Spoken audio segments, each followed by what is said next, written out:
Did I miss a bloody memo about this apparently somehow being Mondstadt? It's like...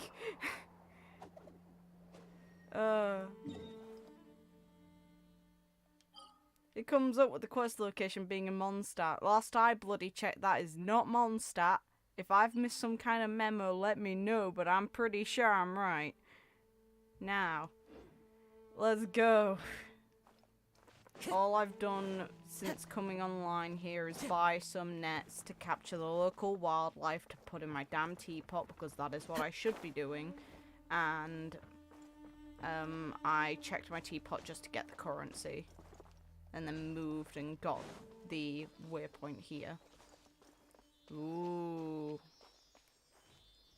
I'm looking forward to this.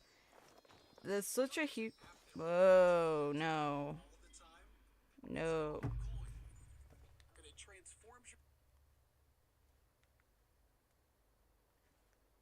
Why the hell isn't that on silent? No.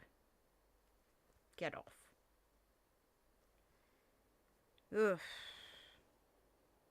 All I did was open my phone. I don't even know why an ad started. Hey, whatever, I guess. Not the aim. Fine. That's frustrating.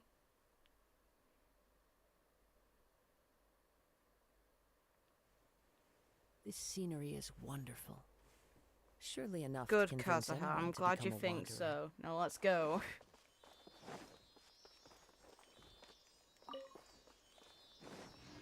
I'm looking forward to see Kusanali. Don't know if I'll be able to get through Act 2 today, but I definitely want to at least get through Act 1. This is the entrance? Wow. Ooh, that's nice.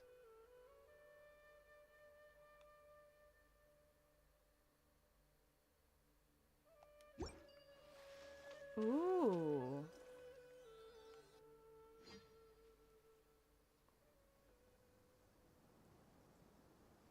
Now that we made it to Sumeru, our next objective should be to head to Sumeru City and find a way to meet with Lesser Lord Kusanali. Hello, welcome. I'm not calling it Sumeru. I'll call it Sumeru, only because I'm used to calling it that. And speaking of Lesser Lord Kusanali, even though we haven't heard too much about her, she doesn't seem to be the same deity who abducted your brother.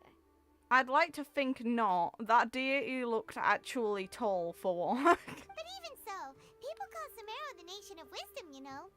If we can get a chance to meet the God of Wisdom, maybe she can give us some useful information. We'll see. Hopefully. Paimon doesn't know the way to Sumeru City. Maybe we can climb up to that spot with the statue of the Seven on it. That'll give us a way better view of things. Even if we can't see exactly where the city is, at least we'll be able to check for some smaller settlements nearby. Let me capture the damn local wildlife, please. Oh. Wait a second. Look! There's someone up ahead! Perfect timing! Now we can just ask for directions rather than wander around like lost adventurers. Hey there! We're not from around here and seem to have gotten a little lost. We'd like to ask for some directions. The timing of that's a little weird. Realistically, Paimon should have probably said that before they walked by or stopped talking when they walked past. Huh? Did they not hear Paimon? Hey! You over there! Could you give us some directions? Huh? Dick! What's going on here? There's no way she could have missed that. Wait! Could she be ignoring us? Well, even so, she might be heading someplace where we could find other people to ask. Let's keep our distance and follow her. When we get the chance, we'll just ask someone else for directions.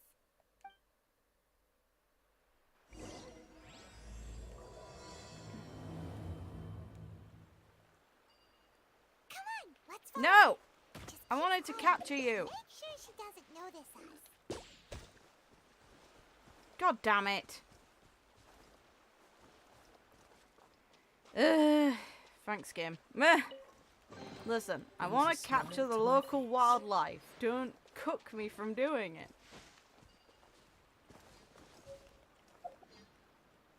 I wanted to press the button, but thank you. Nice.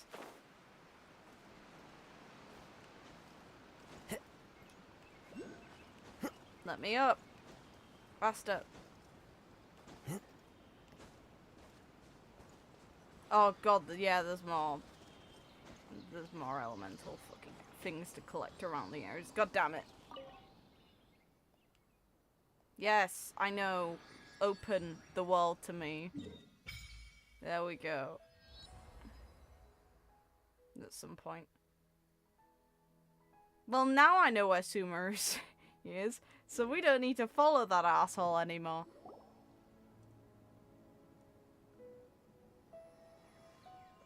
And yeah, we could definitely see it too. Jesus. Hey! They are from Princess Mononoke. I'm joking. Just being.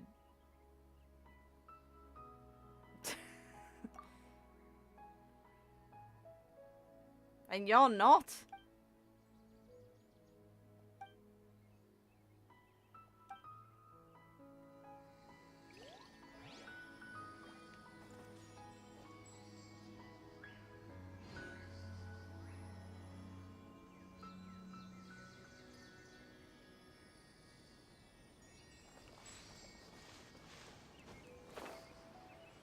Yeah, this is nice. I'm enjoying this already.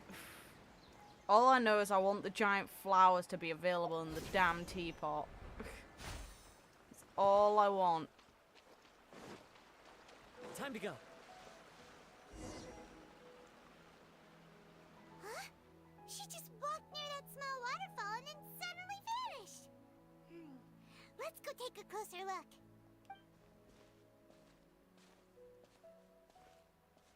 Paimon thought this cave would lead to a village or something, but it looks like that's not the case. Look, she's sitting over there. Wait, she couldn't possibly be living here, could she? What should we do now? Do we try asking her for directions? I'm Alright, nosy. then. It's not like we have anyone else we can ask. Even if she's not very friendly, we just need her to point us in the right direction. That's all. Well, I know the right direction. I just Oh. want to be nosy. What a lovely smell. It's coming from that sensor over there. This is definitely not your typical place to call home, but at least it smells nice. Maybe living here wouldn't be too bad after all. Huh? What's the matter? You don't look too good. What? Is the smell making you feel sick? Strange. Paimon doesn't feel anything.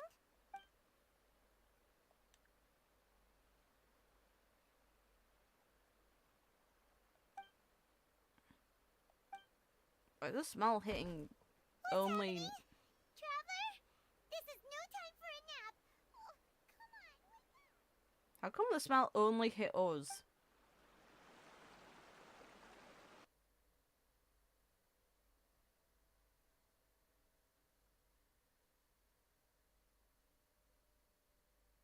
Game. The traveler's dead. Game over.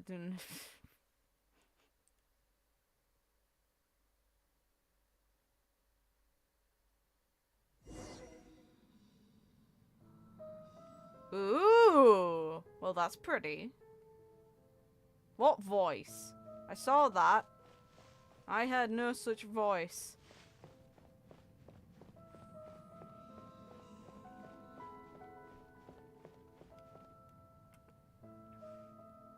Wow.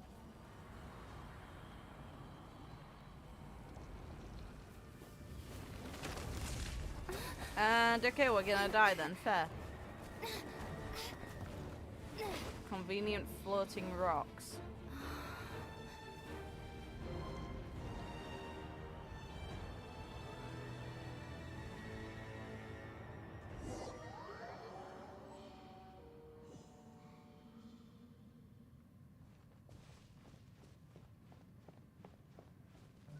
I'd like it if I could sprint.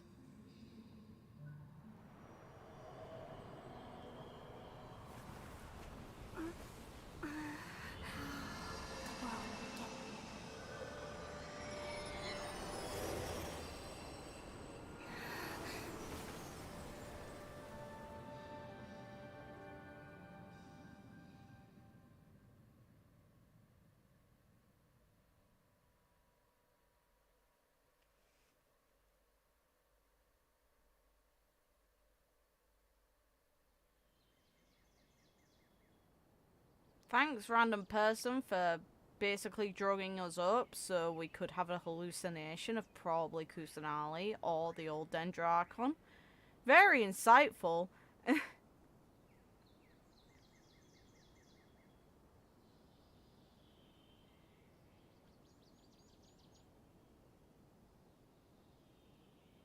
Hopefully when I get a PS5 it fucking loads faster than this. Jeez. Come on.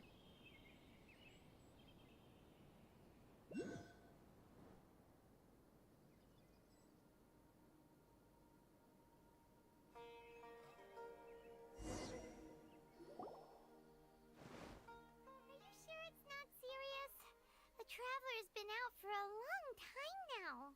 Have I? Yes, you can relax. Believe me, Master is extremely knowledgeable. If he says that she's going to be alright, then there's absolutely nothing to worry about. That's not rendered in fully yet. But it's good to see you. There we go. That's better, game. Oh, are you awake now? Yes, hi. It's good to see you. Traveler, you're finally awake! How the hell did we get here? Well, we're at... good question. Where are we? Hyma was in such a panic when you passed out that she even forgot to ask what place this is. This is Gandarvaville. It was originally built by scholars from Sumeru as a place to rest in the rainforest. Now it's mainly used by the forest rangers as a base of operations. My name is Collei. I'm a trainee forest ranger. My master and I found you passed out during our patrol, so we brought you here. Nah, it's good to see you, Collei. Also, you look so much better now. Oh, no things are necessary. I didn't do anything, really. By the way, how are you feeling now? Actually, that is Any one massive... discomfort? That is one massive earring. Jesus Christ. And only on the one side. Oh, that's Master's herbal medicine you're tasting. He gave you some while you were unconscious. Okay. Before I forget, Master mentioned you should take more medicine once you wake up. Can I not?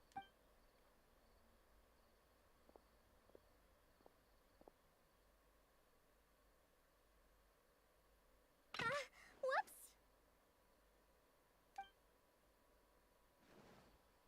Big Collei, ears! what's the matter? Were you trying to retrieve the medicine? As I've already told you, you must be careful with these. All right, I'll get it for you once I'm finished here. Big ears! Sorry, Master. Now, the guide to Avidya Forest's edible fungi is clearly posted on our bulletin board. But if Farbode forgets which mushrooms to avoid one more time, I'll have no choice but to leave the guide somewhere a little more visible. Like right smack on his forehead so others can remind him to be careful. Right? This is the second time he's come down with food poisoning. I'll be sure to give him a good talking to. Kick his ass! Do it! Yes, please do. If, on the off chance, Farbode simply enjoys having little imaginary fairies dance before his eyes, then we'll just let him be. But the next time he requires any of our medicine, be sure to charge him accordingly. Good fox.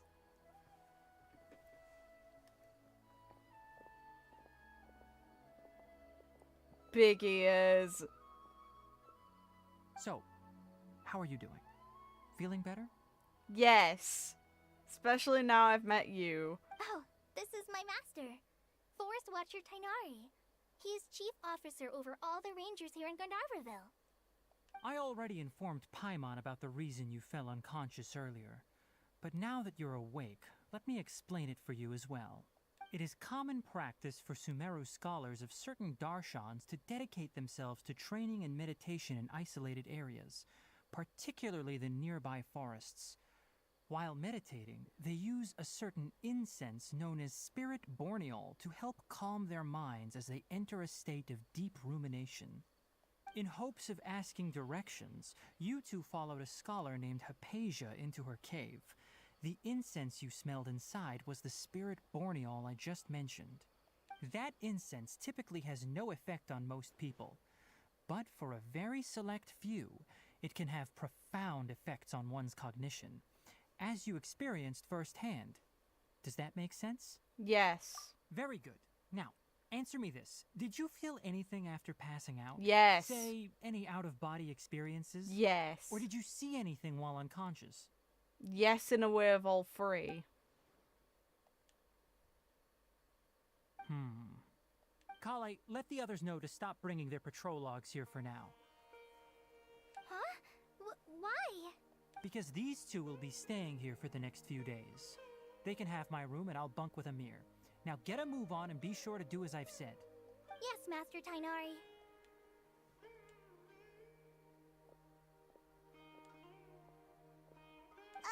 Wait, hold on a second. Can you tell us what's going on? Sure, let me fill you in. I originally planned to send you on your way once you finished your medicine. However, it appears now that you should stay a while longer in Gandarvaville for further observation while you recuperate. Further observation? No need to be hasty. As long as you have the capacity to judge between right and wrong, I promise that you'll understand the gravity of the situation once I explain everything to you. Based on what you saw after smelling the incense and losing consciousness, we can conclude that you experienced a powerful hallucination, which suggests your mental state is not in the best of shape. If you're skeptical, have a whiff of this. Oh, are you okay? You're experiencing a similar sensation as when you passed out, aren't you? So even though your condition is stable as of now, if I were to haphazardly let you leave, it's highly likely that you'd suddenly pass out again somewhere else. The rainforest is home to many fierce animals and hazardous areas. If something were to happen to you again, I'm afraid you might not be so lucky. Imagine if that's how the traveler died, just getting mauled by some animal while unconscious. For now, Of all the I ways suggest to you go. continue taking your medicine each day and avoid wandering off on your own. At least until you stop having adverse reactions to this kind of smell, okay? Good. Now continue resting while I fire up another bowl of medicine for you.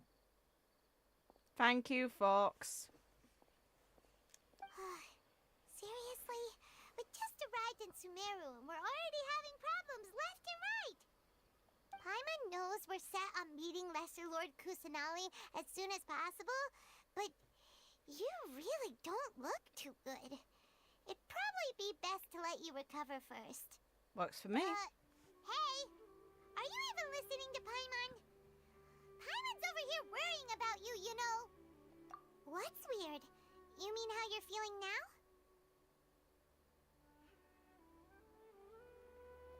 You mean the vision of tree roots and red skies you saw? But if those weren't hallucinations, what could they be?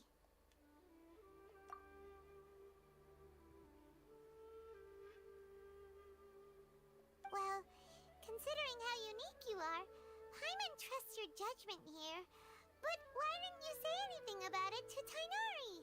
If he misjudged your condition, then there's a chance you could get worse, right? He probably wasn't telling us the truth. Huh? You mean that Tainari already knows that what you saw weren't hallucinations? But if that's the case, why would he try to hide that from us? Oh, Paimon gets it now. That explains why you were so quiet earlier. Well, that settles it then. We'll stay here to rest up and figure out what's going on with your hallucinations. But it seems like asking Tainari might not be an option anymore. What do you think we should do? Yes. Good idea. Collei's pretty friendly. We can ask her tomorrow about what she knows regarding the Dendro Archon and customs in Sumeru.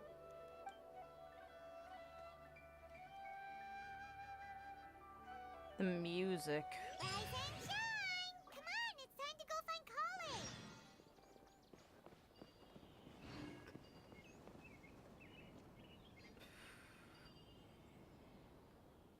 Such a nice area.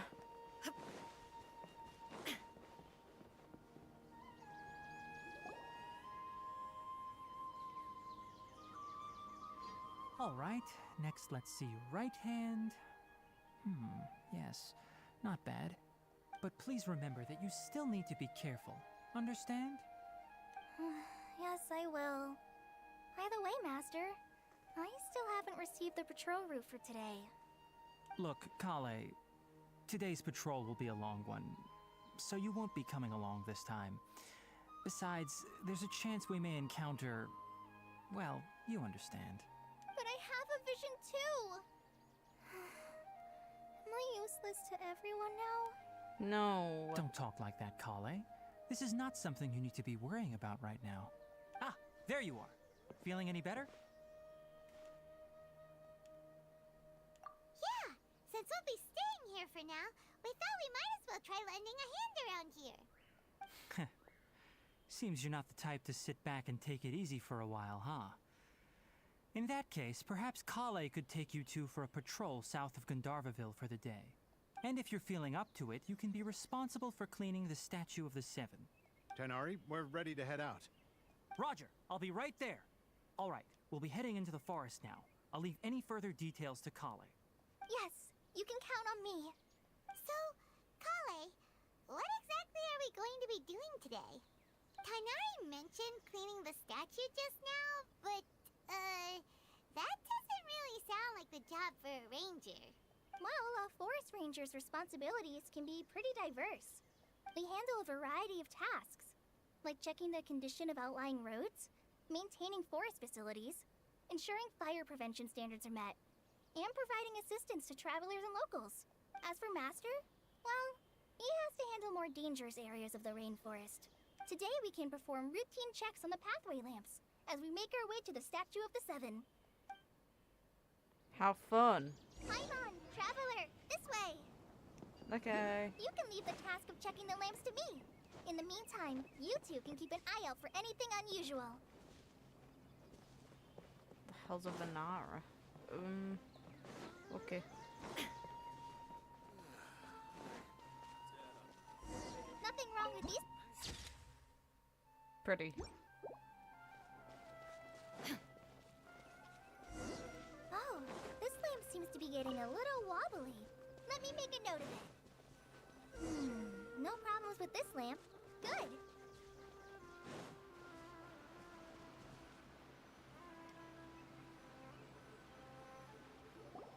The Statue of the Seven is up on top of that large rock formation. You must have seen it when you came down this road before. Yeah, I got to it already. It's pretty high up there, isn't it? Don't worry. If you're afraid you can't make it up there, I'm sure Master wouldn't mind if you don't clean the statue. Oh? I guess I'll leave it up to you then. There's not much footing once you reach the statue, so be careful up there. It's fine. I'll fly up with you and help you with those hard-to-reach areas. By the way, Collei, do you know anything about the Dendro Archon? You know, what's she like? That depends. Are you referring to Greater Lord Rukkhadevata or Lesser Lord Kusanali? Huh? Greater Lord Rukkhadevata? Oh, is that the name of the former Dendro Archon? Uh-huh. Greater Lord Rukkhadevata was Sumeru's first Dendro Archon. She created the rainforest as well as the wall of Samiel around the desert. Well, it's Her works Samael. provided a means of Ooh. peaceful living for everyone. To the people of Sumeru, she's not only a symbol of wisdom, but also of power and kindness. Unfortunately, she disappeared in a great calamity that occurred a few hundred years ago. According to what Master has told me, the sages later found the newly born Dendro Archon and whisked her back to Sumeru. To celebrate the reinstatement of their lost deity, the sages dubbed her Lesser Lord Kusanali and let her reside in the sanctuary of Sarastana. Uh-huh. Then what happened? Well, and then... I'm not too sure what happened, to be honest. Huh? You're not too sure? But aren't you from Sumeru? No. Yeah, I'm from Sumeru. Well, Kind of. But Maybe it's difficult to discuss this topic with strangers. If that's the case, then don't worry, we understand. no, it's not that. I'm not trying to hide something from you. Besides, I don't consider you two strangers. No, thank you. Anyway, you two know Amber, right? Wait, Amber? You mean... Yes, that's her. I once lived in Mondstadt for a while, and she helped me a lot during that time. You could even say that she helped me become a new person. No. There's no one like Amber. She lives life to the fullest while always adhering to her strong sense of justice. She's ready to answer the call for action at any moment, but is also very understanding of others. She's like the spark that lights the fire in everyone's heart around her. I don't know about that part. If you ask me, she's a prime example of a true outrider. She's the first person anyone coming to Mondstadt will meet.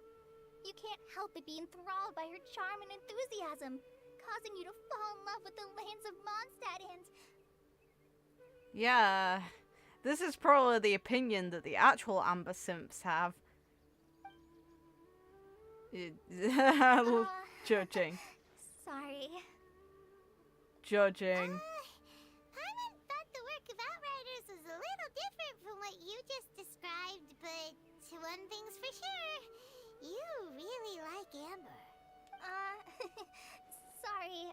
I was rambling on just now. It must have sounded kind of weird. Yeah, it did. It's alright, Sweet, though. Collei.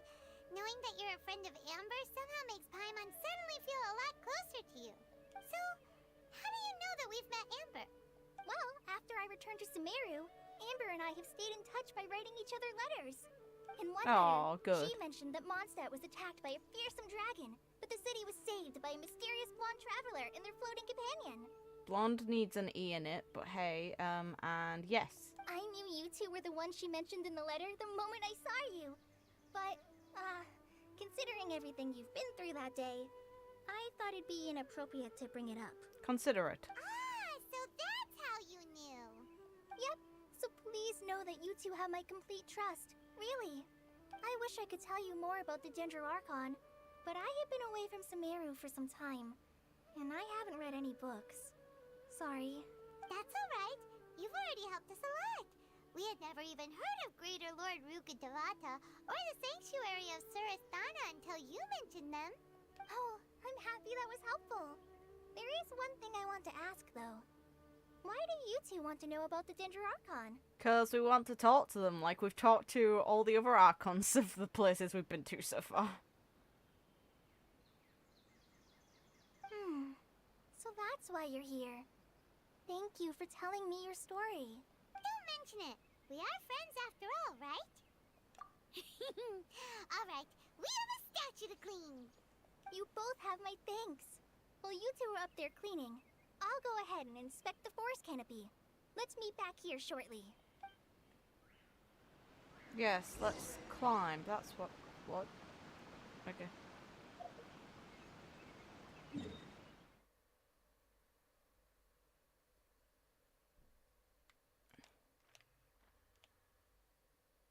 Are you really not gonna let me? There we go. It's all good. Huh. Now that Paimon looks at it, the deity that's carved on the statue is kinda small. This coming from you. Do you think she's supposed to be Greater Lord Rukkhadevata or Lesser Lord Kusanali? Well, we see that the statues do actually update. Because we saw the statue in Inazuma's of A.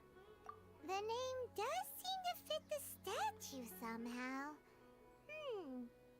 Well, anyway, we'll have to figure that out later. That we have no idea what Rukkhadevata looks like, so... Let's get started on cleaning the statue. Paimon will fly up and take care of the top, and you clean everything below.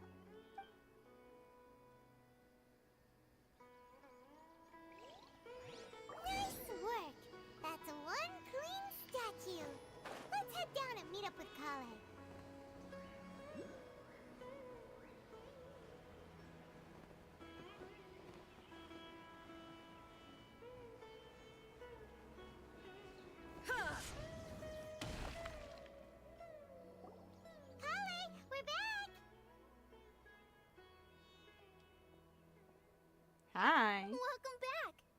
must be tired after all that climbing. Let's take a little break. I brought some fruit and water for us. Yay! Food! What kind of goodies did you bring? Jesus. Hey! Don't be a party pooper. It's not like Collei is a stranger or anything. Besides, the best way to compliment a chef is to show passion for their food. Xiangling taught Paimon that. I prepared a nice portable dish that forest rangers like to eat called Pita Pockets. I hope you'll like them. Whoops! Ah, no! You dropped it on the ground! Not to worry. I wrapped a few layers of oiled paper around each pita. They should be fine. Oh, whew. Paimon nearly had a heart attack there. Why would... It's just food! Those pitas are amazing! You're quite the cook, Collei. Thank goodness you wrapped them in paper. Paimon wouldn't have been able to sleep at night knowing something so tasty had been wasted. You really know how to compliment the chef, Paimon. Since you liked it so much, I'll be sure to give you a copy of the recipe sometime. I'll even include all my personal cooking pointers, so you'll be making your own pita pockets in no time. Hey! Yay! Thanks, Collei! It's hard to believe someone as diligent as you could have clumsy moments too. Oh, I guess it happens from time to time. Time to time. So, Collei, Sure. don't you think that Tighnari's a little too strict with you? He won't let you touch anything without his permission. Paimon knocks stuff over all the time flying around the Traveler, but she's never said anything. Everyone has their clumsy moments. The folded arms. The Traveler's thinking to say something. No, you've got the wrong idea about Master. Sure, he may seem a bit harsh at first, but with some time, you'll see that he's actually very kind-hearted. I've heard the veteran rangers say that Master is from some ancient and mysterious race that is known for their cunning wit and reclusive nature. Oh. Oh, by the way, you've heard of the Academia, right? Well, there's a group called,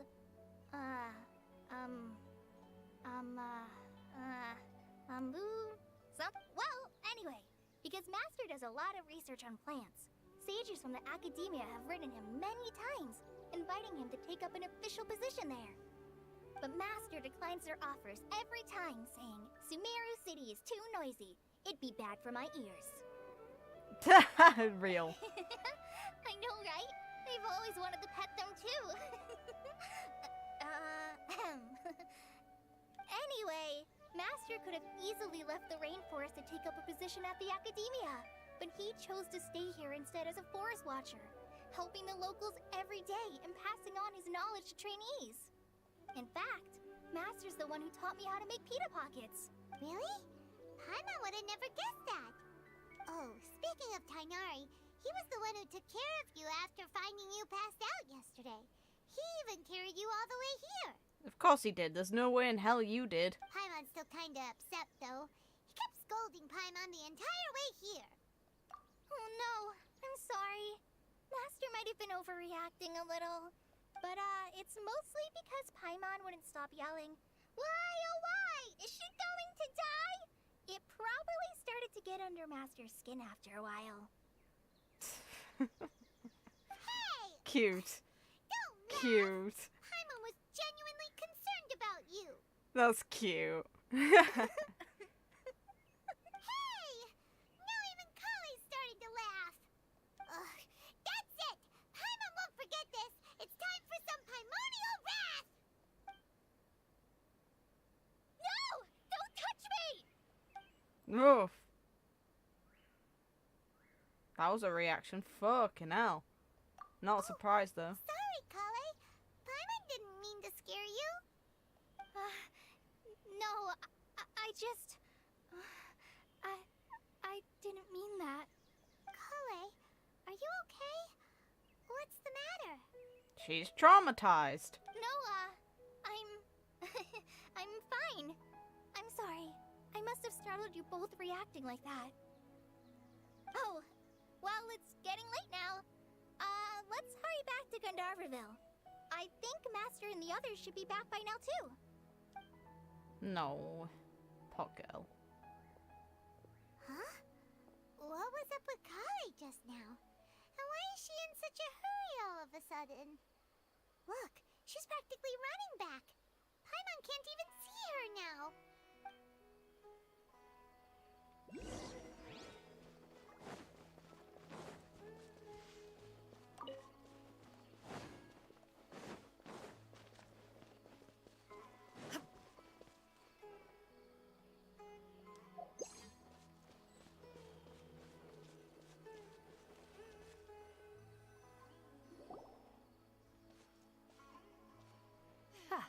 Traveler, you've returned. Yep, we're back. Have you seen Collei by any chance? Oh, Collei? Yes, I saw her go into her room just a moment ago. Oh, okay. Guess we'll just have to wait and talk to her tomorrow then.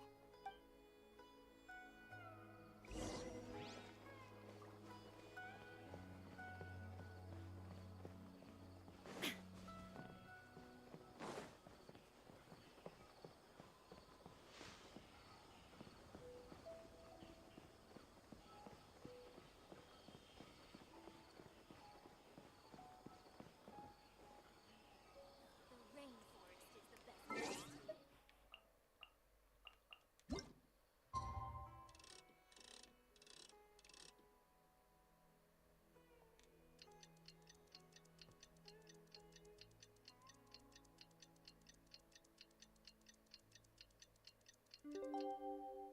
Floating area.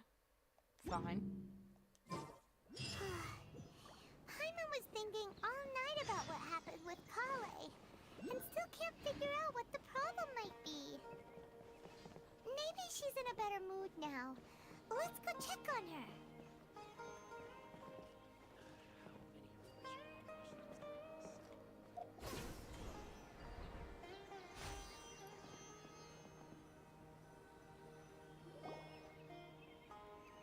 Ah, it's you two. I was just about to go look for you. Hi. Huh? Tighnari, what are you doing here? Where's Collei? I came to check on Collei's condition. To put it simply, she's not well. You mean she's sick? How could she be... Oh, wait a minute. Could it be because of what Paimon did yesterday? No need to worry. Something as small as you could never harm her. Ah! This sickness is something that Collei has been dealing with for some time. Oh. Collei has been more excited than usual since you two arrived. A little too much so, to be honest. She hasn't remembered to take care of herself. I suppose it's understandable, though. She hasn't been around anyone she considered a friend for some time now. It must have been refreshing for her to have you two here. So, Tighnari, what's really wrong with Collei? Let's take this conversation elsewhere. Collei just fell asleep after taking her medicine. She needs some peace and quiet. Good folks.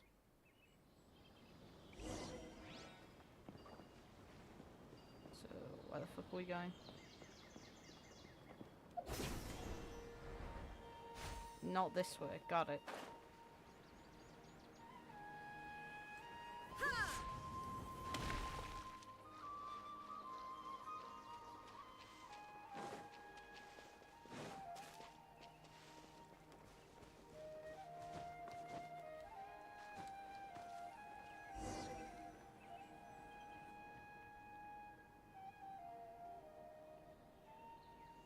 All right, let's continue our conversation here, shall we? To be honest, I hadn't realized that you're that honorary knight from Mondstadt until Collei told me just now. I've also heard all about your deeds in Liyue and Inazuma. So, just to clarify, what I'm about to tell you about Collei is not because of who you are or your past feats. Instead, I am going to tell you because, well, because Collei asked me to. And honestly speaking, I was against Collei revealing her past to you. But she insisted, saying you two treated her with sincerity and as a friend. So now she wishes to reciprocate the gesture. So, Tighnari, what exactly is wrong with Collei? You said this is something she's been dealing with for some time. Just how serious is it? Very. Right. Ever since she was a child, She's been afflicted with a disease called Elazar. Elazar? Yes, it's a disease unique to the lands of Sumeru. It is characterized by dark and hardened scales that form on the body. At first, the afflicted may only feel mild numbness on the affected area of the skin. However, as the disease progresses, one may begin feeling fatigued and even experience peripheral paresthesia. In its final stages, the disease strips a person of the ability to control their own body, and they effectively become completely immobile. That sounds terrifying. Wait, hold on. So when Collei seemed to be acting a little clumsy earlier, it was because... Correct. That would be the effects of Elazar, which is precisely why I do not want her carrying or holding anything, lest she ends up hurting herself. With appropriate treatment, the disease can be effectively controlled before it progresses to a more serious stage. However, there is unfortunately still no true cure for Elazar. Nevertheless, Collei's mother still hoped that there was something out there. She handed Collei over to an organization known as the Fatui after one of their members lied and said they had a cure. What?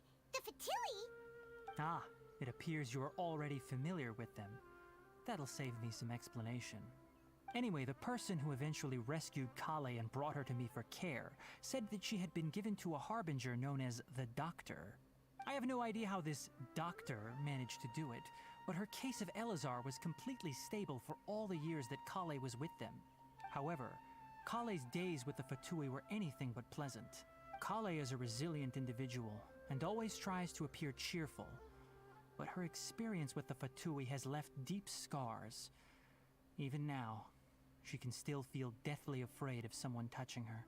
Oh, Paimon had no idea Collei's been through so much suffering. Oh, by the way, Paimon, Collei wanted me to tell you that she's sorry for scaring you yesterday. She also wanted both of you to know that she's sorry for hiding her illness. She doesn't need to apologize. None of this is her fault at all. Well said. I hope you'll get a chance to tell her that in person the next time you see her. Collei once thought that it would be impossible for her to have any real friendships. I trust that you two will never let my trainee experience such emotional pain again. Don't worry, Tighnari. We'll take good care of her. Well, it's not too serious at this point. She overexerted herself the last couple of days, which is what led to her breakdown this time. As long as she has taken her medicine and gets plenty of rest, she should get better. Though, I must admit that Collei's condition was much more stable when she first arrived here in Gandarvaville. She was interested in the work of the forest rangers the moment she saw us. I could see that she was serious about learning, so I felt compelled to ask her to join us. Her stamina has gotten much worse recently. Though a moderate amount of physical exercise is always necessary, I'm afraid the long-distance patrols are a little too much for her now. All right. Now that I've told you about Collei's past, I think I'll head into the rainforest to find some ingredients needed for her medicine. I'll see you two later. Yeah, we'd like to do something to help Collei too. All right, but I must warn you two. The rainforest is a dangerous place, especially for someone who's still recovering like the traveler. You must follow closely and listen to every instruction. No problemo. Let's go then. We'll be looking for a plant known as lunar lotus. It's often used to help those afflicted with Elazar recover their energy. Huh, they even given an additional name for it, fair enough. Hey, Tighnari? Where exactly are we going to find this plant? Lunar lotus can be found all over the rainforest, but it often grows right here around Gandarvaville. Given the name, it sounds like we should be looking for it in the water. You are correct. Lunar lotus grows in the water. When fully matured, they look like giant blue flowers floating on the water's surface. Quite an attractive species, if you ask me. The large petals are actually the plant's leaves and sepals, which surround a very small flower. You should note that many of the plants found in Sumeru have names that are contrary to their species. Take the Kalpalata, for example. The plant is not a lotus at all, but rather a vine. And then there's the Sumeru rose, which is not a rose, completely contrary to its name. Oh, huh. Okay then. Yeah, it doesn't look like a rose. It's pretty Never been though. off the topic of flowers with Tainari. Ugh. That's a really pretty flower.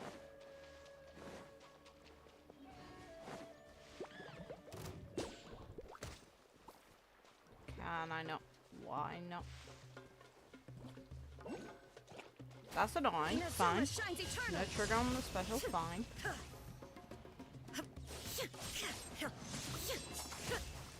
Bye bye.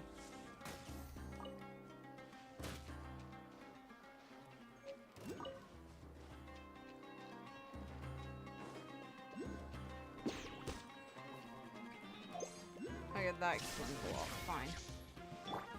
The wind knows me. I'm going in! Really? It's high. The birds come.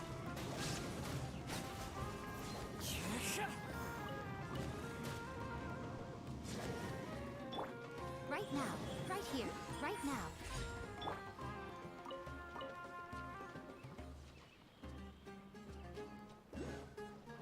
Shine down. One with nature.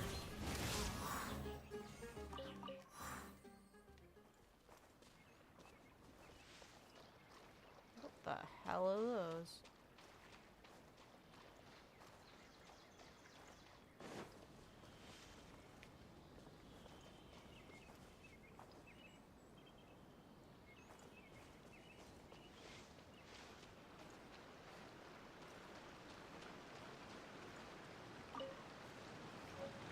Pretty.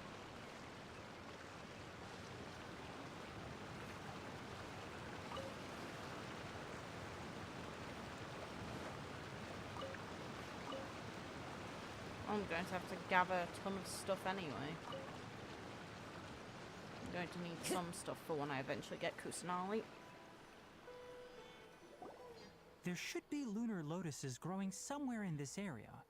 Let's split up and begin searching. Already got some. If No you could worries. manage to gather 4 of them, that would be sufficient. We'll rendezvous here once you've gathered the needed amount. Got 'em. Alright, we've got... Hey, Tainari! We found the lotuses you requested. Let me take a look. Good, very good. These are all excellent quality. I'm quite glad you two came along. Your exploration experience helped save me a lot of time here. It seems we even have enough time to stock up on some other things I need. Hey, Tainari! What the hell do you want? Oh, Tainari, someone's calling your name. They're dressed like a forest ranger. Ah yes, that's Amir and the others. But didn't they just set off not too long ago? What are they doing back so early? Let's go find out what's going on. Wait, I just noticed the gloves. It's almost like he's got a paw print marked out in orange on his gloves, which is really cute.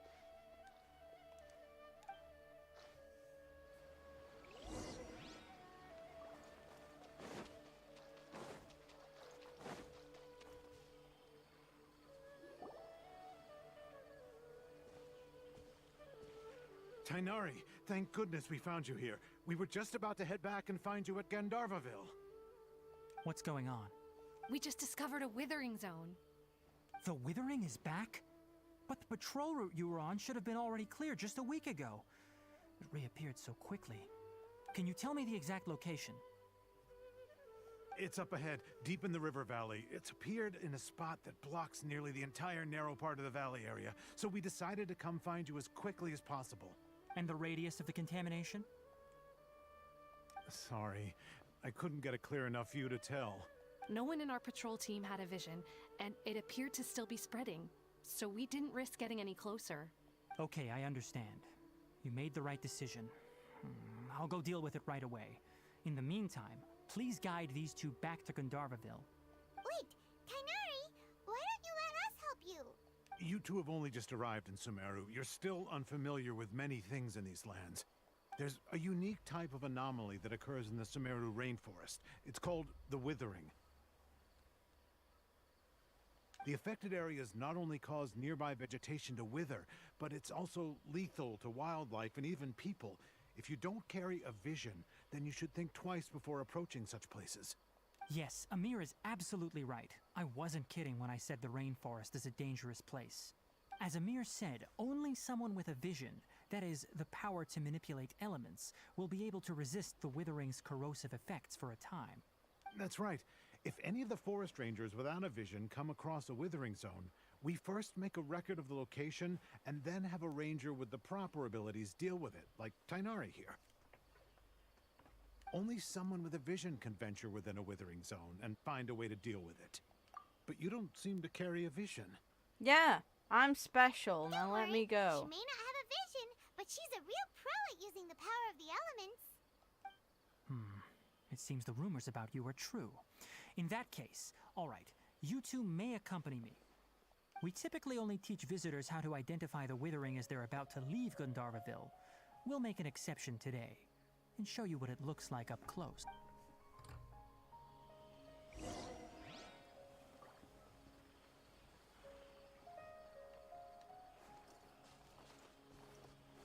Any more flowers to grab before we go? Mine.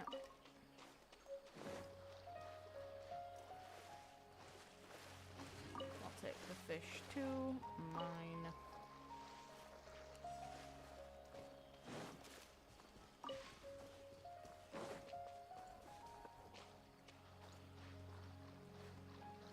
Time to go.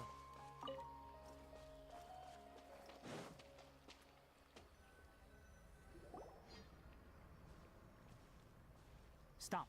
Don't move any further. Look there in the distance. Huh? Where? Oh, look! Those plants have withered. That whole area is kinda gloomy. Even the air looks like it's filled with ash. Oh, Paimon doesn't like the look of this. That is the Withering. All right, traveler. We're going to have to enter that Withering zone.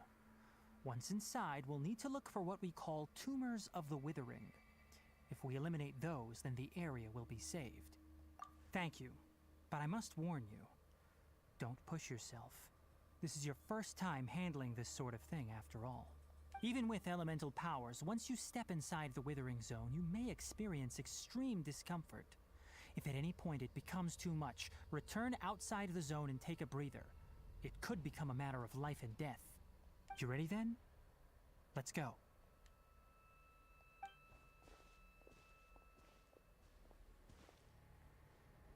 First, we must locate any branches sustaining the Withering zone.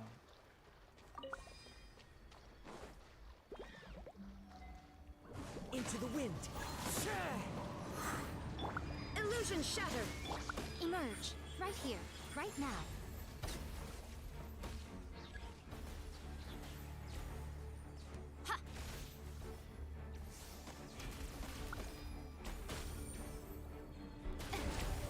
Ow. Fucker.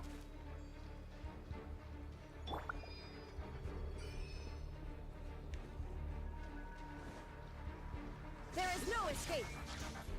Fallen leaves, adorn my night! One with nature.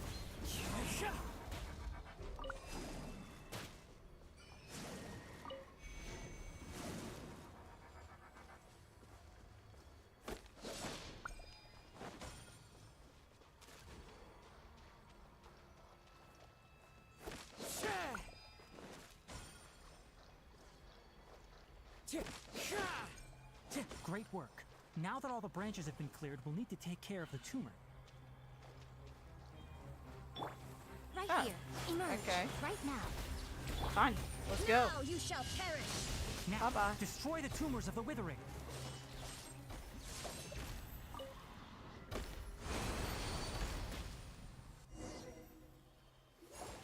We did it! Everything's returning to normal now. Yes, thanks to you two. We were able to quickly restore this area back to normal. Tighnari? You make it sound like we did well, but why does Paimon have the feeling you're worried about something? It's that obvious, huh?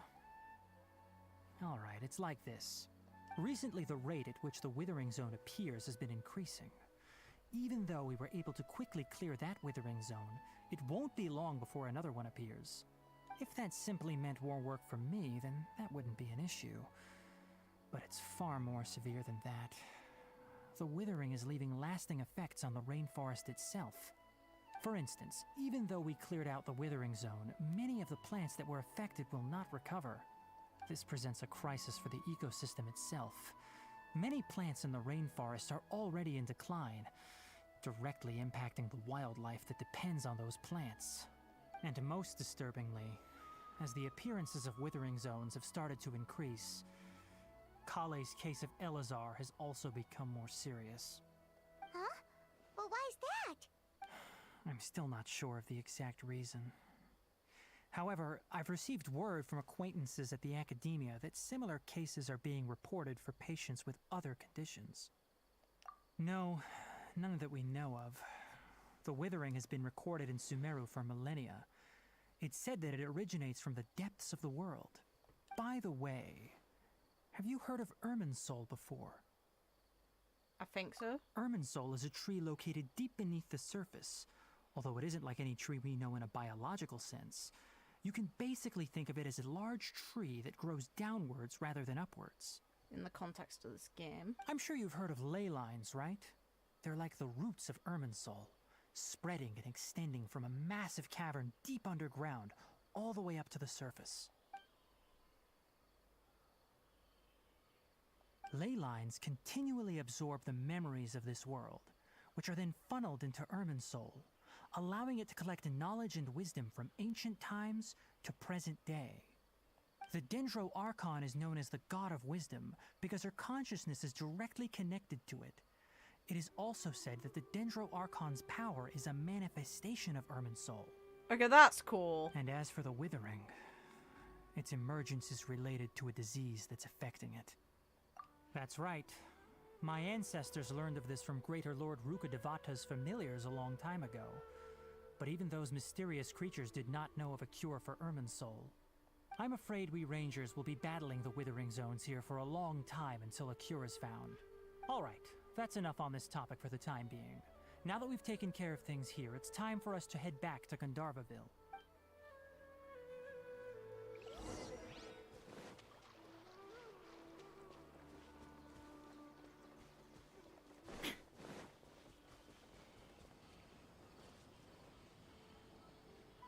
Jeez, that's pretty.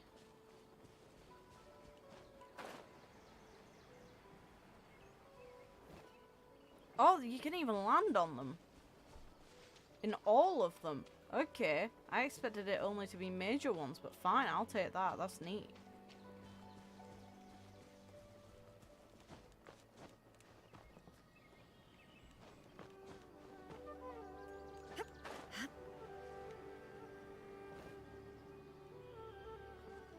I only expected it to be the larger ones. They can't walk along the petals, which makes sense. Realistically, they would fall the moment something heavy enough touches them.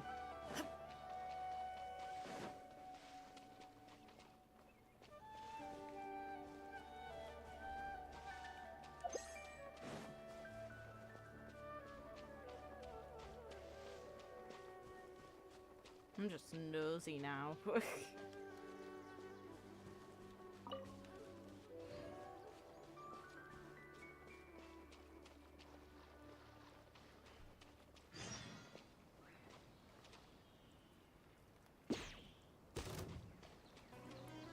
Oh, the fucking gator!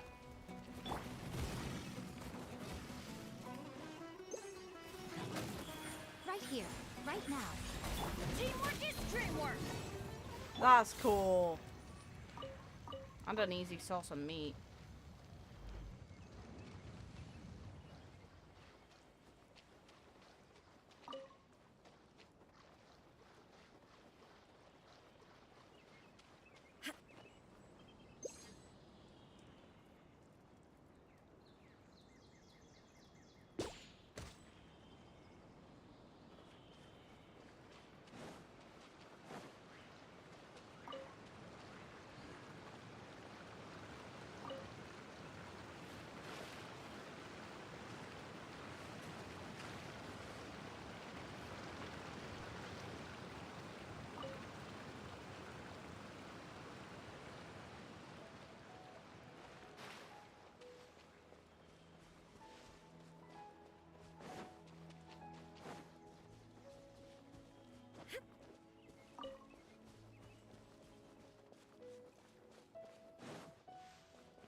brings a smile to my face.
Sounds good to me. Looking for trouble? Right here. Right now. Right here. I'm always watching.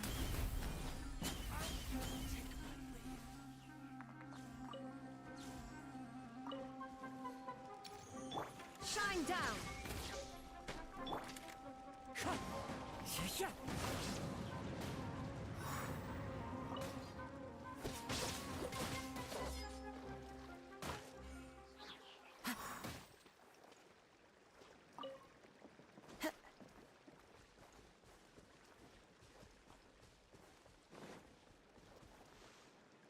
Welcome, welcome. There is no escape! Come on now. Emerge. Torn to oblivion!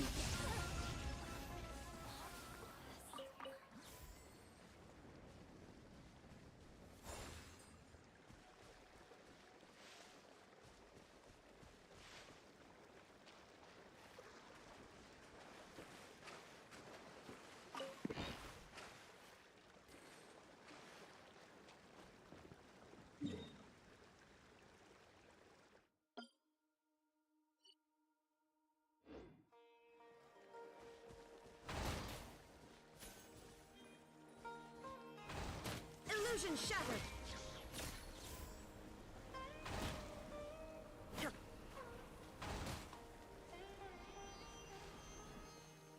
There is no escape!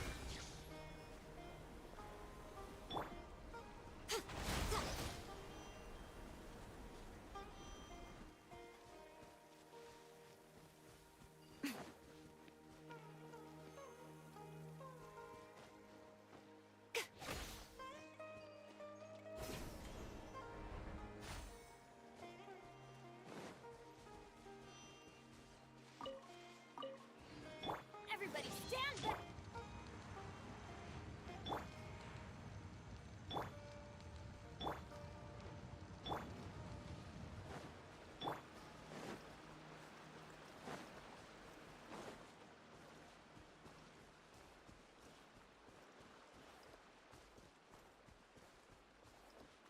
Into the wind!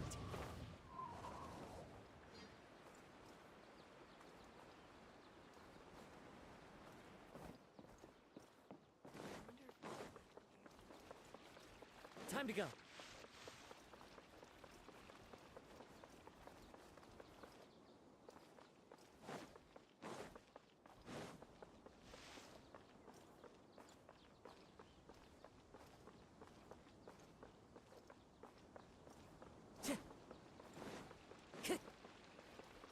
Time to go.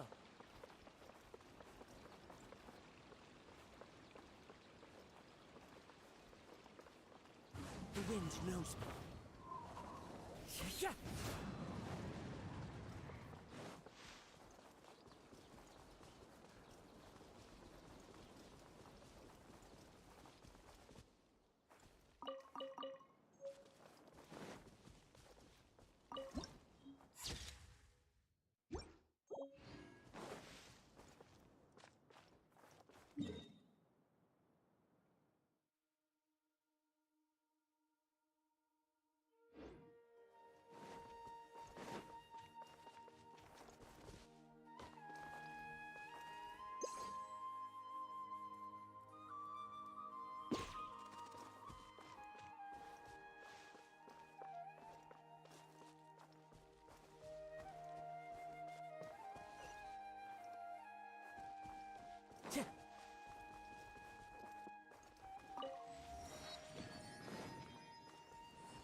Illusion shattered! Right here. Right now.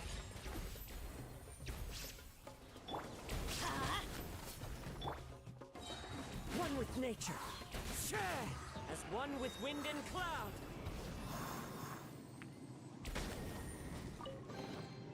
Who says there aren't benefits to a life of wandering?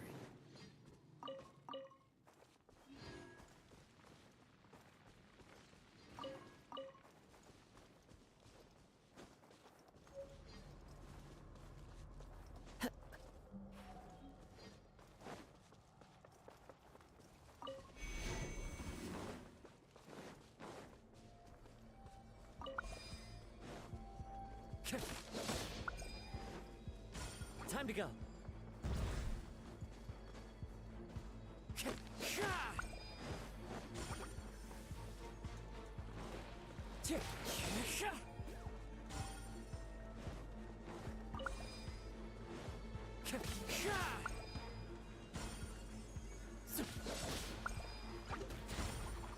It's fine.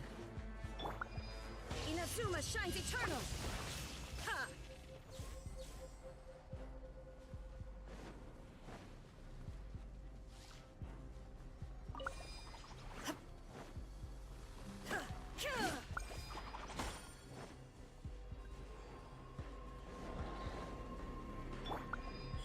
Emerge, right here. Nothing lasts forever. Emerge, right here. Emerge. I'm going in! Right here. The wind knows her.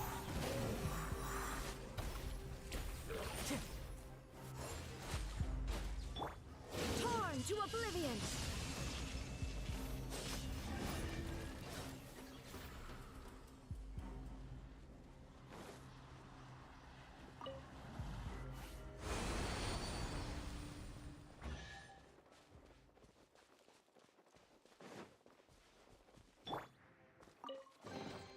Brings a smile to my face.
Brings a smile to my face.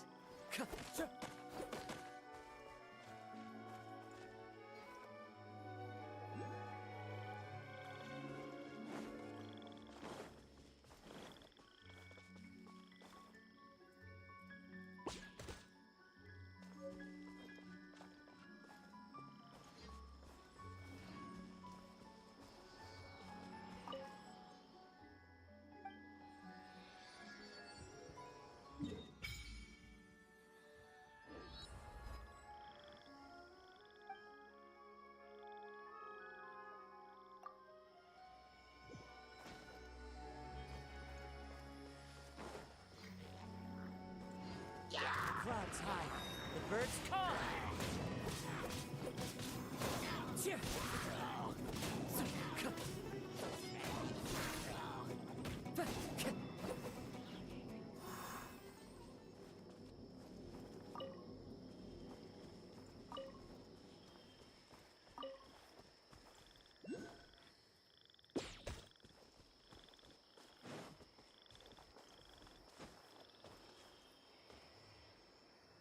Look at this area.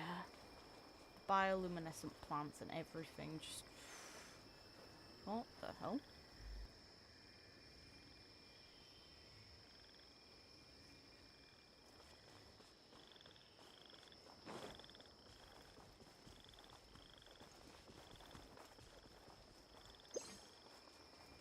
Into the wind.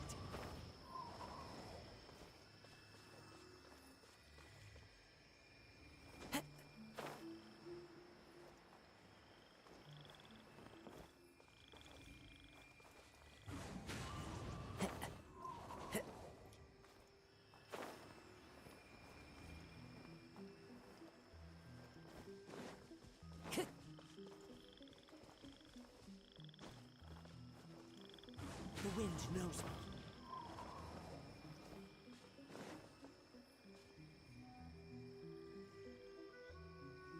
Into the wind.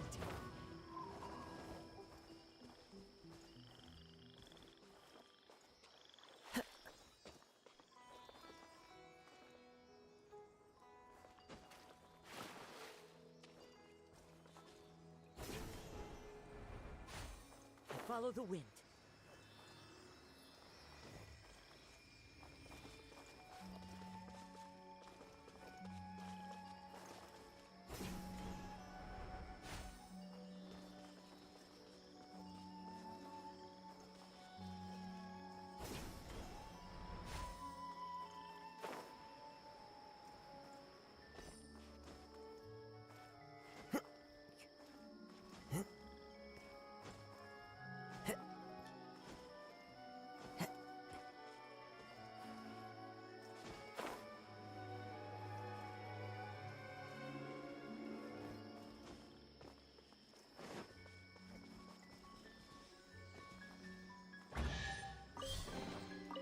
Fateful offering.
Follow the wind.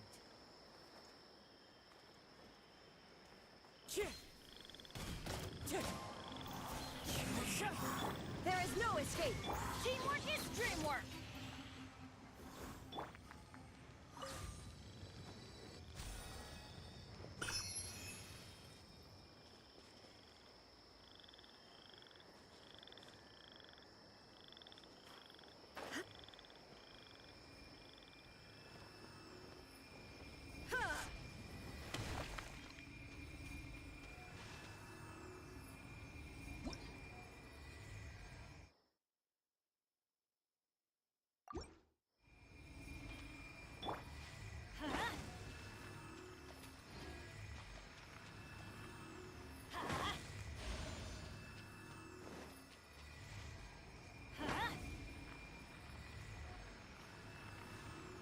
Let's light it up! Off we go!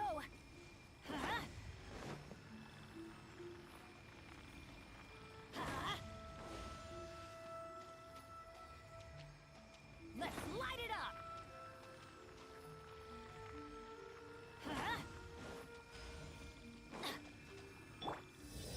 Shine down! right now, right here. The wind knows me. As one with wind and cloud. Into the wind. Ka!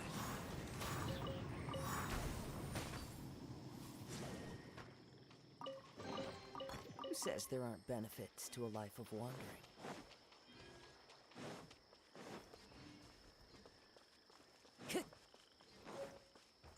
The fuck? Welcome. Wind strike. Emerge, right now. I'm always watching.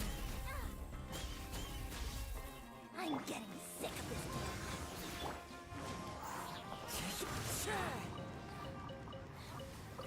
At least this game's now giving us a really good way to harvest a lot of meat, but I feel kind of bad for the poor thing.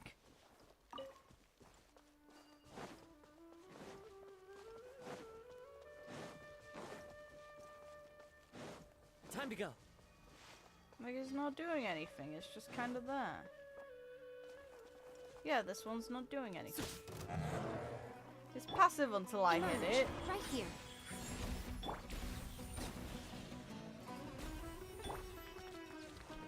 The wind knows me. Maybe it just didn't aggro, I don't know. Like, that other one attacked me first. Pretty sure I didn't touch it.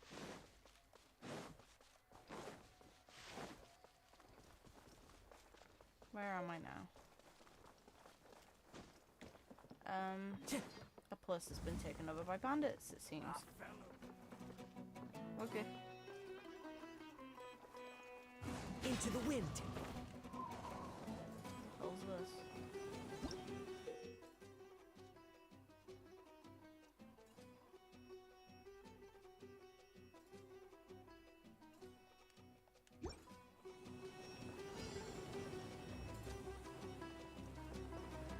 Time to go. You're trying, I see that. No more tricks up your sleeve.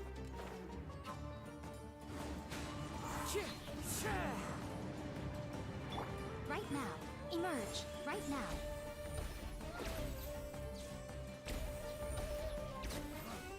You won this one. I know. Of course I did. Now you shall perish. Bye-bye. Maybe overkill, but oh well.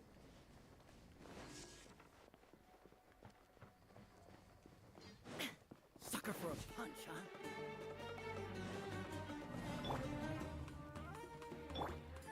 The wind knows me. Clouds high. The birds call. One with nature.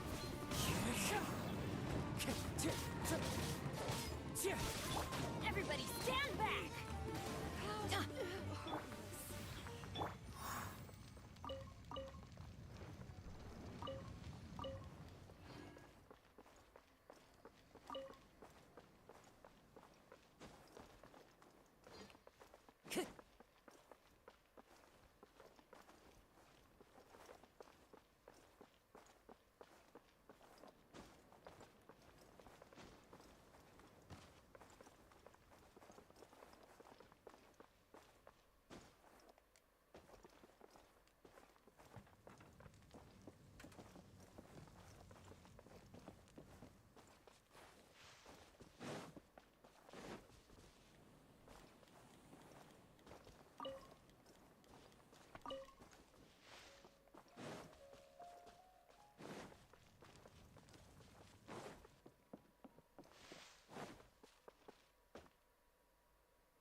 A new punching bag.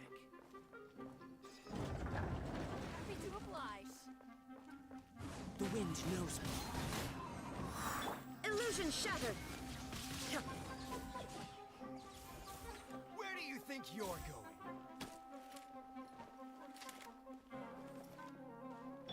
Right here, right now. Emerge.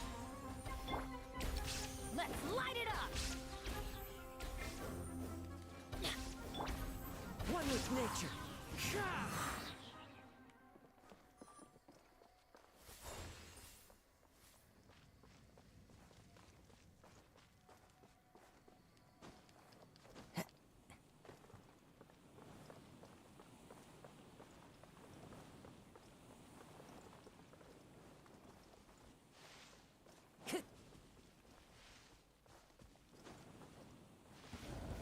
Happy to oblige.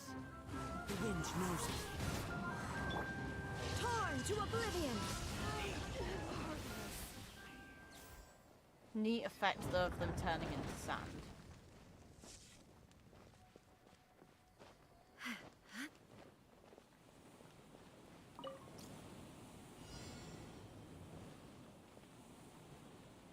There is no escape. Right here. New punches. Emerge. A sight to behold. Right here. Is that all? Right now. I'm going in. One with nature. Fallen leaves, adorn my night.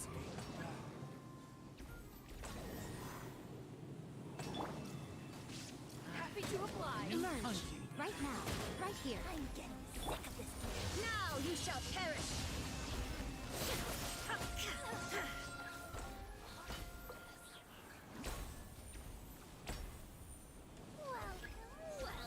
You are not welcome. Emerge. Right here. I'm always watching. Right now. Right here. Right now. Teamwork is dreamwork. Shine down.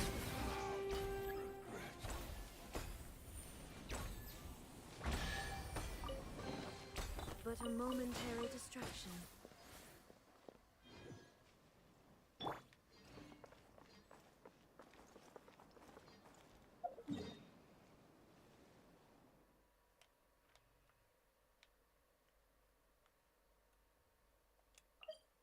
Hell is that? Okay. Flower, so.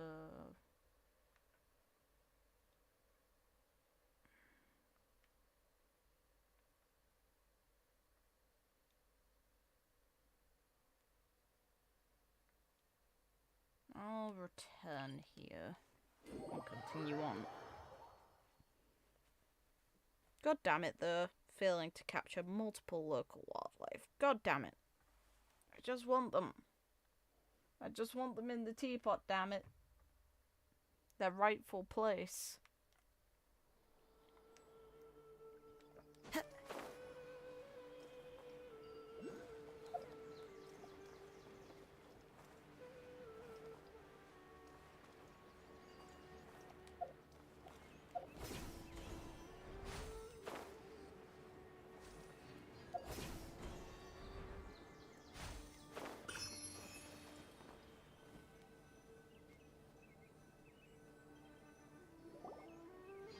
Oh, Tainari, you all made it back.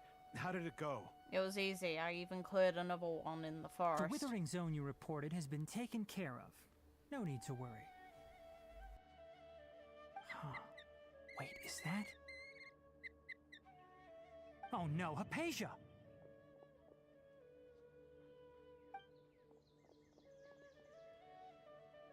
Huh? What's wrong, Tainari? This Duskbird is Hypasia's designated courier for urgent news. You do remember her, don't you? She's the scholar you and Paimon were following when you first arrived in Sumeru. Oh, her? How could we forget? So did something happen? Let me see what's written in the letter first. So what's it say? And what's with that weird expression on your face? Just let Paimon read it. Huh? All Paimon sees are 3 squiggly lines. Yes, allow me to explain. After we brought you from Hypasia's cave to Gandarvaville, Hypasia resumed her meditation. She must have just finished. It's been nearly 3 days since she's had anything to eat, and it appears she's forgotten to prepare some rations. This letter is her asking us for help. We need to go. I would think a scholar would be intelligent. Apparently bloody not. What a knob. What? You mean she's been sitting there for 3 days? Hey, wait, how did you know all that from just a few lines on the paper? Well, Obviously, because this has happened before. Last time she drew 5 lines, and by the time we found her... well, I'd prefer not to remember that. Needless to say, Hypasia's been through worse, but we should still get to her as quickly as possible. I've got some emergency rations set aside for times like these. Paimon, Traveler, could you two bring these to her? Wait, you want us to bring her the rations? But will the Traveler be okay if her cave is still filled with that funny incense? Let's find out. Here, Traveler, take a smell and see. So, how do you feel? Huh? Really? You're not feeling even a little drowsy? But wait, how'd you know that she'd be okay this time, Tighnari? Back when we were clearing the Withering zone, I observed that she could adeptly manipulate the Dendro element. I knew then that she would be fine.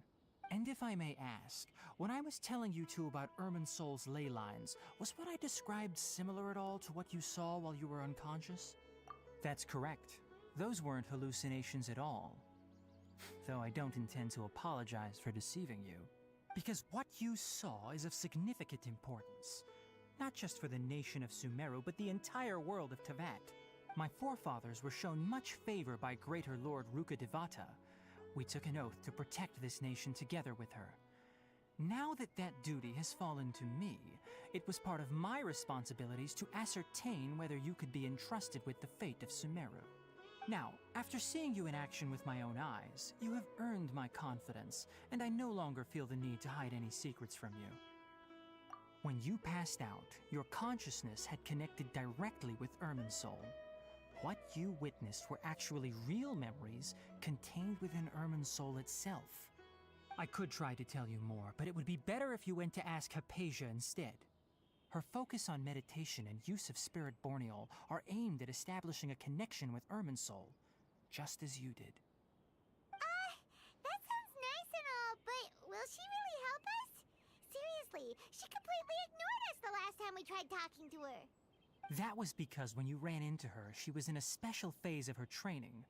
During that time, she must avoid communicating with others. Please, wait here for a moment.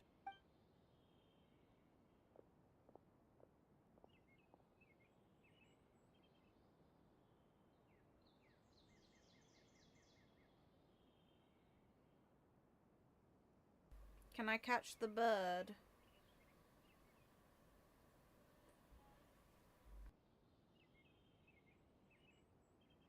Here, take these. It's a meal I packed for Hypasia, as well as some other ingredients. I'm sure it'll come in handy. Also, here's a letter that I would like you to give to her. Just show it to her and she'll answer any questions you may have. No. I should be the one thanking you. You've both been a great help these last few days. Hypatia should still be in the cave. Let's go inside and see how she's doing.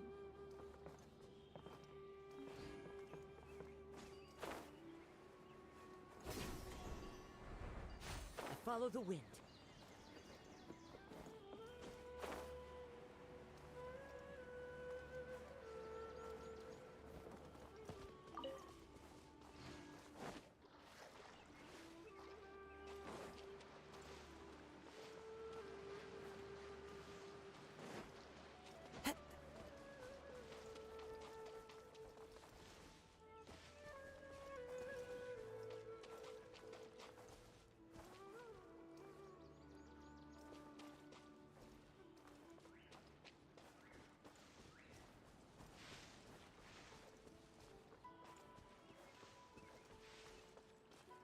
Time to go.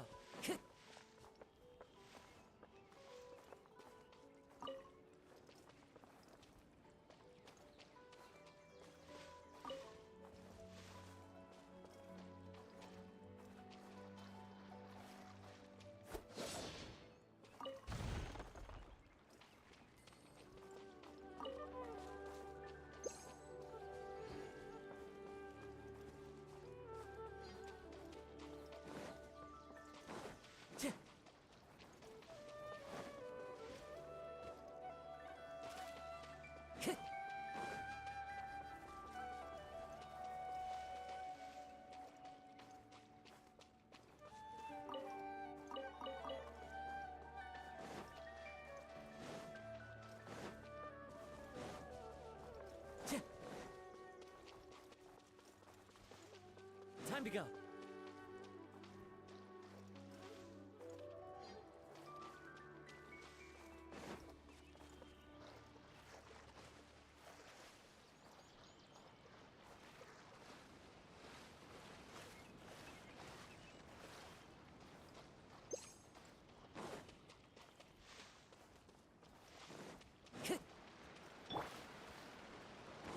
Right here, right now, right here.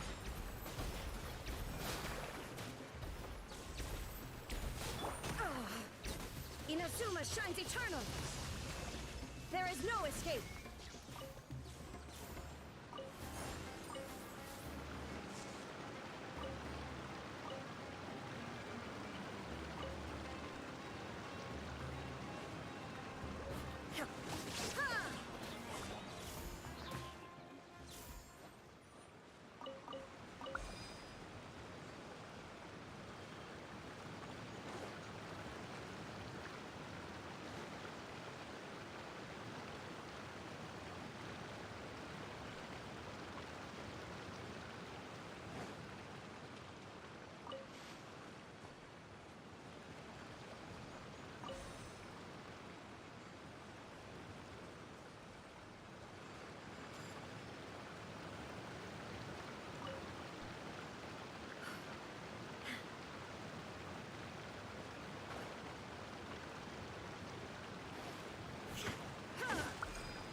Shine down! Right now, right here. Emerge.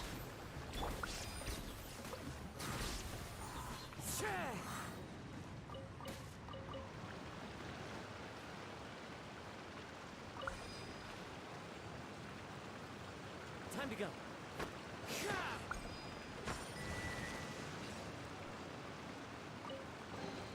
Who says there aren't benefits to a life of wandering?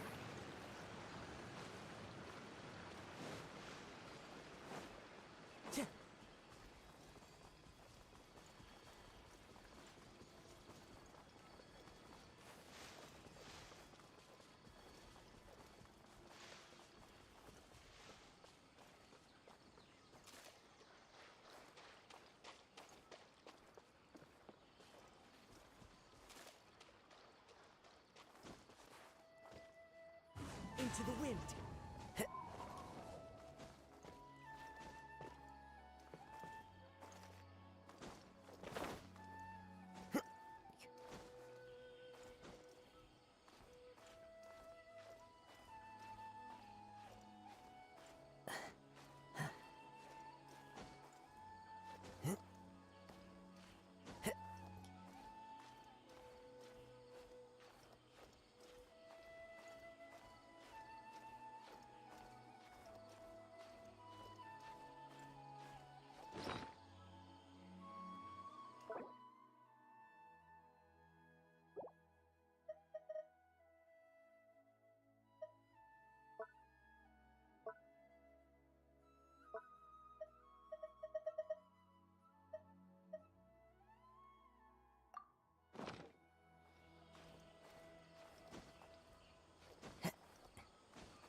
Time to go.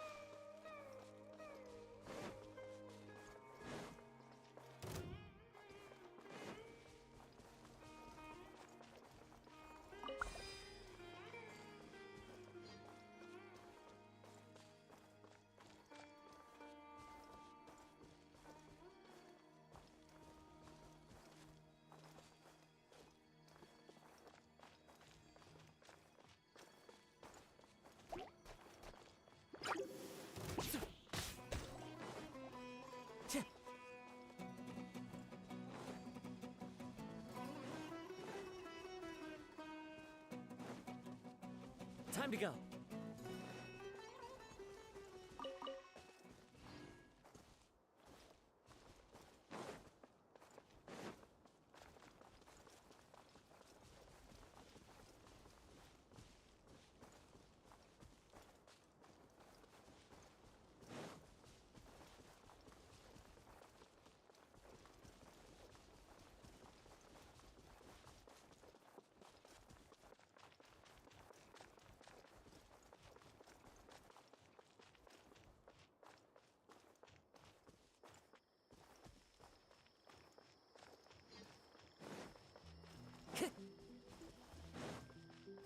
Time to go.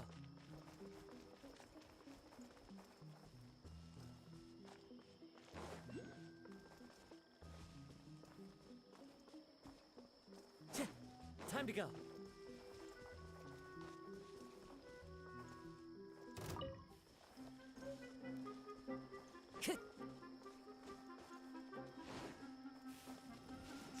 That hurt. Time to go.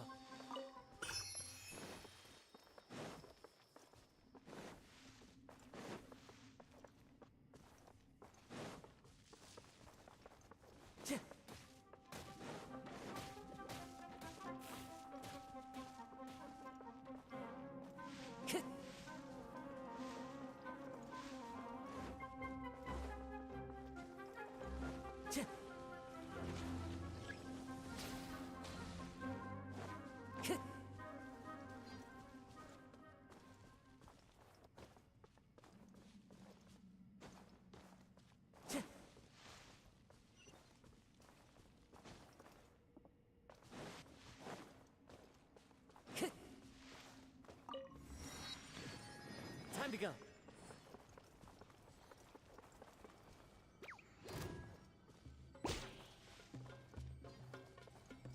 Clouds high. The birds call. Now you shall perish!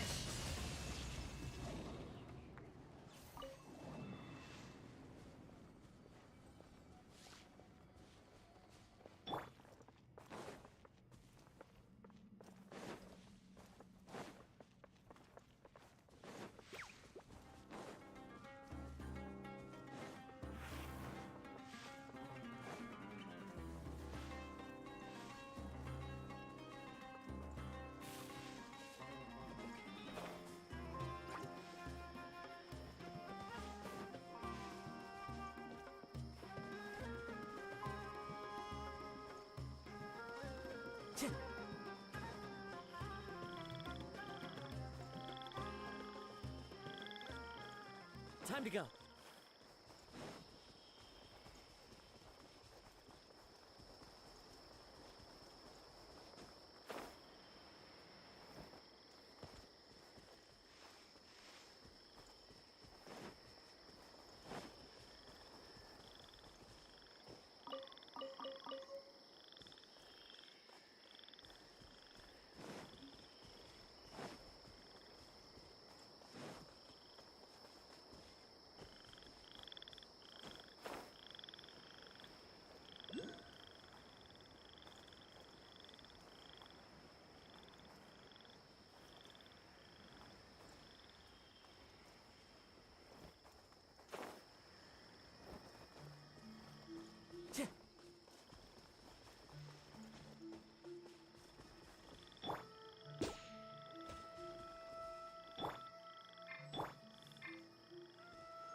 Now.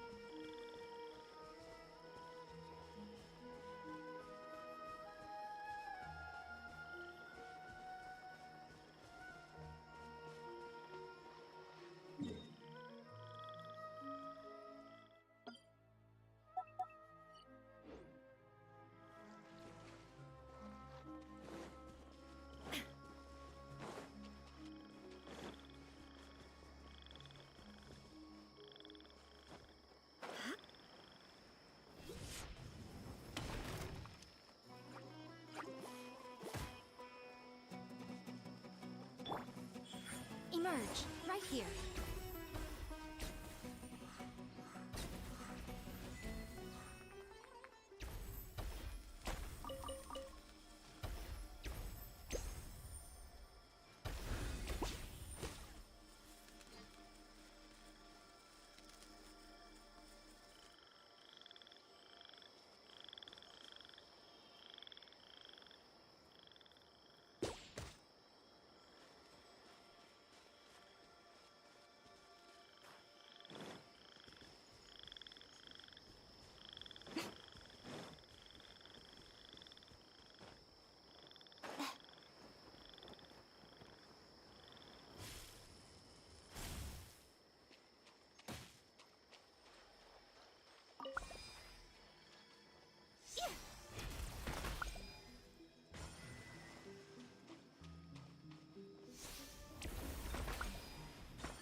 Okay, so I need to definitely capture a dusk bird. There's another animal here I haven't come into contact with.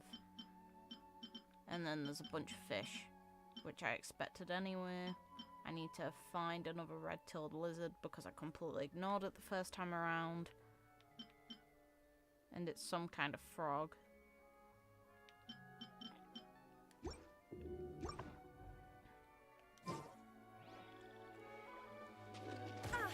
Get.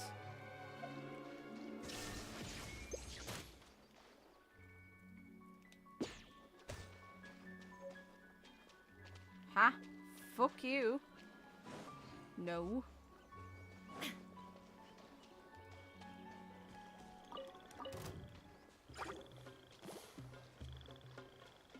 That's what you get. Fucking attacking me.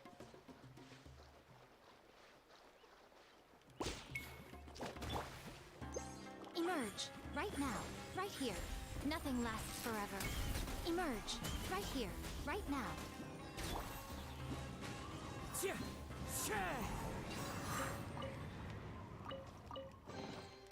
A fateful offering.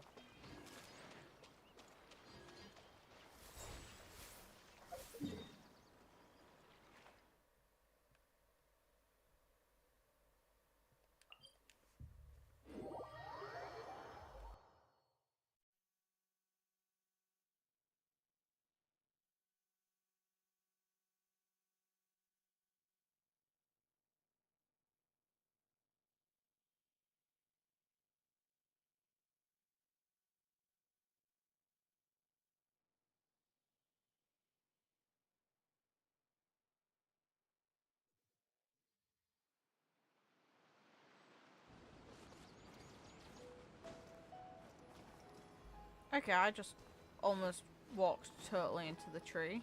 That works, sure. Time to go. Follow the wind. Hypasia should still be in the cave. Let's go inside and see how she's doing. Yep, I am. Don't worry, game. Gone off track once.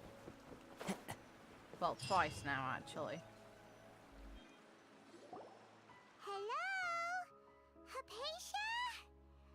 Hey, there's nobody here. Maybe she went out to look for some food. Let's try looking around the area.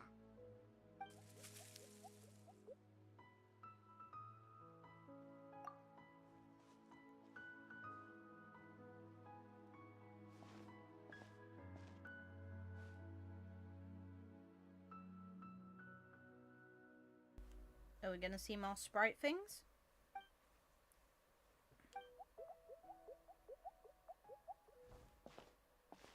Cute.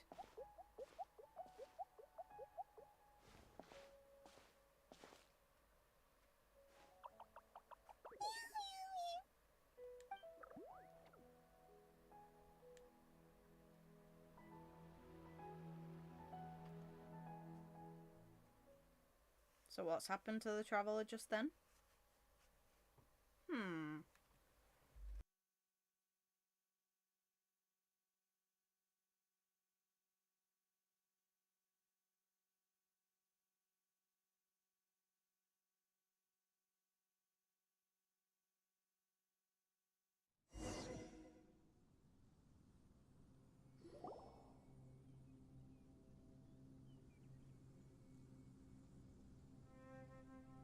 There you are. Hypasia, are you alright? So hungry. Need water. Now you're talkative, aren't you? There's no way we can get her to eat in her current condition. Let's try finding some water first. Huh? Wait. Why does it look super foggy outside all of a sudden? Anyway, let's go look around.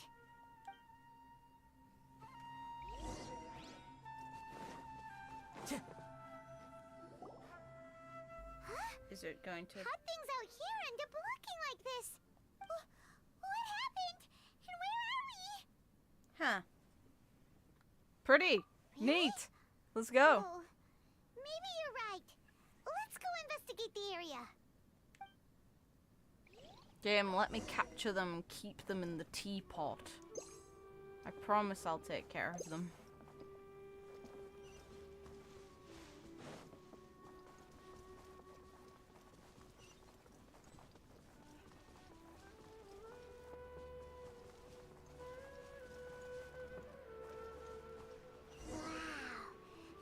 This is huge! Paimon knew there's something off about that cave. Let's think of a way to get over there and have a closer look. Who knows? Maybe we'll find a lead of some kind.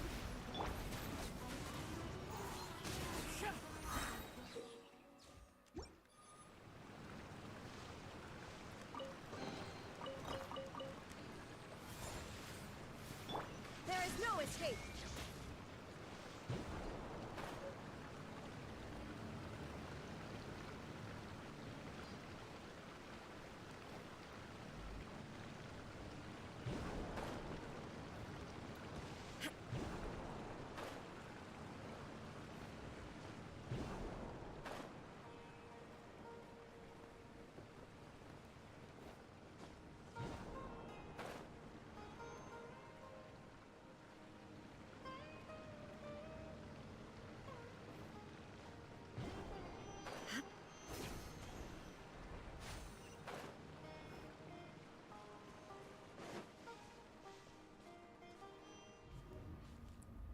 What the fuck?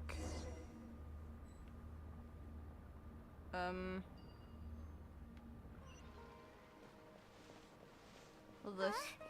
What happened just now? Why'd everything around us suddenly change? Hey, Kusanali.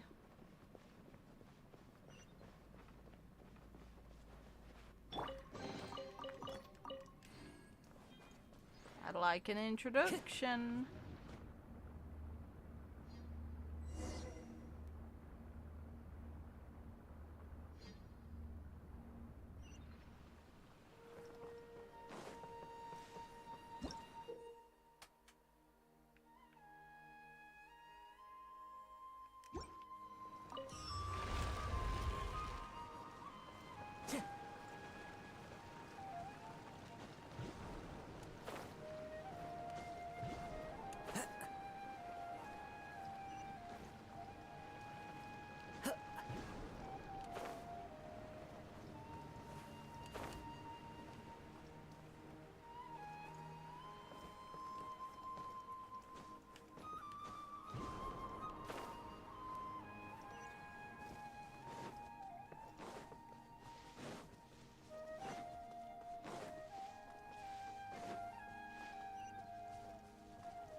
Time to go.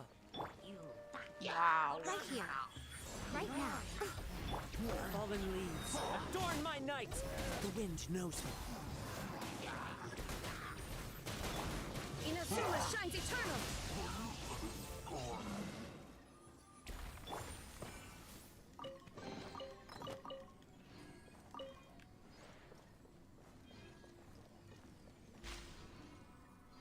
Huh. Okay. Cute. Wow, this area is pretty.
look so good.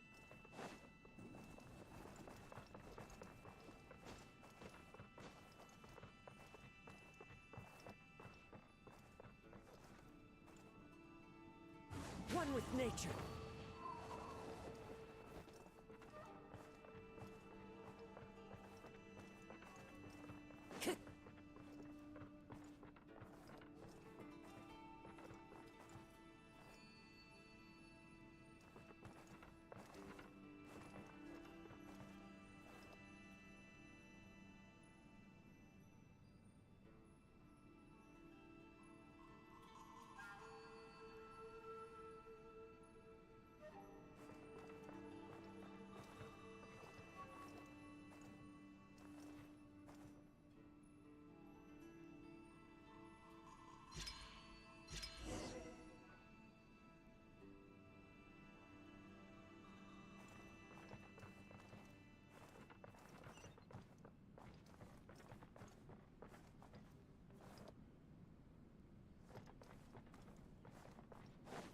Time to go.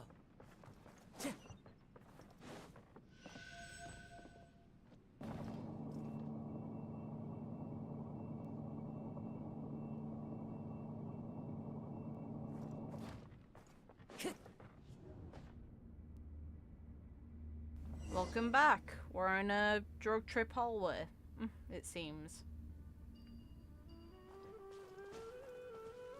'Cause this area is very pretty, but Jesus Christ does it like to take me back to Inazuma for some reason.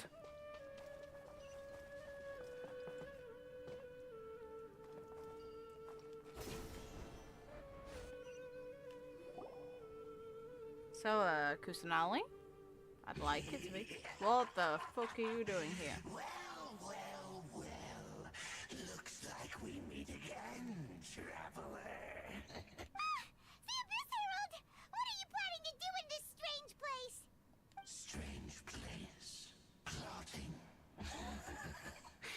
You needn't worry about such things. They don't concern you.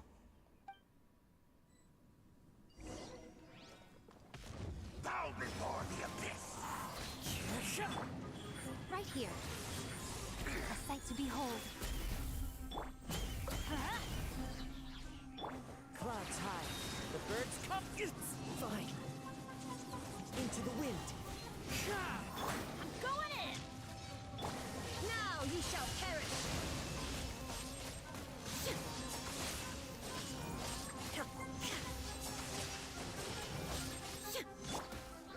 One with nature. Show them. Emerge. Right now. As one with wind and cloud. Huh? Why can't we beat this guy? Oh, Paimon doesn't get it! We faced others like him before! What's wrong this time? Traveler, though you may have managed to avert countless crises before, your good fortune was bound to end sooner or later. It's time you realize how weak and powerless you really are. Your brother. Oh, pitiful traveler. Are you really so ignorant? Or are you just living in complete denial? His Highness has long since forsaken you.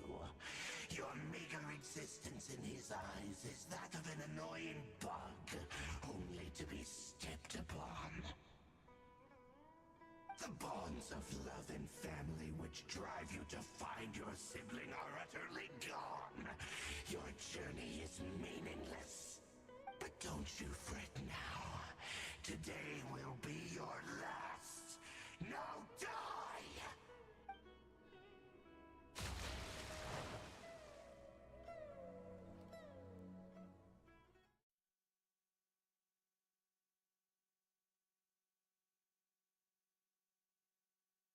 Oh well, I guess that's the end of Genshin. Come on, game, load faster. Jesus.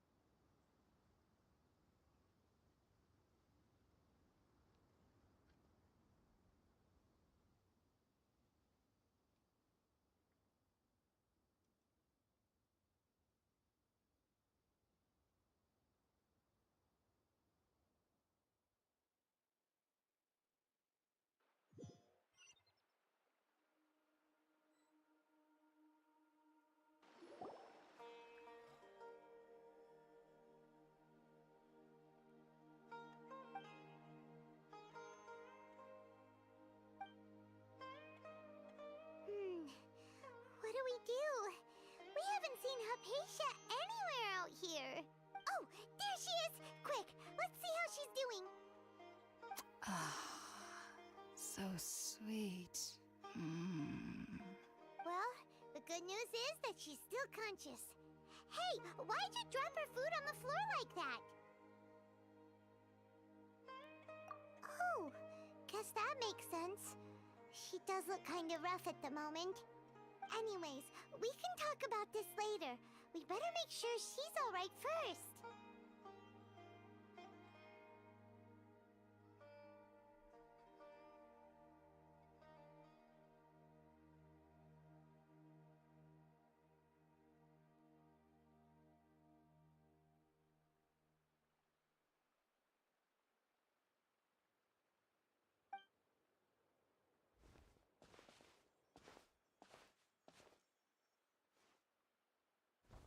Whoa, wait a sec. Look at all this fruit lying around her. We can put that to good use. Thanks, random wood sprite thing.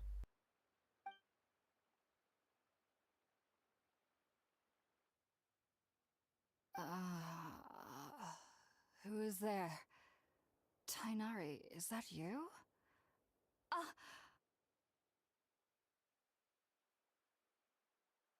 Huh? It's okay. You can relax, Hypasia. Tighnari sent us here to bring you some food and water. Here, we have a letter that he asked us to give you.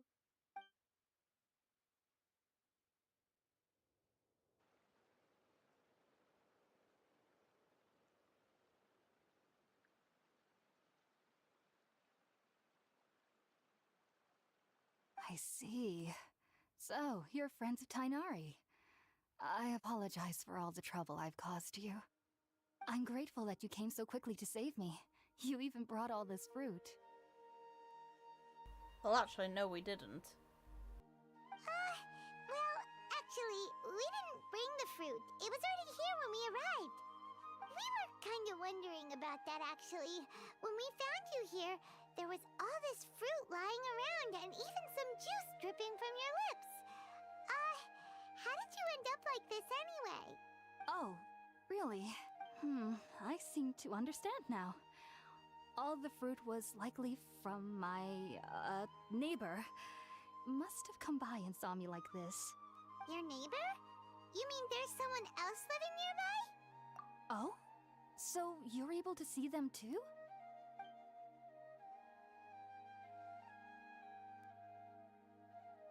Wait, hold on a second, Traveler. You say that before we arrived, you saw some mysterious creature and suddenly had a strange dream? Isn't that a little too crazy to believe? No, I actually do believe what the Traveler is saying. I myself had a similar experience once before and ended up scaring my timid little neighbor here. You needn't worry. They mean you no harm. They only dragged you into the dream because they hoped to buy themselves a little time in order to scurry away. So, Hypasia, just what kind of creature is your neighbor exactly? I'm not sure what it's called, to be honest. But I do know that they have some sort of deeper connection with the Dendro Archon. I know this because the first time I saw them was also the exact day my consciousness was able to form a connection with Irminsul. Even after I opened my eyes and stopped meditating, my heart was still pounding, and my mind was racing with all the knowledge that I had touched. And at that very moment, I suddenly noticed a small figure at the opening of the cave. In my curiosity, I began to walk over to the creature. They must have already been used to me living in the cave, because they didn't seem to mind me approaching them. They just kept doing whatever they were up to. It wasn't until I crouched down next to them that they suddenly realized that I could see them. Oh! And then? And then I had a dream. By the time I came to, they were nowhere to be seen. I was convinced they'd never show up again. But sure enough, I saw them nearby a few days later. And they weren't alone. I feel like they aren't as afraid of me as the first time I approached them. But I never would have expected them to save me. Yes, no doubt about that. By the way, Tighnari mentioned in his letter that you had questions for me regarding Irminsul.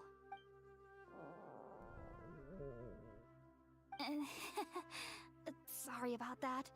Sounds like just drinking juice still isn't quite enough for my stomach. Well, if somebody hadn't dropped the food earlier. Anyway, looks like we'll need to prepare something ourselves. Besides, Paimon's getting hungry too. Let's eat first and talk about Irminsul later. You're talking about, like, telling me off for dropping the food, but who's going to have to cook now, Paimon? Shut up! Alright, we're up, traveler. Today's menu will feature sweet madame and a radish veggie soup. You'll love them, Hypasia. They're our specialties after all. Sounds good. I've never tried any dishes from other nations before. I certainly look forward to it. It's been so long since I've had a decent meal, too. To be honest, the last time had to be when Tighnari came to visit.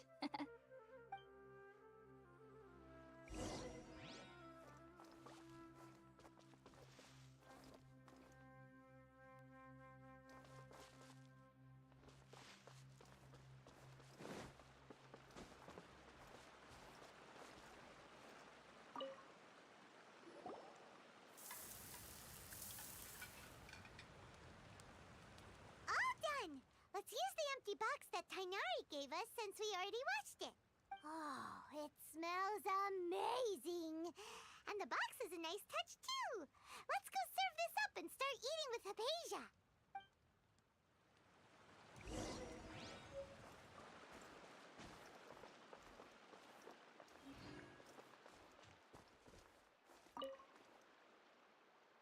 Are you already finished cooking? Smells delectable. I'm truly thankful whenever I can enjoy a proper meal like this. Cooking really isn't my forte.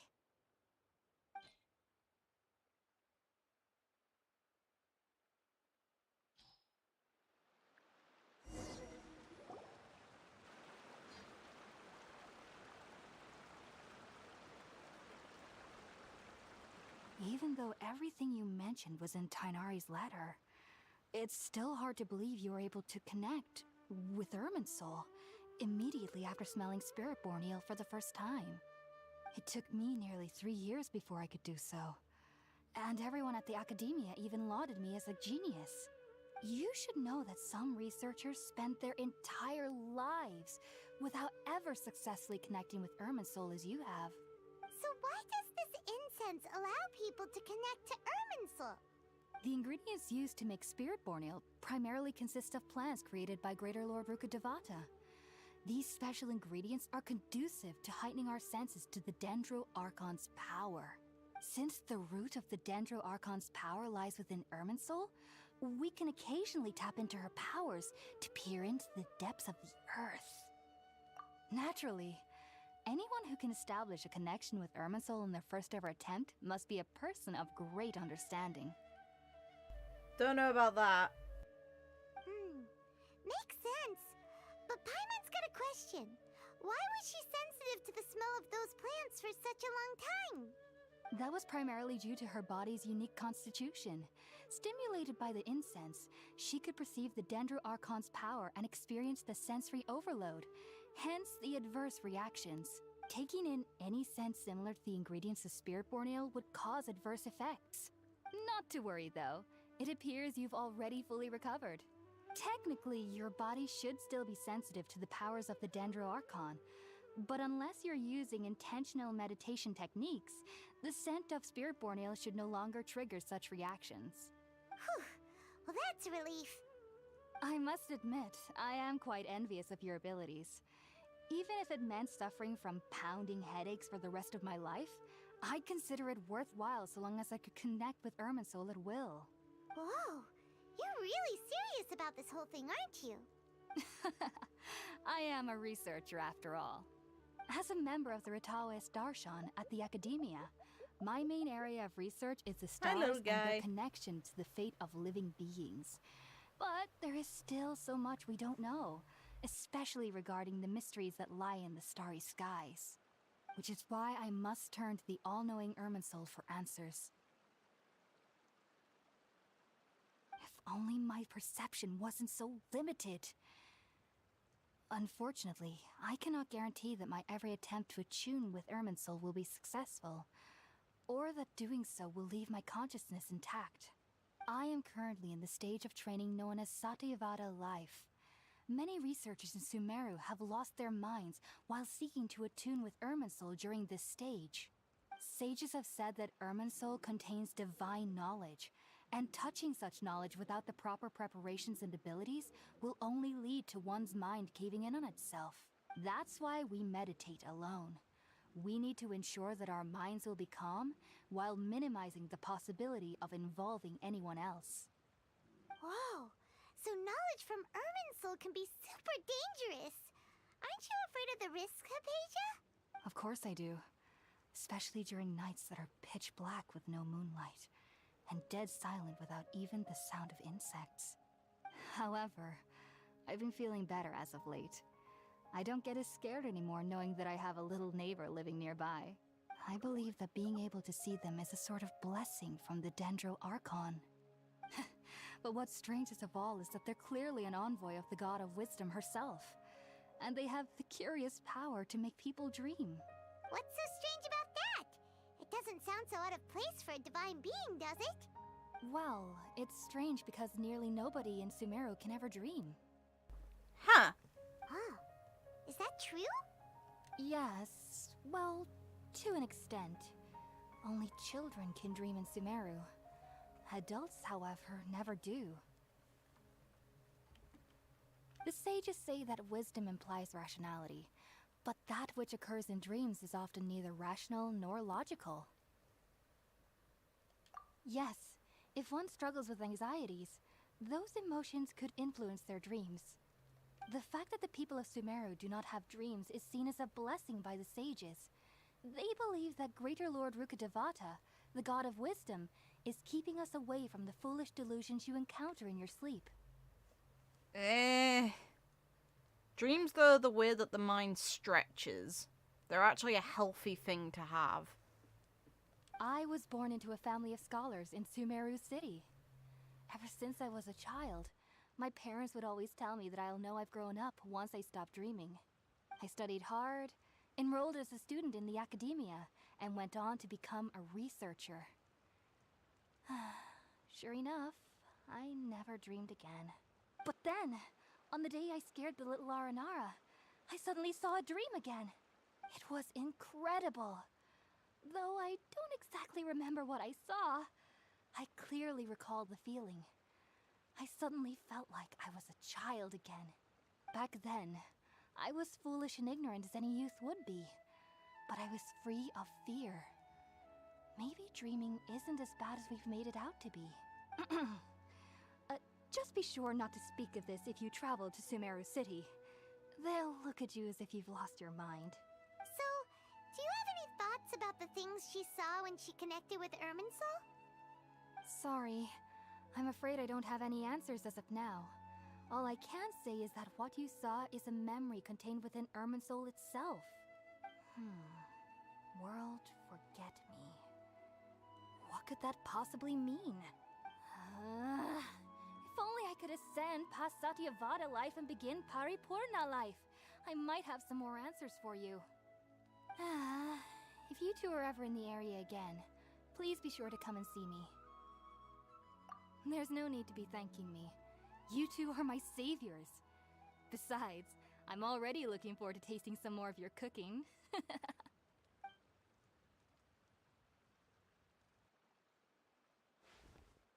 Now that we know Hypasia is alright and had the chance to ask her some questions, Paimon thinks it's about time to head back to Gandarvaville.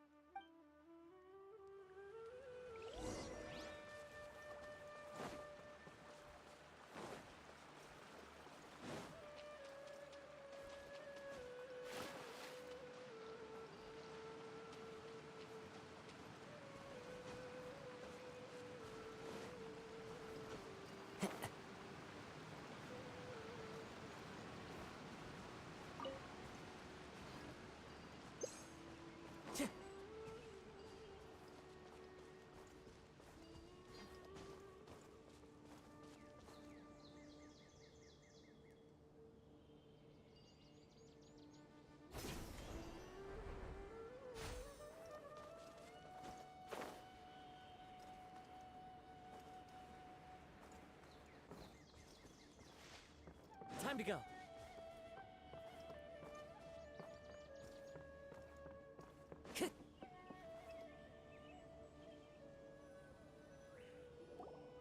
Think about it, Tighnari. Refusing to join is tantamount to burying your head in the sand. I understand that you're a forest watcher, and that it's your duty to combat the effects of withering zones. But isn't it evident that such work is not a lasting solution to the problem?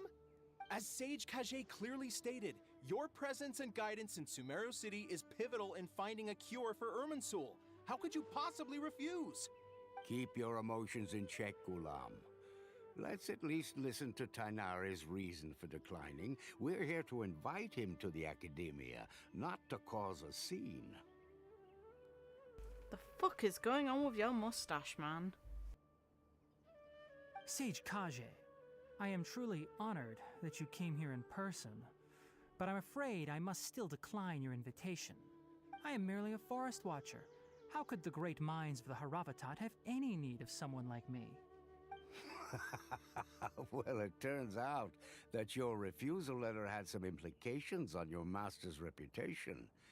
He is a renowned sage of the Immorta, after all. So now I've come here in his stead. I see. Huh.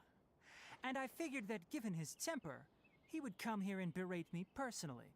Tighnari, your master is an integral part of this effort, and now he requires your assistance.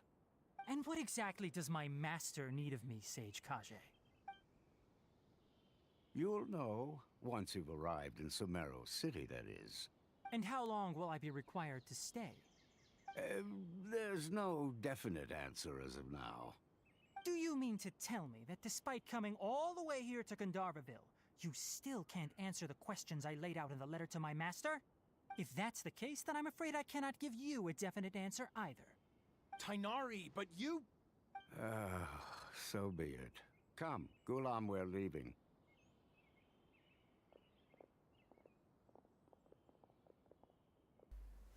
Can we pet your ears? Not the time, I know, but who cares? Bye. Don't watch over me, dickheads. Tighnari, what was that all about? It's nothing. Some people from the Academia wanted me to go to Sumeru City to assist them with a project, but I had to refuse on account of all my responsibilities here. But all that can wait. How did things go with Hypasia? It was quite the eventful trip, but the main thing is that she's safe and sound. She answered a bunch of questions for us, too. Very good. Now that the traveler has made a full recovery, there shouldn't be any reason for you to tarry here longer. I assume you will be heading to Sumeru City, correct? That's right! We want to meet Lesser Lord Kusanali and ask her for advice. Do you have any idea on how we can find her? Sorry, I'm afraid I don't have any advice for you there. Well, do you at least know anyone we can try asking in Sumeru City? Let me think. My trips to Sumeru City have been fairly short, and most of my acquaintances are researchers. How about this? I'll write you a letter of introduction that you can give to a researcher I know. He's from the Immorta Darshan and is adept at gathering information. Asking him might prove worthwhile. Cheers, Tighnari. Also, when you enter Sumeru City, you'll probably end up receiving something like this item here. I'm not sure if it will ever come in handy for you, but maybe you can give it a try. Oh? What is it? It's called an Akasha Terminal. It's a tool produced by the Academia that utilizes the legacy of Greater Lord Rukkhadevata. Some say that this very item is the basis of Sumeru's reputation as the City of Wisdom. Needless to say, this device and its usage fall under the Academia's expertise, so I'll leave it to them to show you how to use it. Great! Next up, Sumeru City! But wait, before that... That's right!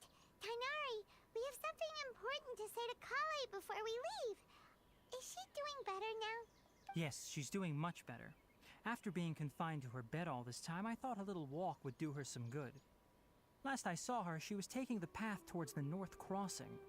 She knew you two would be leaving soon, so she must have wanted to see you off. No. Thanks, Tighnari. Cute. All right, let's go! Farewell. Bye-bye, And Fox. good luck to you both.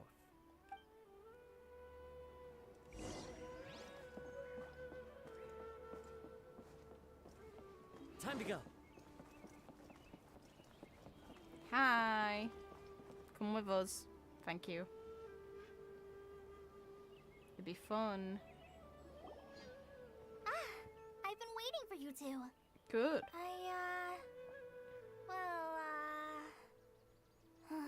Never mind.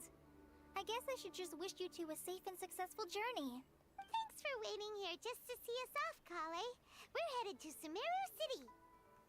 Don't worry about me. I can take care of myself. My condition won't be getting in the way of my duties. I want to be a forest ranger after all. It's up to me and the others to protect the rainforest here. And, I'm sorry. I should have told you both about my condition when we first met. I just wanted you two to treat me as a normal friend. But I guess now I understand that the most important thing is for friends to be genuine with one another. There's no need to apologize, Collei. We should be thanking you for trusting us enough to be your friends and sharing your past with us.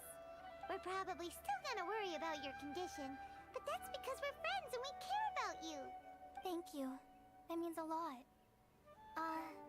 Before you leave, I have something for you. Recipe? Oh? What is it? It's my recipe for pita pockets. Yep, thought so. I told you that I'd give you a copy, remember? My handwriting is a little, messy, so please don't laugh. Yay! Thanks, Collei. Now we can eat those scrumptious little pitas whenever and wherever we like. I hope that whenever you eat them, you'll both remember your time here in Gandarvaville.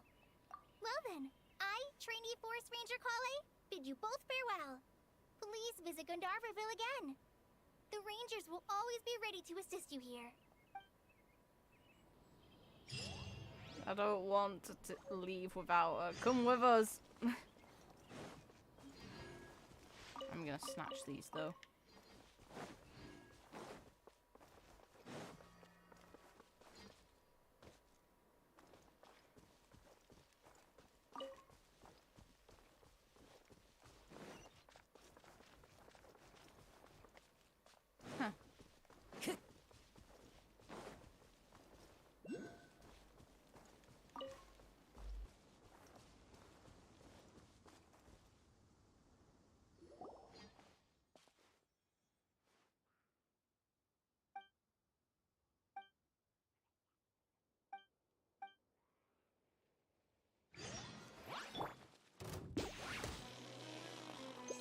Right here, right now.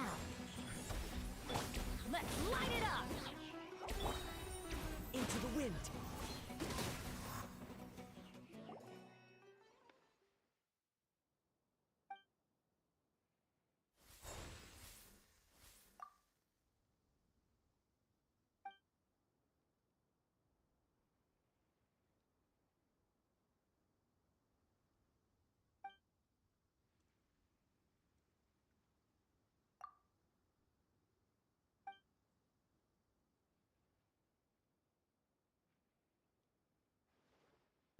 Yes, they are.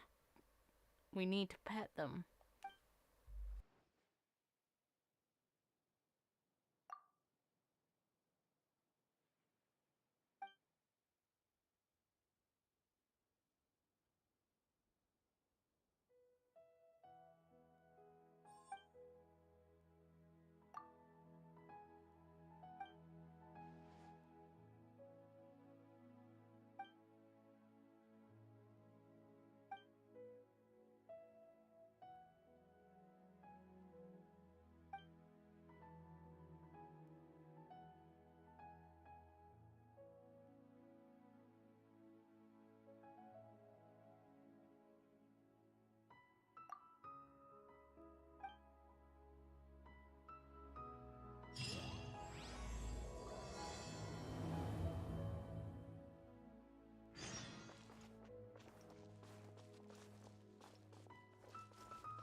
I'll escort you, takes you to an area they can't even walk through.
Emerge, right here.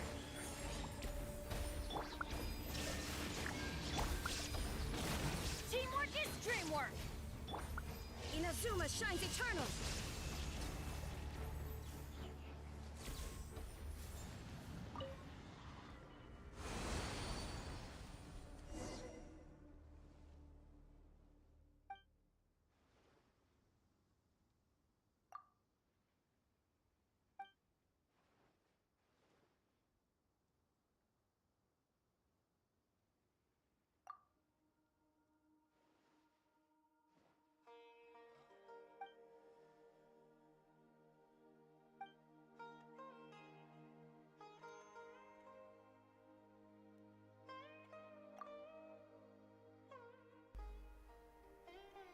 Was that meant to say karma clam? Because they put clam.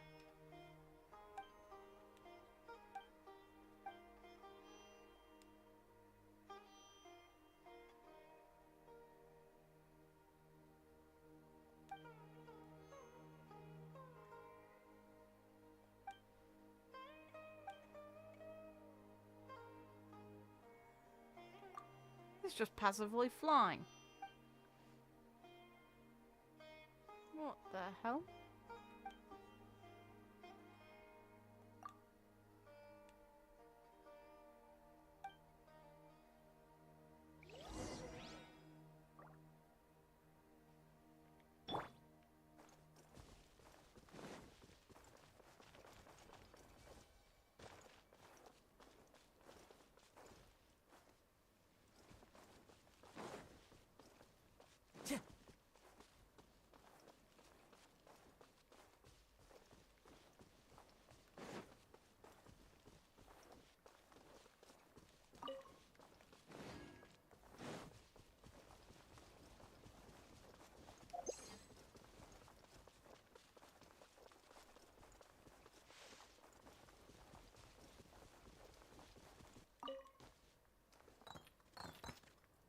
Fuck's sake.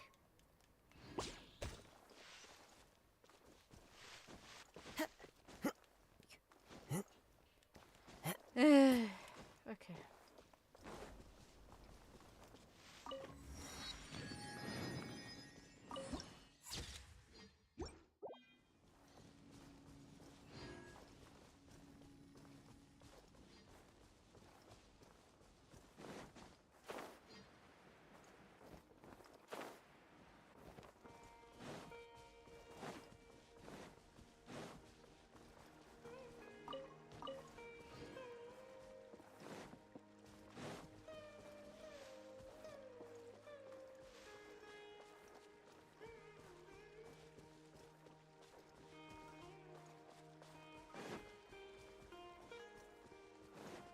Time to go.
That's what you get.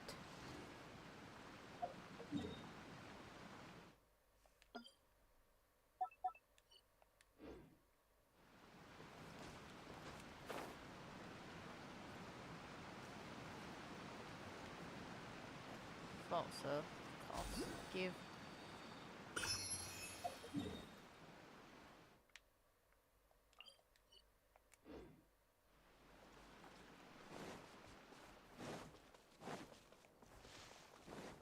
Now, lizard and a frog.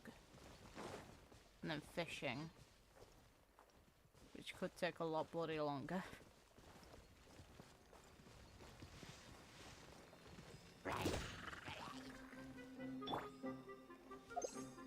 Illusion shattered!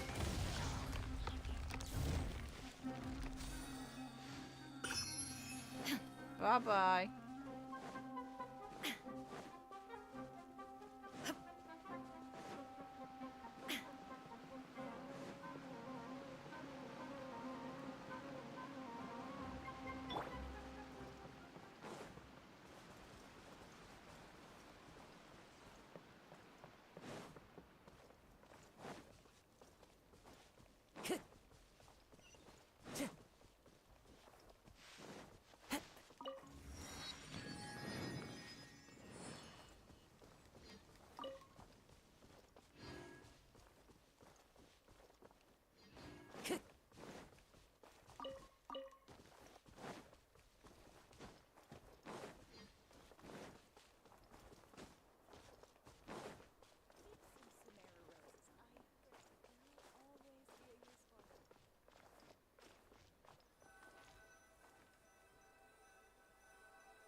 And there's the earpiece.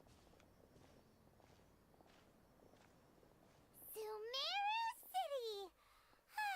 We finally made it! Oh, did you see that? When those people entered the city, something on their heads lit up. One moment, please, you two. It appears this is your first time visiting Sumeru City. Oh, yeah, that's right. But how did you know that? Because we don't have the weird earpiece. Because there's currently no information on either of you in the Akasha. Oh. But no need to worry, that won't prevent you from entering the city. In fact, the Academia conveniently provides each traveler to Sumeru City with a device. Perhaps you two have heard of the Akasha before. It's our beloved Greater Lord Rukkhadevata's lasting legacy, a treasure trove of collected knowledge. After centuries of tireless research on the Akasha, the Academia created one of its most ingenious inventions, the Akasha Terminal. As long as you are within Sumeru's borders, you may use an Akasha Terminal to connect directly to the Akasha and access any knowledge you need. I should mention that due to technical limitations, the operation of Akasha Terminals will be much smoother and more effective in large cities such as Sumeru City and Port Ormos. Oh, so this is the thing that Tainari was telling us about. It sounds pretty amazing. You two are quite fortunate. Until recently, it was standard practice to only issue Akasha Terminals to outlanders who spent an extended amount of time in Sumeru. However, this policy was recently changed, and now all travelers are issued one upon arrival. Here are your Akasha Terminals. Please handle them with care. It kinda looks like a leaf. To activate it, simply hold it in your hand and say the following phrase to yourself. May the mighty God bless us with their voice of wisdom. Oh, since this little doodad lets you access knowledge, maybe we can use it to find a way to meet Lesser Lord Kusanali. Let's give it a try. That's not gonna probably work. May the mighty God bless us with their voice of wisdom.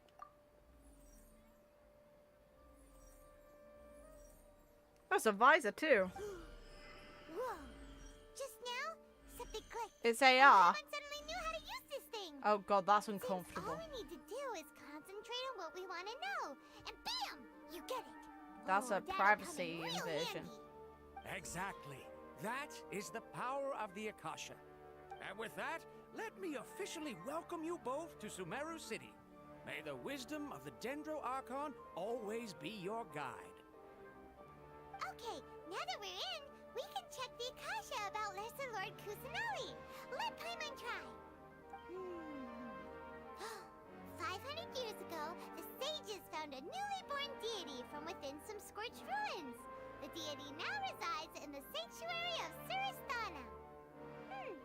Seems pretty similar to what Collei was telling us. Okay, next, let's concentrate on asking how to meet her.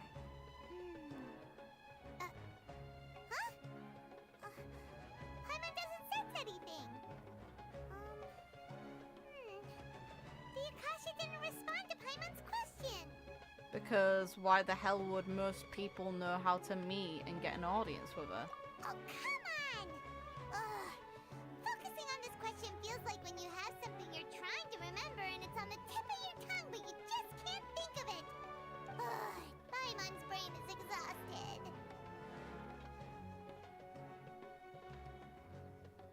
Oh, smart idea! But what are you going to ask it?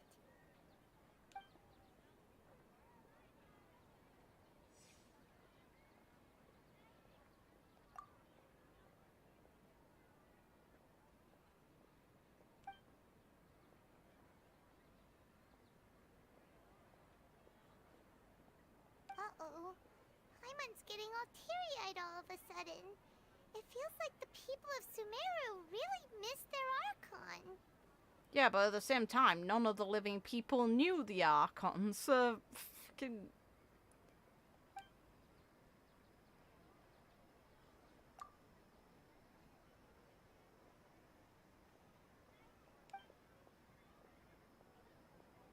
They're too focused on the past, they're kind of neglecting the current one.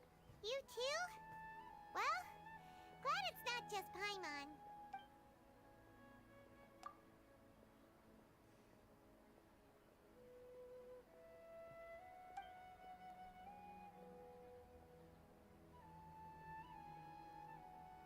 Huh.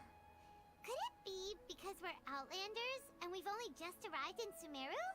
You know, maybe we're not qualified to receive an answer to this sort of question or something. Well, seems no matter which way we try, we can't find anything that'll lead us to Lesser Lord Kusanali. Guess our only choice now is to try meeting with the researcher that Tighnari recommended. He's from Sumeru and even has a position in the Academia. Maybe he'll be able to access more info from the Akasha. Let's see. Tighnari wrote an address on the letter's envelope. Oh, it's not far from the city's gate. Let's head over and have a look. Hopefully he's at home.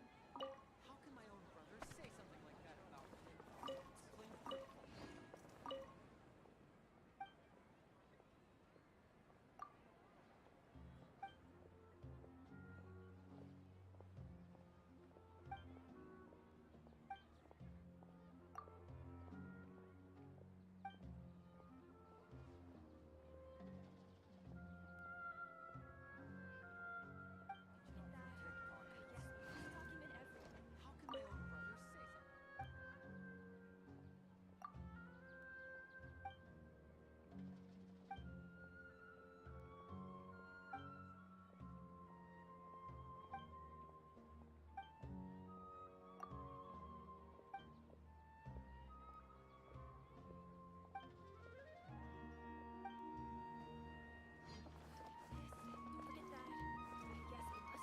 Everything.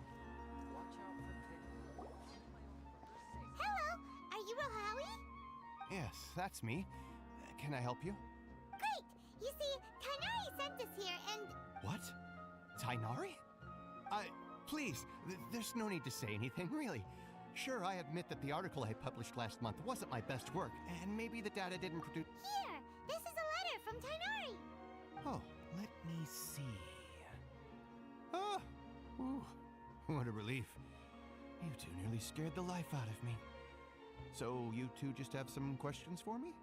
Seems even Tighnari acknowledges my innate ability for procuring information. So, what is it you two would like to know? We want to meet with Lesser Lord Kusanali. Do you know a way we can do that? You mean you want to meet the Dendro Archon herself? This isn't exactly my area of expertise, but let me see what I can find in the Akasha.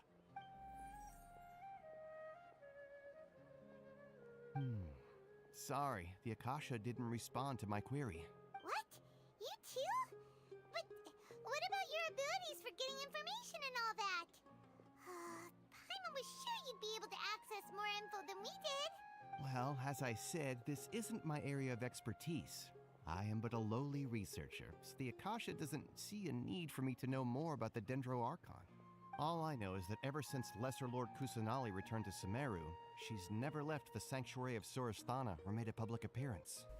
Oof, 500 years stuck in there, that sucks. Huh. Didn't expect her to be such a mysterious figure. The Dendro Archon is somewhat of a recluse. Perhaps she just doesn't want to entertain visitors, which would explain the lack of information in the Akasha. Well, you all seem really preoccupied with the idea of missing the new Archon. You haven't even really given her a shot, so the voice was clearly hers. Forget about me. Aw, but then what can we do? No need to worry just yet. I'm only hypothesizing here. You could certainly try asking around and see if anyone else has ideas. And besides, you two should consider the bright side of things. Not being able to see Lesser Lord Kusanali may not be a bad thing. In this world, there will always be information you cannot obtain from the Akasha, and things you can never accomplish. Knowing when to yield is a form of wisdom. Take me, for example. It's a miracle if my brain cells can spit out one paper every 3 years. But Tighnari? That guy can publish 3 papers in just a single year. Okay. Thanks for your advice. Don't mention it. If you two ever want information about things like who's been promoted within the academia or relations between the 6 great sages, come find me. Hey, come on. This is a survival skill at the academia. Oh, Paimon's expectations were pretty low, but this is so low it's like digging holes in the dirt. So what do we do now? Even if we want to talk to someone, we don't know anybody here. Huh? Like who? Oh, you're right! Catherine! The Adventurers Guild has its own intel network. Let's hurry and find her.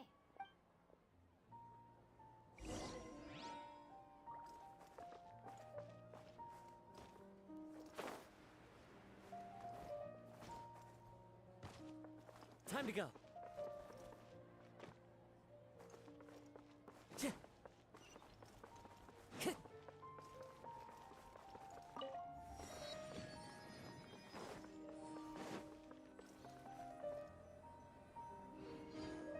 Ad Astra Abyssosk.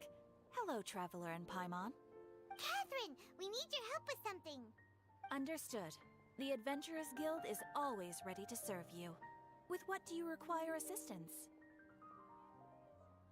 Nice decorative plates. We want to meet with Lesser Lord Kusanali. Do you know a way we can do that? You two wish to meet with Sumeru's Archon. Understood. Please wait.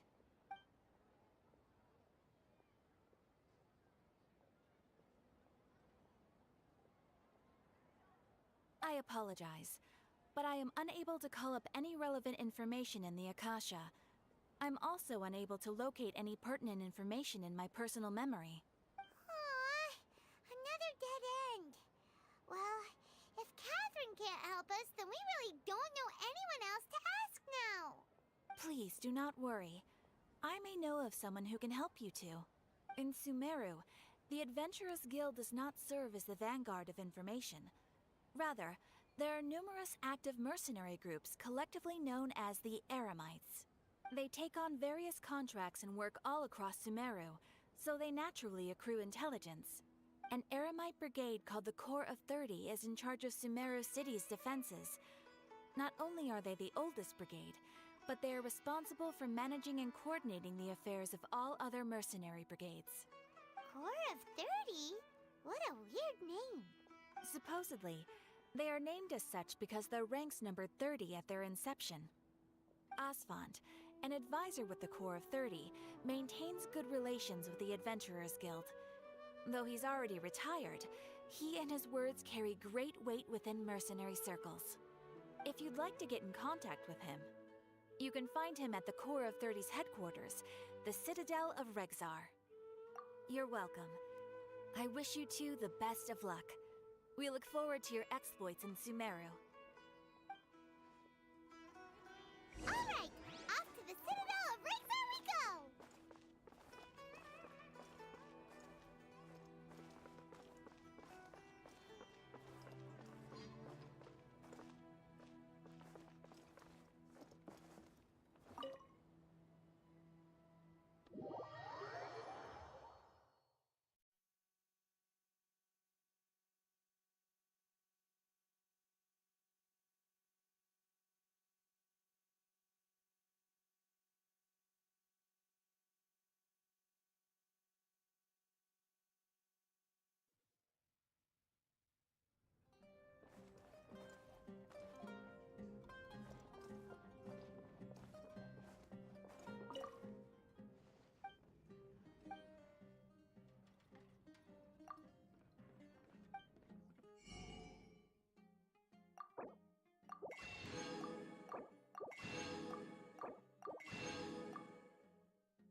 This place has one hell of a vibe.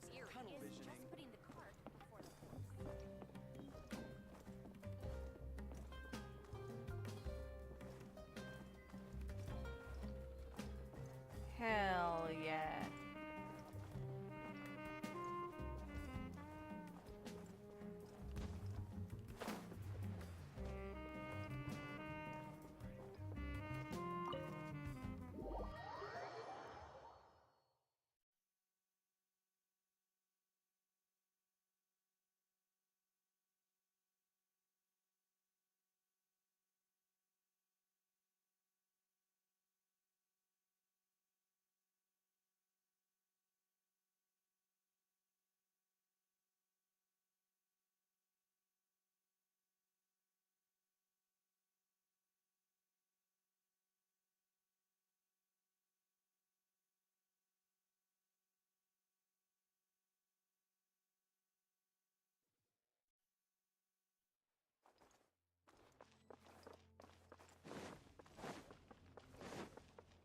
Time to go.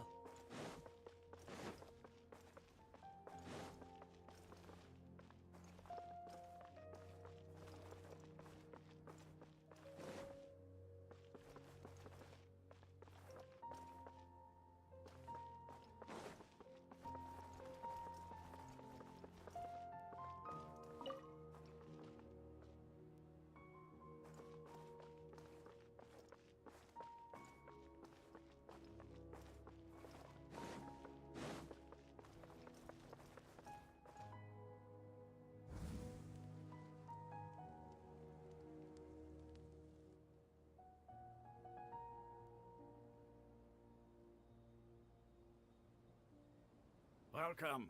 The Adventurers Guild told me to expect you to. It's nice to meet you, Osvand. We'd like to ask you about something.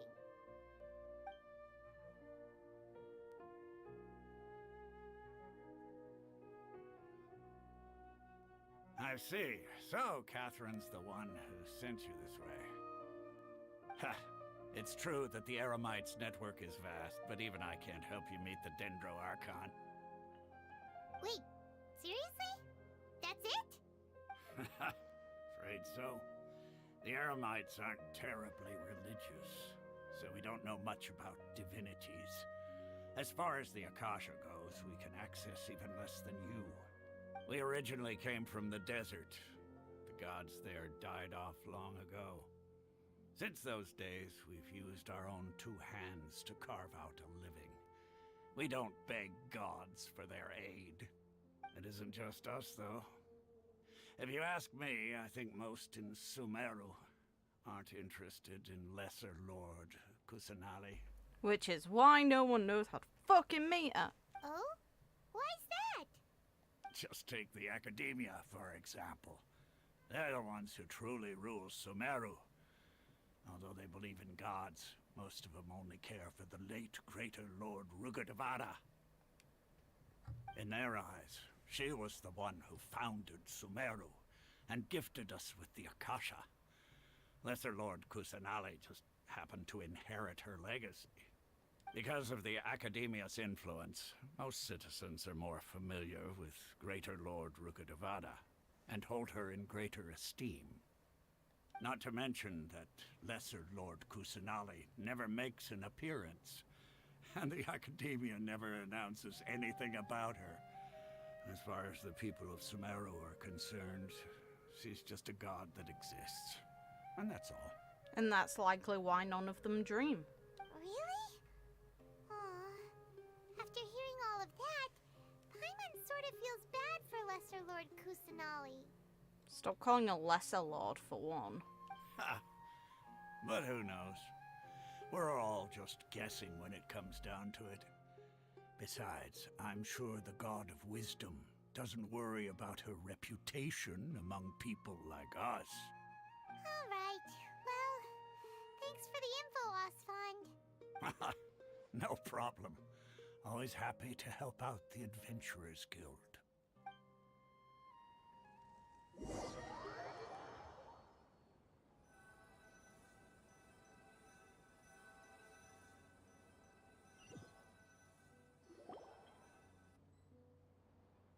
The fuck was happening to the character? Was right about most people's attitudes here. Not only are they not interested in the Dendro Archon, they even say stuff like, if the Akasha doesn't think I should know, then I don't need to know about it. We've been asking for information non-stop ever since we got to Sumeru. But the harder we try, the more helpless everything seems. Isn't there at least one person in this entire city who cares about Lesser Lord Kusanali? Oh, you two are interested in Lesser Lord Kusanali? Huh? Who are you? From the That's sound of it, convenient. you two are Outlanders who recently arrived here. You've been asking around for information on Lesser Lord Kusanali, right? Oh, I'm sorry. I forgot to introduce myself. I'm Dunyarzad, one of Lesser Lord Kusanali's faithful followers. Whoa, really? Then do you know how we can meet with her? I'm afraid I can't help you with that. But your conversation earlier did happen to remind me of a legend about the Dendro Archon. Sure. It goes like this. Long, long ago, there was a man who heard a prophecy. It predicted that a great calamity was about to befall him. Panicked by what he heard, the man sought out the Dendro Archon in hopes that she would bless him with the wisdom to help him escape his predicament. The man journeyed across deserts and through rainforests and experienced tribulations of every kind. However, he still couldn't find any trace of the Dendro Archon. In despair, he thought, alas, the Archon has abandoned me. He then had no choice but to sorrowfully resign to his fate. Okay, and then what happened? And then, the calamity came.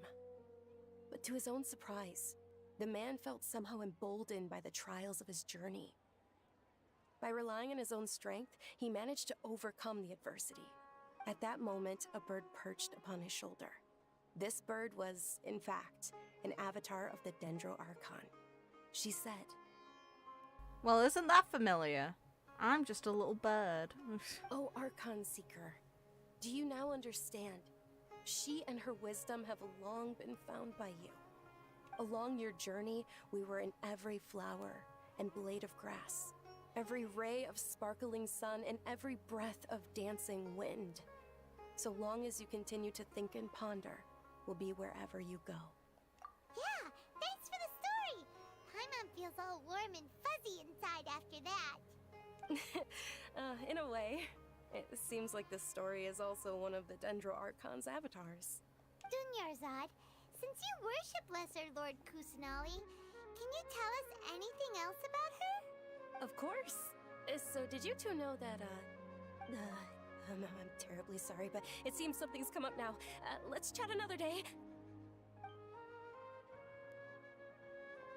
Why is she running from the guards? Hey, On wait! mercenaries. What the heck just happened? It looks like they're searching for someone. Dunyarzad was acting super nervous just now.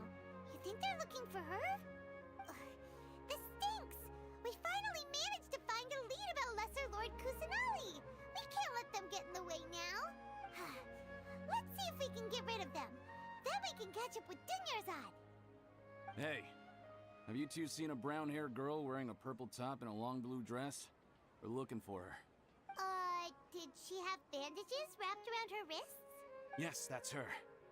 Did you see which direction she went? Yeah, she went that way. Quick, after her!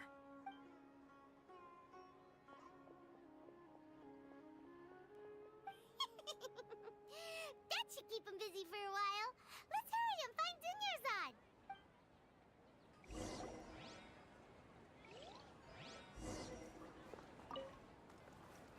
Let's find out why she's in trouble.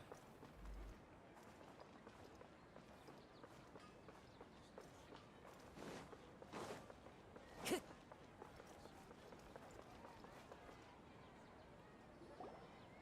you are, Dunyarzad. We thought you might have been long gone by now. What did you do? Oh, it's you two. Oh, you startled me there. You can relax now. We threw those people looking for you off the trail. Really? Thank you so much. Unfortunately, I believe there's still more of them out there looking for me.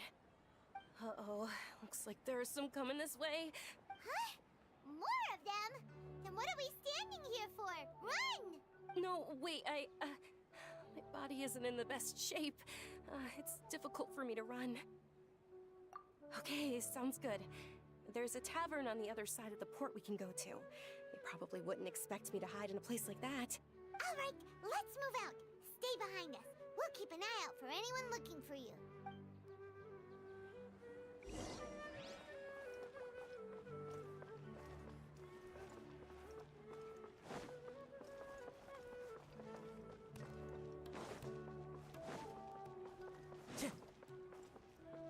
Time to go.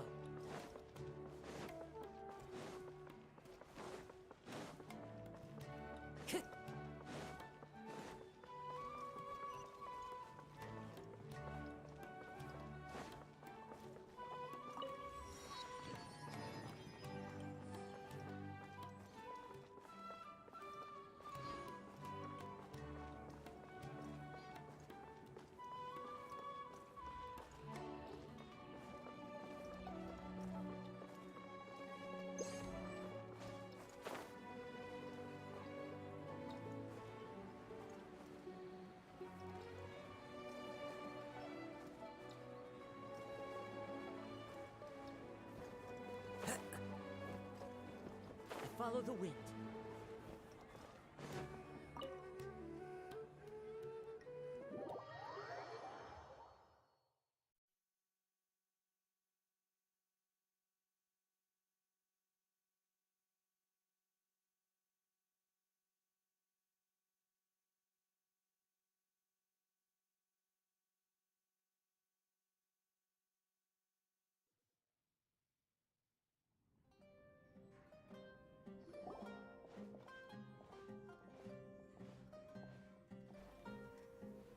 Yet again, I like the inside of this place. We made it. Oh, they shouldn't be able to find us now. Wait, stand down, Dia.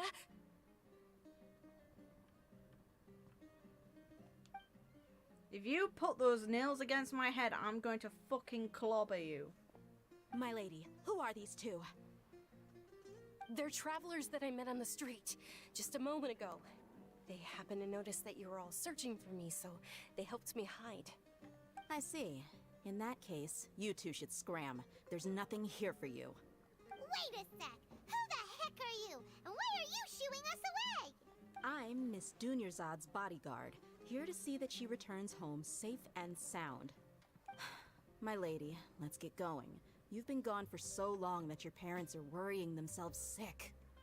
And if I refuse to go with you? It'd be easier for the both of us if you cooperated.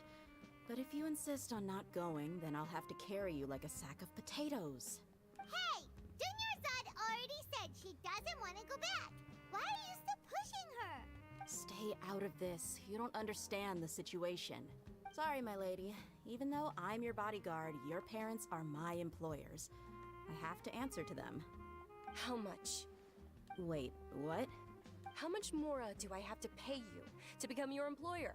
So you never listen to my parents ever again. Double? A triple? Give me some time and I'll get that much. My lady, this isn't about Mora.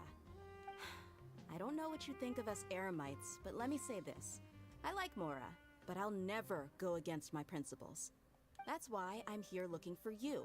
Sure, it's an order from my employer, but my conscience was also telling me it's the right thing to do. And knowing your health, carelessly running around like this is gonna hurt ya. For the sake of those who love you, don't be stubborn. No, you're wrong. I'm aware of my limits and I know what I'm doing. Honestly, the only people being stubborn right now are my parents. And they know perfectly well that it makes no difference if I'm at home or not. They still won't accept reality. And every time I bring this up, they just change the subject. Dia, you've been living with us a long time already. This should be old news to you.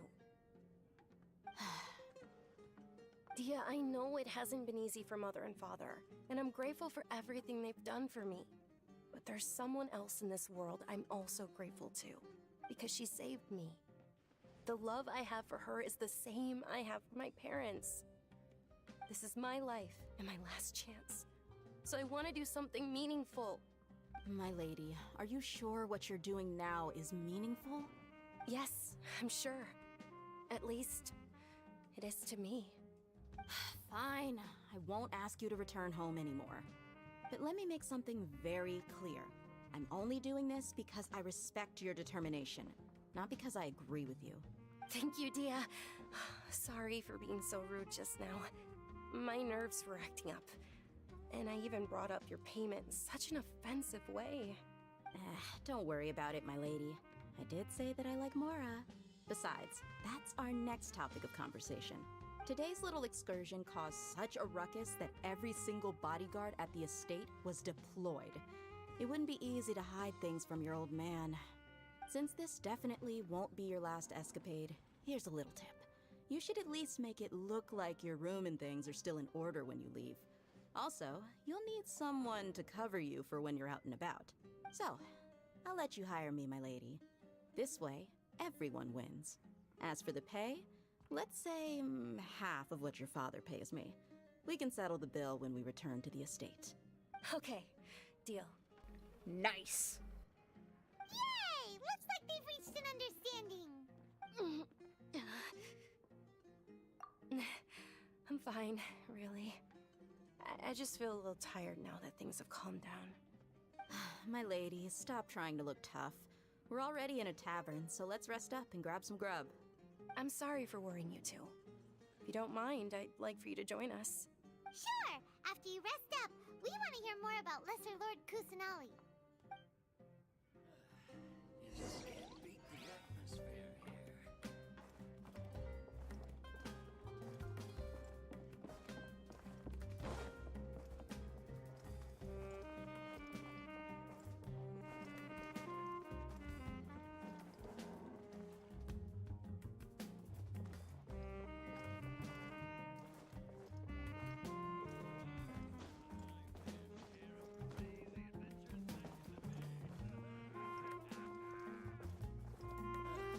You just can't beat the atmosphere here.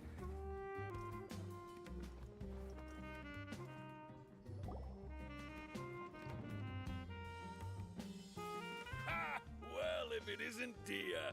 Haven't seen you in nearly half a year. Word on the street is that you're a bodyguard for the Homayani family now. Ha! Don't you find that kind of work boring? Nah, you get used to it. How about a menu over here? You got it, huh? Isn't this little Miss Homayani herself? We don't get to serve personages like you very often. We'll be sure to prepare our very best. Thank you, sir, but there's no need. I don't have a lot of Mora on me, and I really ought to save as much as I can. But please bring these two the best food you have. They're my new friends. so I want to be a good host for them.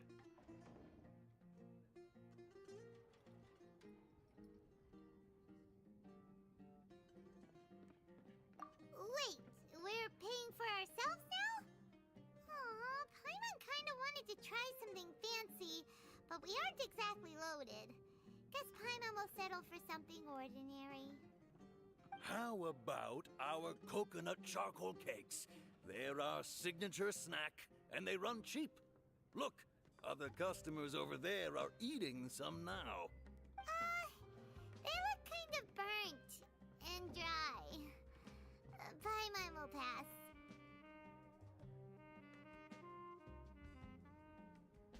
How are you being picky? What do you have against my slime dishes? Dunyarzad, we asked a lot of people when we first arrived, and almost nobody was interested in Lesser Lord Kusanali. So, what made you want to follow her? Well, remember when you asked me if I knew how to meet the Dendro Archon? Even though I don't know how, I think I've actually seen her before. Huh? Really? Yes, it was when I was a child. At the time, my illness had kept me bedridden for the better part of a year. I was stuck inside and couldn't make any friends, and my parents did their best to find treatments for me. But even then, the Akasha didn't have any helpful information. My younger self no longer had any hopes or dreams. One flare-up was so bad that I was in a semi-conscious state for several days. Then one night, I woke up alone in my room. I was terrified. My body was paralyzed. Even if I cried, there was no sound. At that moment, an ethereal voice spoke in my mind. Dunyarzad, don't be scared. You don't have to cry.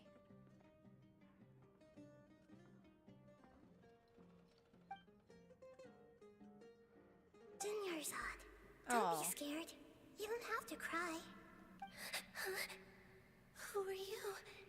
How do you know my name? How do I explain this? You might not be able to understand, but actually, I know everything about you. Definitely the same voice as the bird. Really? Quote unquote bird. Of course. I know that you're scared of thunder, that you hate taking medicine every morning, and that you love counting the petals on your mom's skirt. Wow, you really do know everything. Dunyarzad, is there anything you want? What? Not really. I can't go anywhere or do anything. Huh? But aren't you a child? All children have wishes. Tell me what you want, and maybe I can make it happen. Aww. And, can you make my illness go away? Oh. I'm sorry.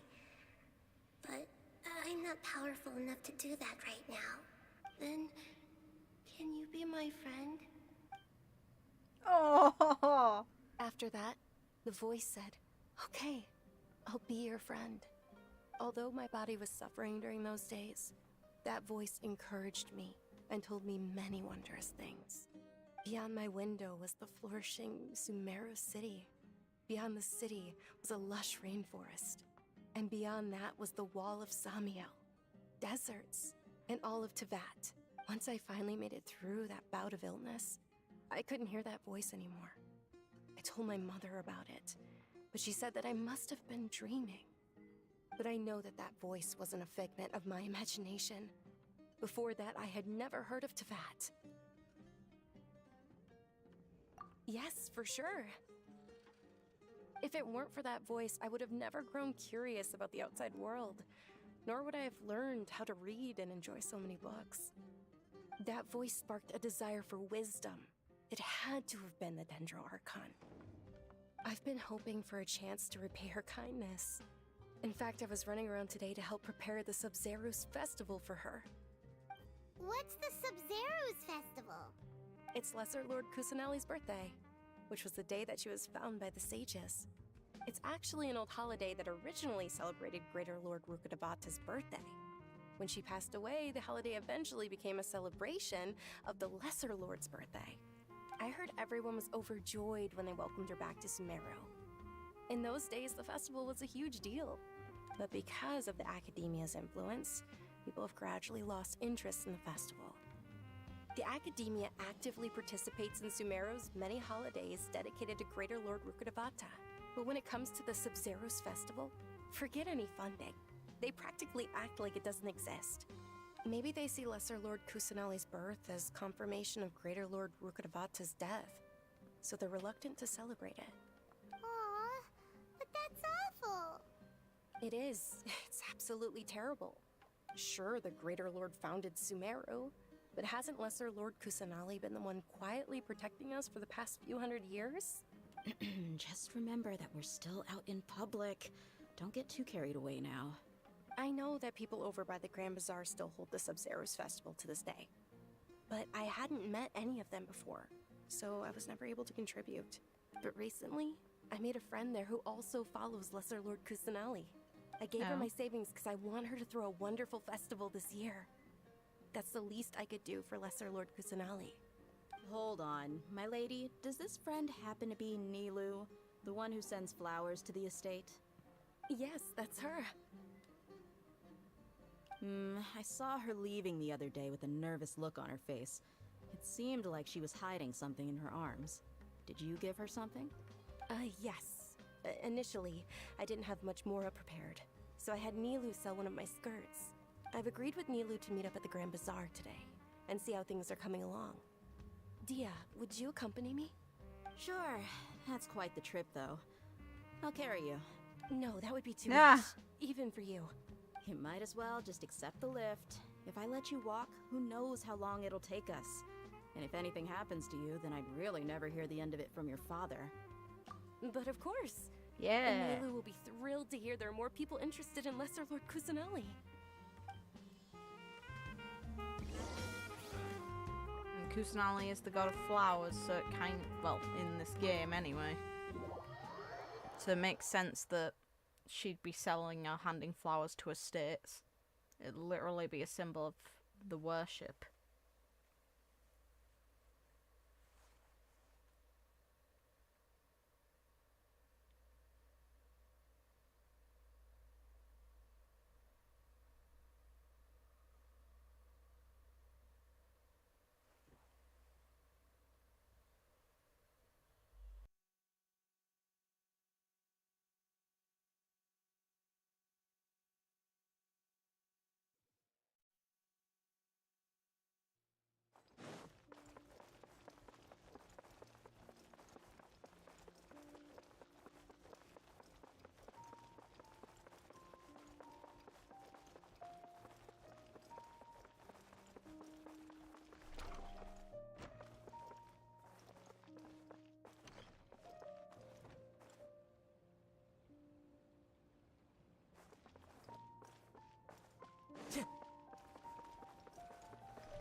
Sorry I'm late, Nilou. Oh, look at her design. Dunyarzad. It was taking you so long that I assumed you got trapped at home, but you made it in the end. That design, though. Uh-oh. But if Dia's here, that means you got caught, right? You could say that, but everything worked out. She's on our side now. Not completely. Oh. And who are these two? Oh, meet the Traveler and Paimon, my two newest friends. They're visitors who just arrived at Sumeru City and are looking for information on Lesser Lord Kusanali. So you're followers from another land? How do I answer this? Sure. That's wonderful. You two absolutely mustn't miss the Sub-Zero's festival. By the way, Dunyarzad, we've already started decorating the Grand Bazaar. It looks spectacular, thanks to your generous contribution. You're very welcome. It's the only thing I could do. Do you still have enough Mora? Probably? But don't sweat it. We've already finished renovating the stage. Come on, I'll show you.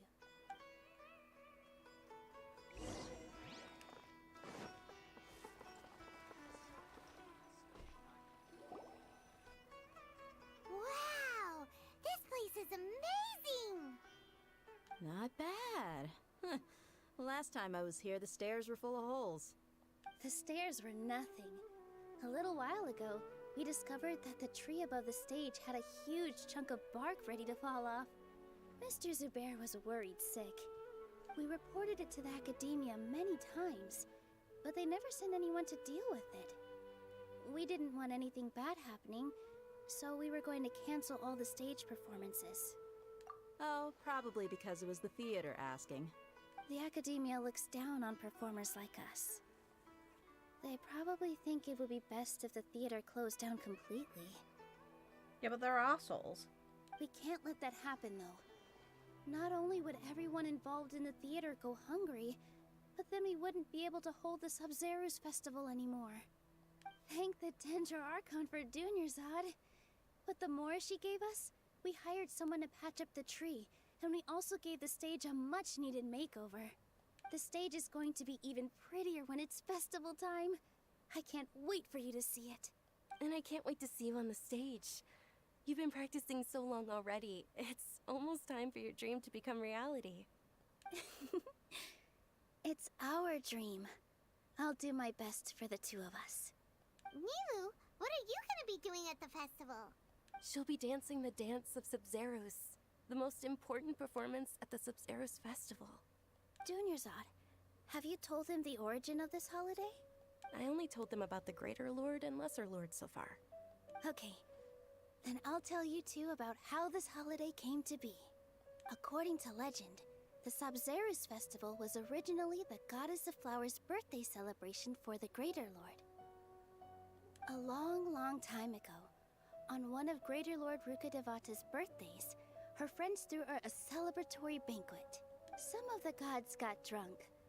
One started playing music, and the Greater Lord started singing, so the Goddess of Flowers began to dance. As she danced upon the grass, countless beautiful Padisaras began to bloom wherever she stepped. Those brilliant purple flowers became her dazzling stage. All the gods clamored, "Oh, if only time could stop at this very moment." Of course they did. When people mention the gods, they always think of the Archon War. But Sumeru's gods also had happy times. Although they aren't around anymore, they're preserved in our tradition of dance. This outfit I'm wearing is apparently based on how the Goddess of Flowers looked. Though we're just tiny people compared to the Divine, we still have to do our best to make sure that the birthday girl feels loved on her special day. Nilu, you of all people will definitely be able to convey our well wishes to the Dendro Archon. I also noticed that you went the extra mile and scattered Padisaras around the stage. They symbolize the Goddess of Flowers, after all. It's just a shame that all the real Padisaras went extinct after her death. Yeah. The Greater Lord brought forth Padisaras in memory of the Goddess of Flowers. But she ultimately could never truly replicate that beautiful purple. Thinking about the Goddess of Flowers dance makes me wish I could have seen it. If my stage were anything like that, I'd be thrilled if I had just 2 real Padisaras on the stage. So, Traveler and Paimon, what do you think? Interested in the Sub-Zerus festival? All of Lesser Lord Kusanali's followers will be there for her birthday. It'll be a good opportunity for you to learn more about her. Ooh, Paimon thinks that's a great idea!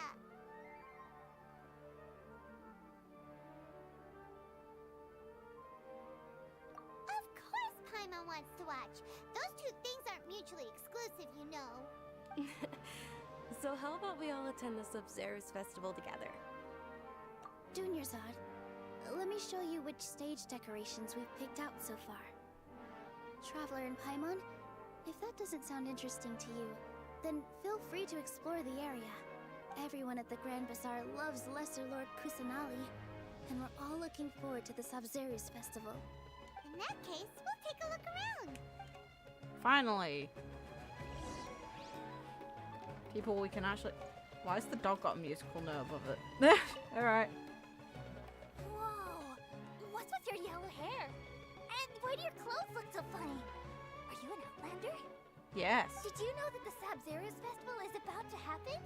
There'll be loads of fun things to do at the festival. The best part is when Ferris, the Knight of Flowers, passes out candy to everyone. Oh, God.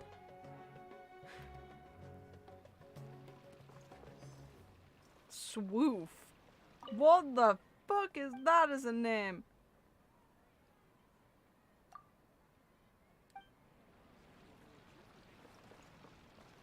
Hi. Huh.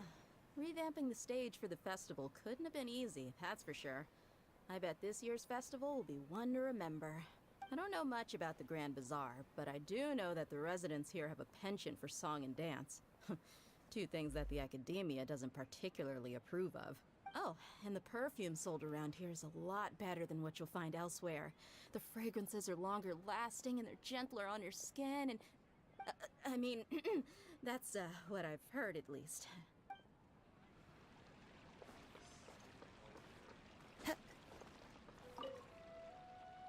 Things are really shaping up, and there's a buzz around the festival this year. We're expecting people from all over to come by this year and buy things during the festivities. Don't be fooled into thinking that Sumeru City has the best of everything. Some festival snacks are only offered here in the Grand Bazaar. And when it comes to musicians, dancers, or singers, the Grand Bazaar's got the best of the best.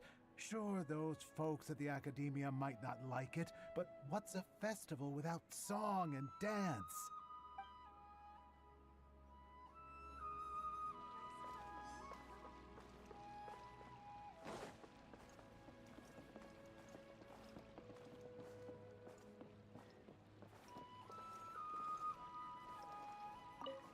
Milu, your outfit looks amazing. There's also something different about you from when we first met up. I thought I'd add a little extra pizzazz to my dress for the festival. See? Wow, did you sew all that yourself? Uh-huh. Sewing is a fundamental skill for everyone in the theater company because we make all our own costumes. Did you know that Mr. Zubair not only can make costumes, but props too? I've noticed that you can't keep your eyes off that crown over there. Would you like to try it on? May I? Of course. The legends say that the goddess of flowers had beautiful horns on her head, so this crown was made to reflect that. Dunyarzad, you look absolutely stunning with it on. It's like I'm looking at the goddess of flowers herself.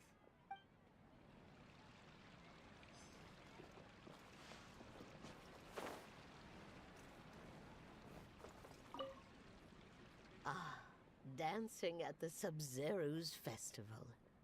You know, I also danced when I was younger. As a child, I even asked my grandmother why we performed the dance for the Lesser Lord when it was originally done to honor the Greater Lord. My grandmother said that Greater Lord Rukkhadevata is a beloved deity and honored by all.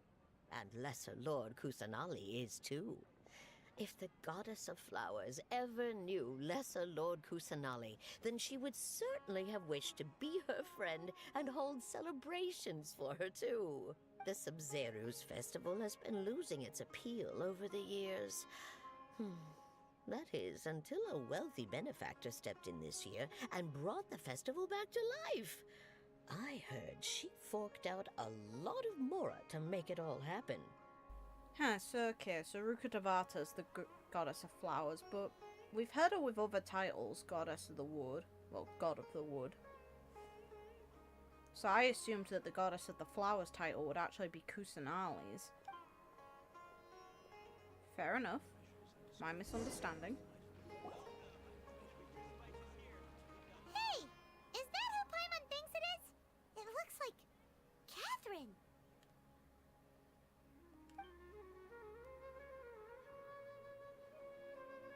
Yeah, it's weird to see you not in your office, Eri.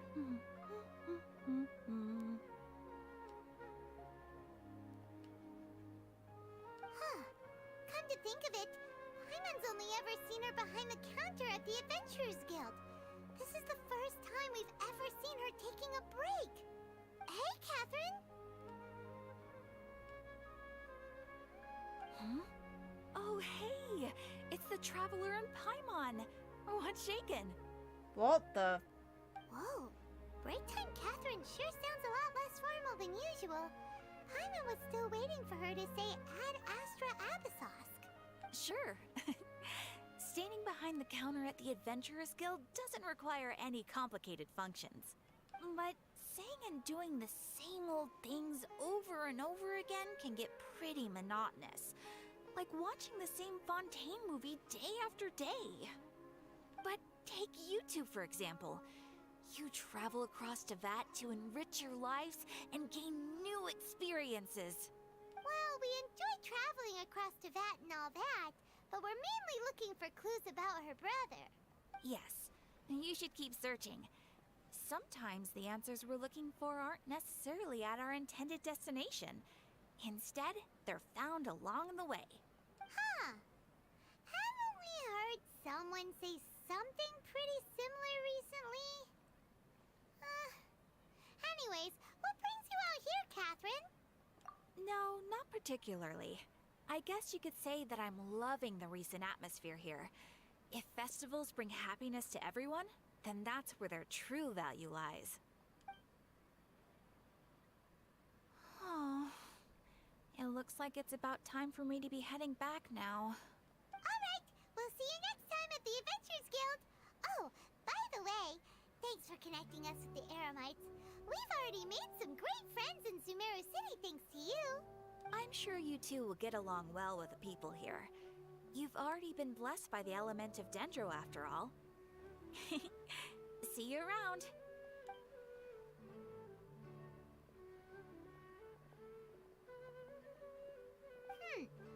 There's something really different about Catherine today. Yeah, right. Sure. Hey, Traveler. Paimon. Oh, hey, Dia. What's going on? I've got something to tell ya. My lady knows you're looking for ways to meet Lesser Lord Kusanali, and she's been trying to come up with a way to help you.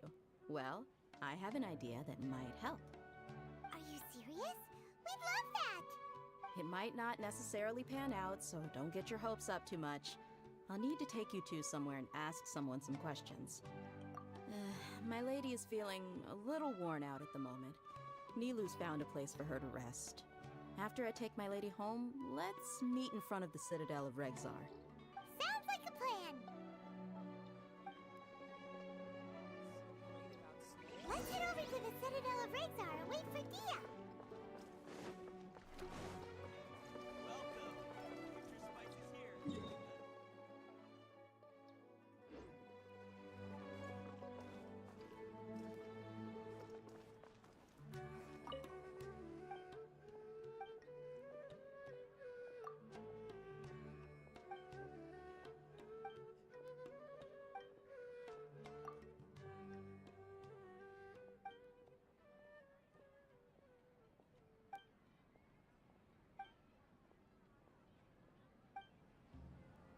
Welcome!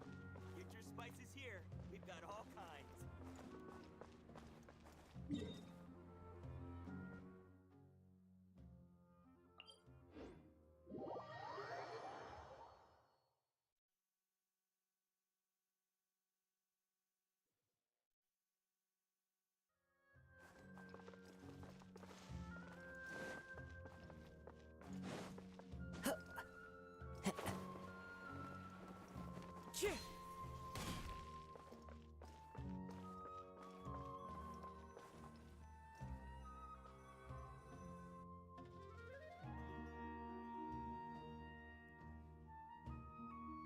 Sorry, I'm late.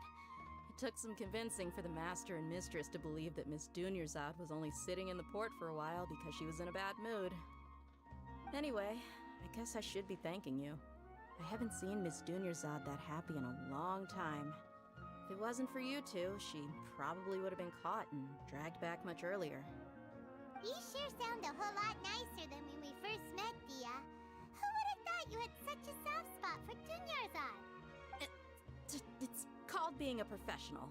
I'm a bodyguard, and I work for whoever's paying. Look, Dia's blushing. Listen, you two.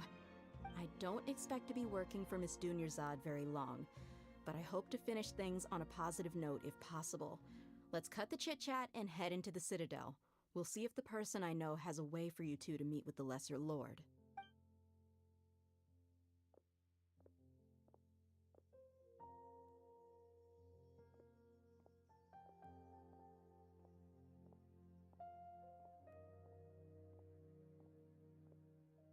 Oh, hey, Chief. Ha, Dia!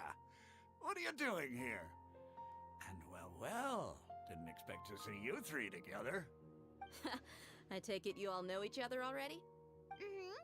We met this morning after the Adventurers Guild pointed us to Ozfon for more info. No kidding. Huh. So, where's Ruksha? I thought I'd help these two out by asking about the theft. Anything you can tell him? Ruksha's gone over to the Academia. The Grand Sage recently ordered Sumeru City to begin bolstering its defenses, so people from all over have been called back to the city. Since you've already mentioned the theft, I suppose I might as well tell them what we know. Appreciate it, Chief. Theft? Sorry, what the heck are you guys talking about? Just recently, the Academia lost something, and there's a chance the item is connected with the Dendro Archon. This case might just somehow help you in meeting her. I suppose that's one way to look at it. But if you ask me, the case is more about the Academia than anything else. Let me fill you in. The Academia recently sent a convoy to pick up an important package from Aru village. Word got out, and the convoy was robbed on its way back. The Grand Sage took the whole matter very seriously.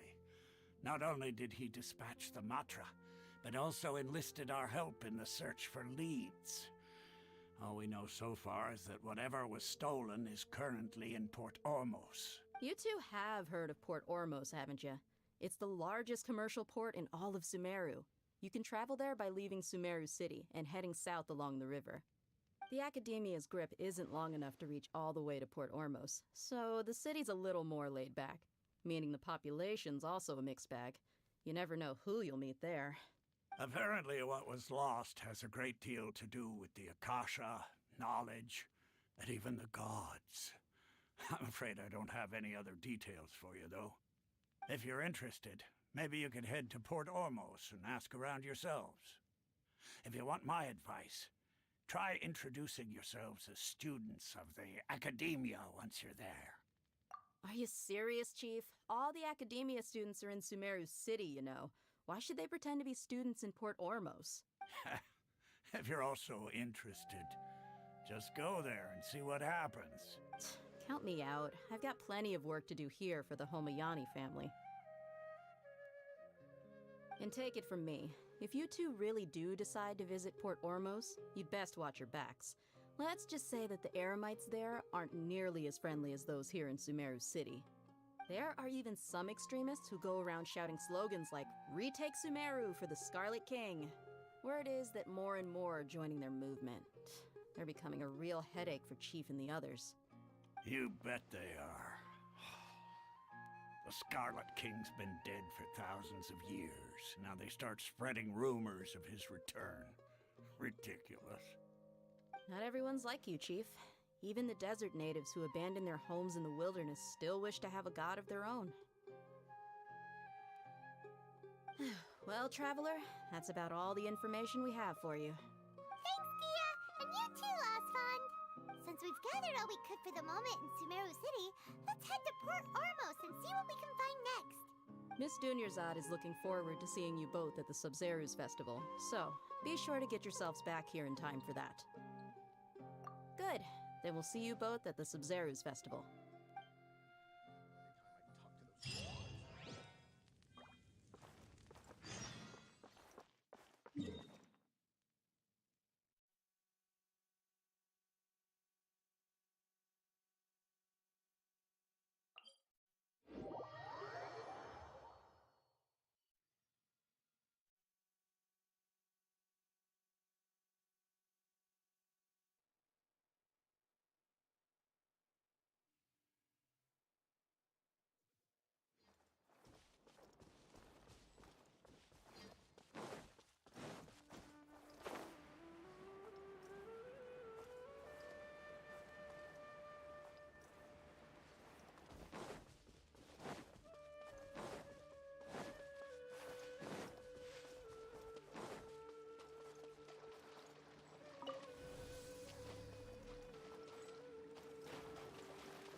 fishing spot.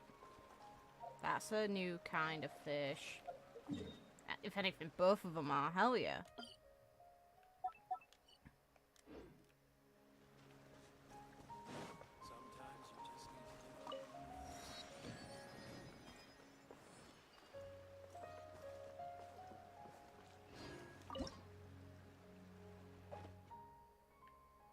Yeah, that's a lot of new fish. Okay. It's a good thing that this rod is chill.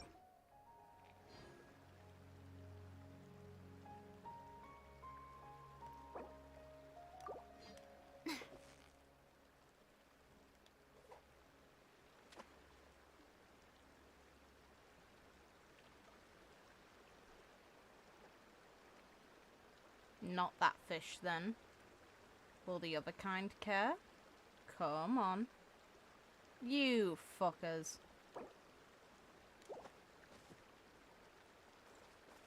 Damn it.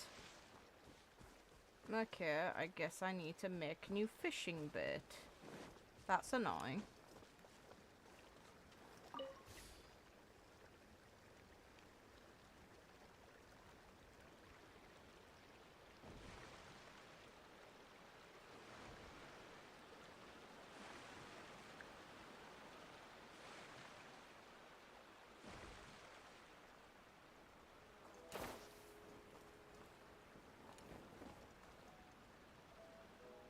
Hi, buddy. Hi. You're cute. Now.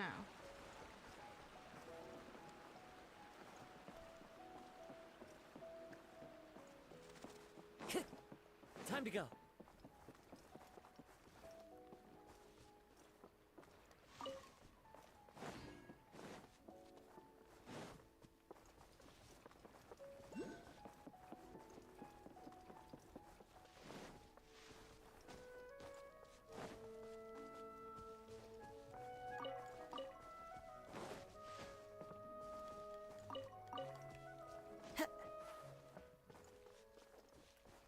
One with nature.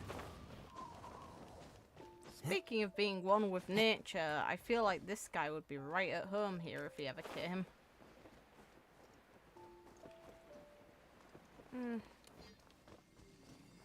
The fuck is this? I guess I'm coming back here. Okay, fine.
Traveler takes any opportunity they can to jab at Paimon.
Time to go.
What the hell?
Right, monsters. That's the word for it.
We know A is the best one. Hell yeah. General and a shrine mid. No, these two.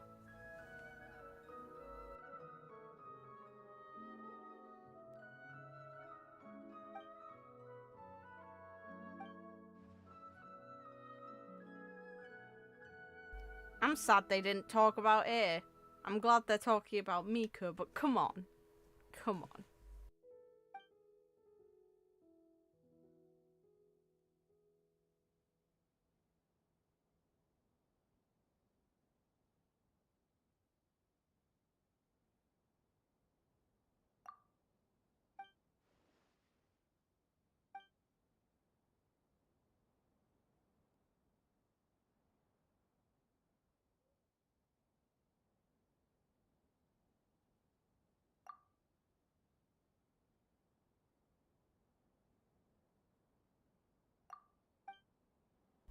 Good.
follow the wind.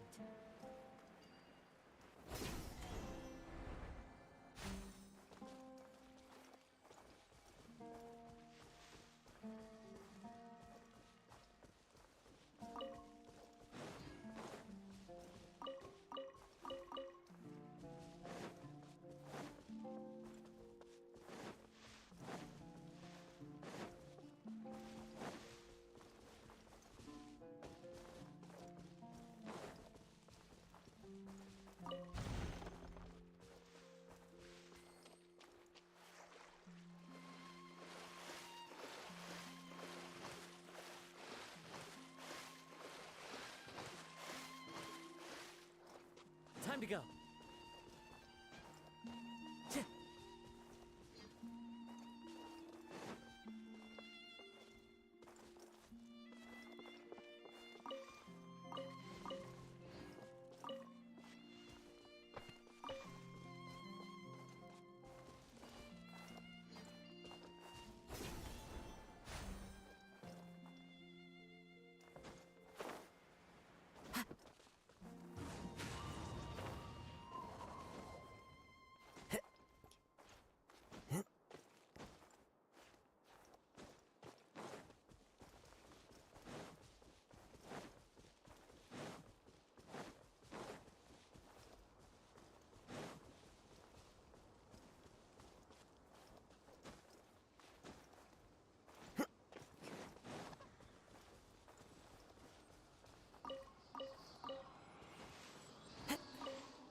Oh, jeez. Okay, Big Mac, hi.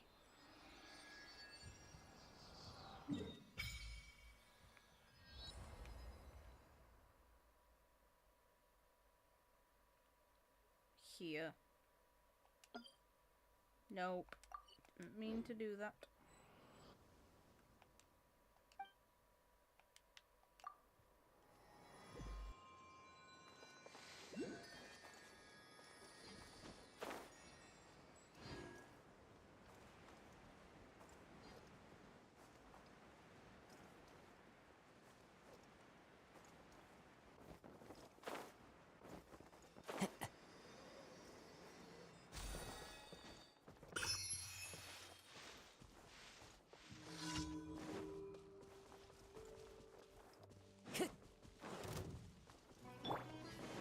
Right now, right here, emerge. Another job. Nothing lasts forever.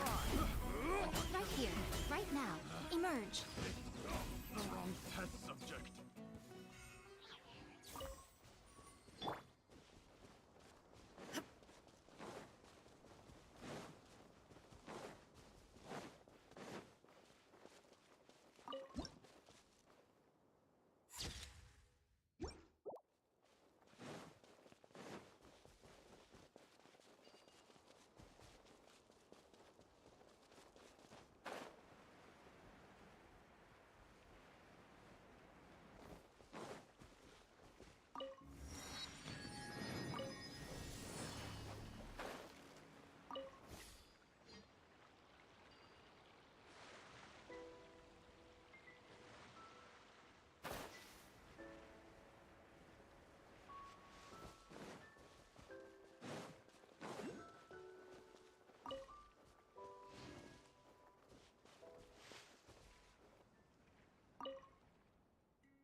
Okay, so that's a jerk item.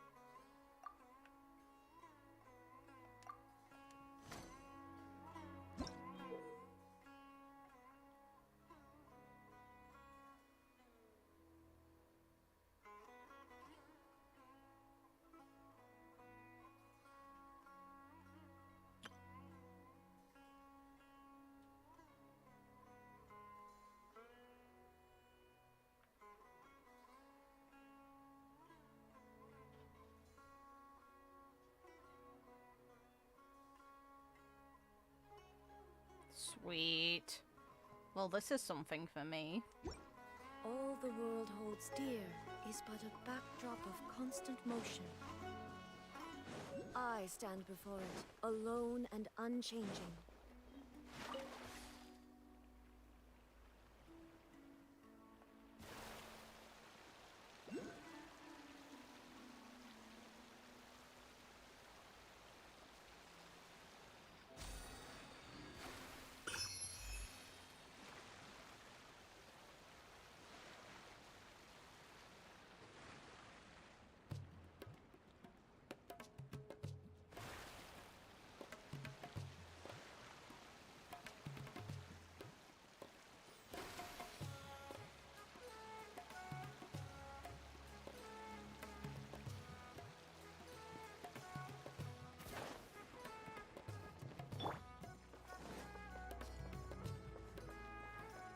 Why are the effects on the side of the screen sticking around? They realistically shouldn't. There we go. Time to go.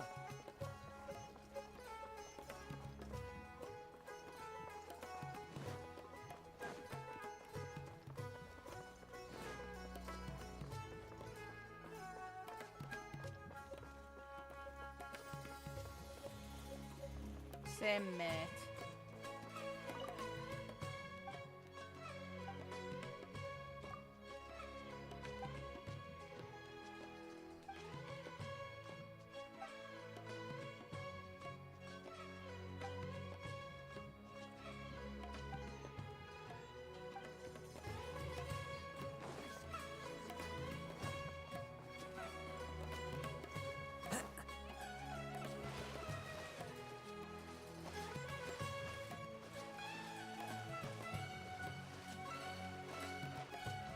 The music here is a bop.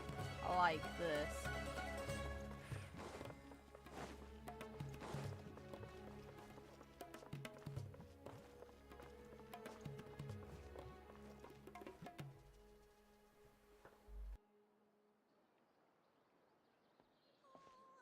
Port Ormos is pretty great. There's so many new and interesting things, not to mention all the tasty food. Sumeru's largest commercial port sure lives up to its name. Look at all the merchants, and everyone seems excited just to be here. How did things end up like this? All thanks to your artistic license. That's how. I should have made you wait until we got an update from Tanja. But when I finished the prototype Aranara yesterday, you agreed that the kids would like it. That's why we tried bringing it out for a test run today. Well, I never thought they'd dislike it so much. Oh, what should we do? Whoa. Yeah. Compared to everyone else, they seem really down in the dumps. Let's go find out what's going on. Hey there! Paimon's name is Paimon, and she's a traveler who was just passing by. Is there something bothering you? Oh, I noticed you two a moment ago. Welcome to Akara Crafts, the best toy store in Port Ormos. At least for now. What's bothering us is this prototype Aranara. To start with, could I get your opinion on it? Prototype Aranara? You mean this wood carving here? Looks like a mushroom monster to Paimon. There we have it. The verdict is in. What a headache. Not the first negative feedback we've had. So, what exactly is a prototype Aranara? So for context, Aranara are magical creatures in Sumeru fairy tales that live in the forest. For the store's 20th anniversary, we plan to release a series of hand-carved toys based on the Aranara stories that kids know and love. This is a prototype we made to get an idea of how they would react. When we put it out there, the reaction was not quite what we'd anticipated. They thought it looked like a mushroom too, huh? No, worse than that, actually. I can't quite describe it, though. And I'm also not very good with kids. Maybe you could ask them for yourselves.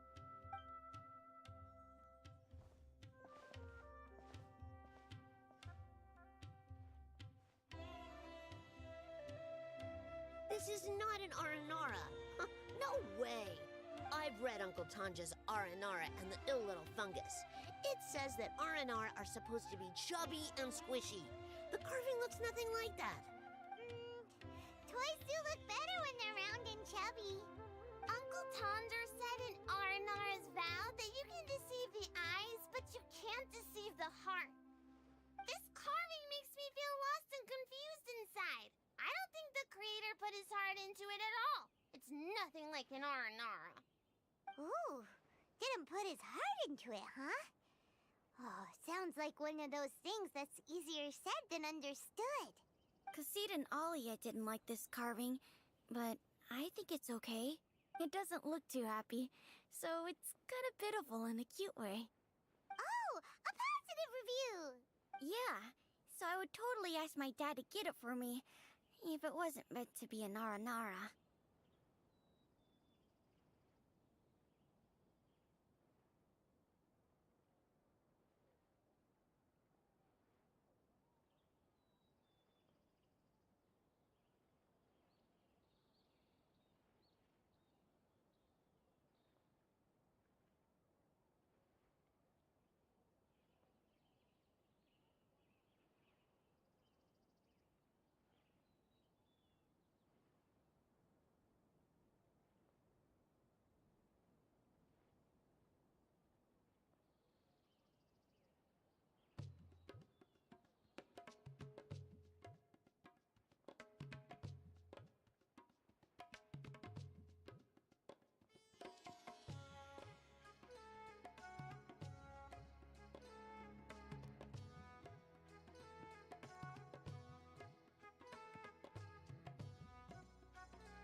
Sorry about that. Oh, well, that took a sudden turn for the worse.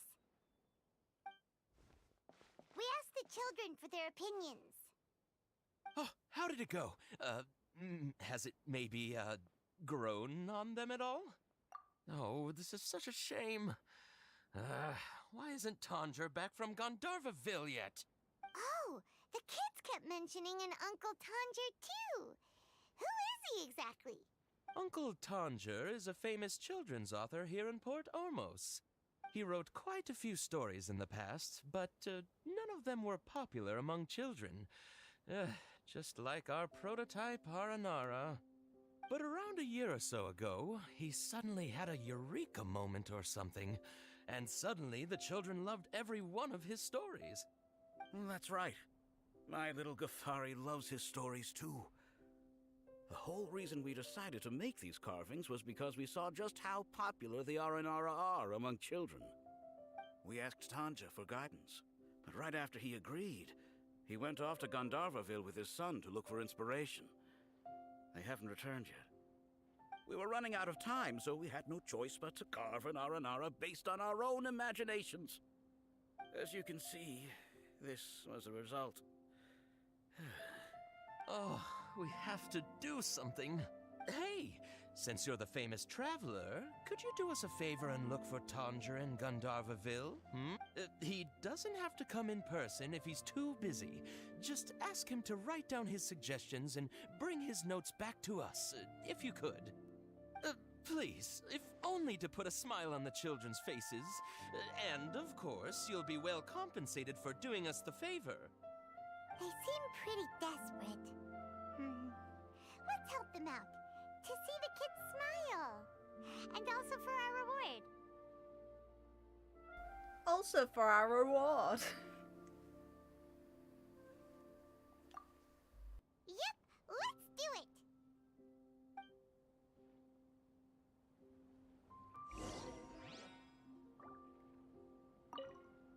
Tanger takes his son with him everywhere he goes.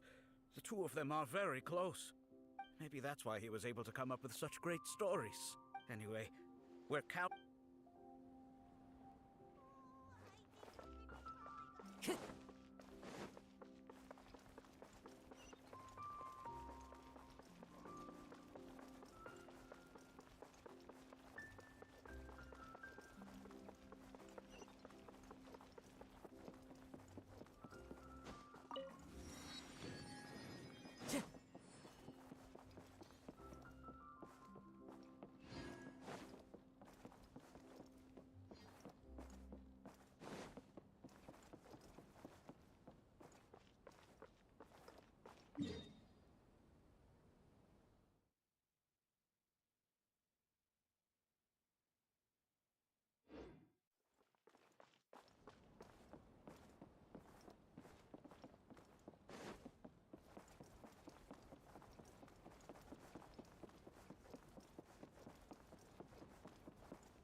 This feels like a smuggler's den.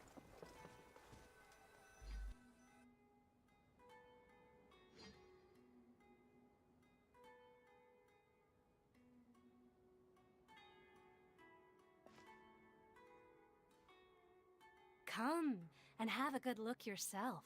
Traditional spices of the highest quality, made with pride and experience.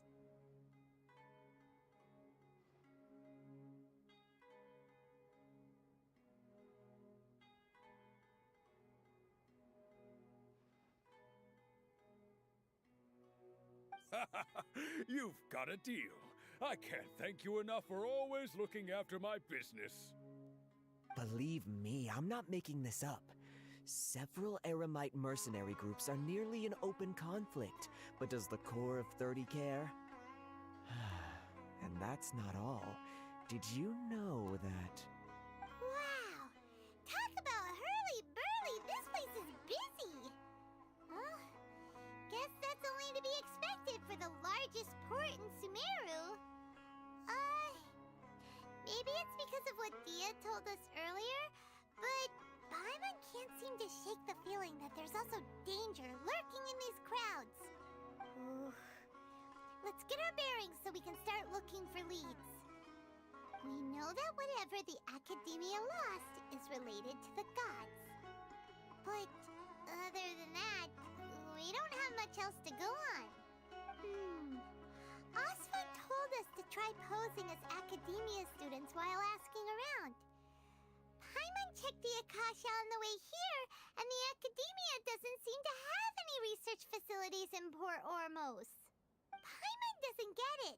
Won't we look even more suspicious going around saying we're Academia students and asking about the stolen item?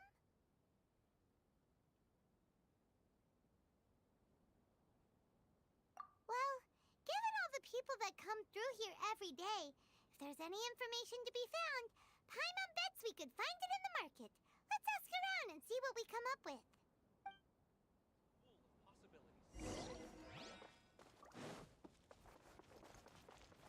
Time to go.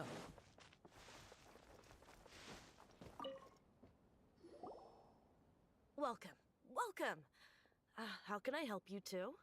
Hi there. We would like to ask you a question.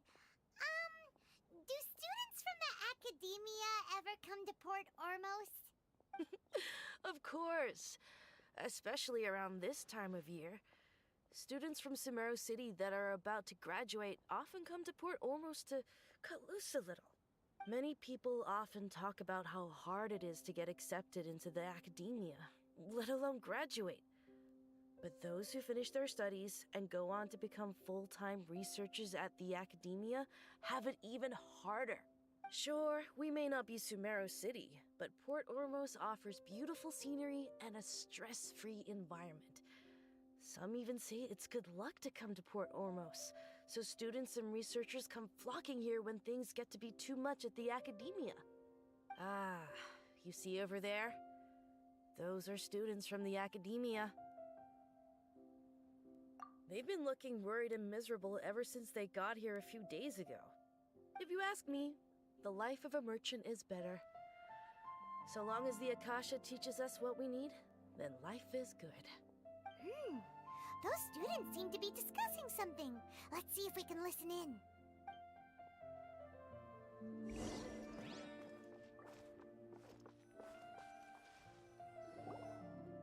It's no good. I've tried asking around, but I haven't been able to learn anything useful.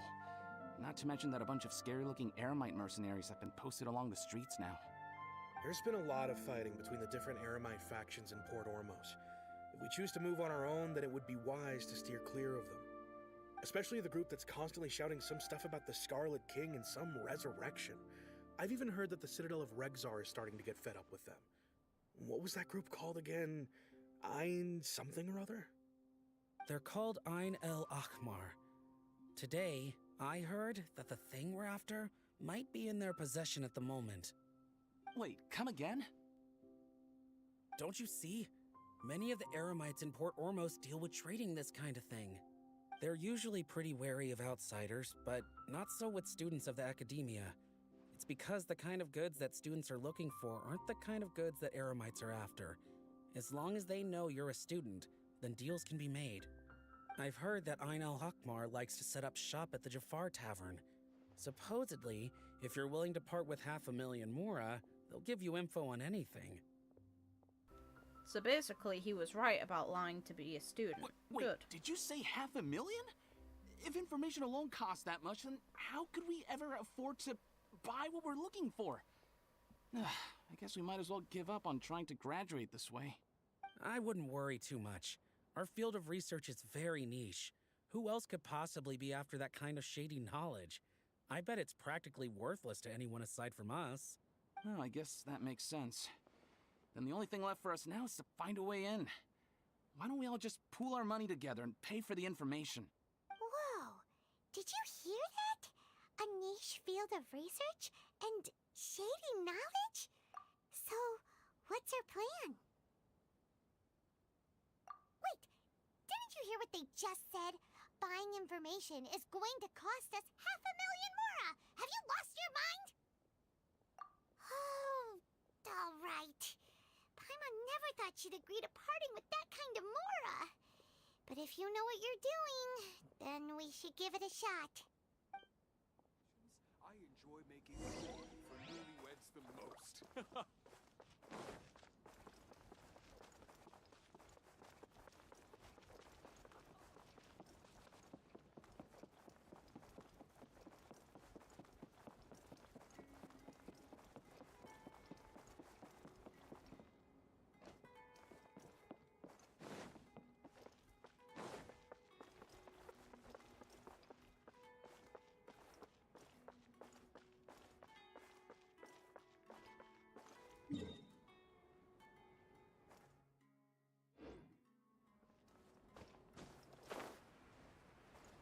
Great, going the wrong way. Good to know. Let's go.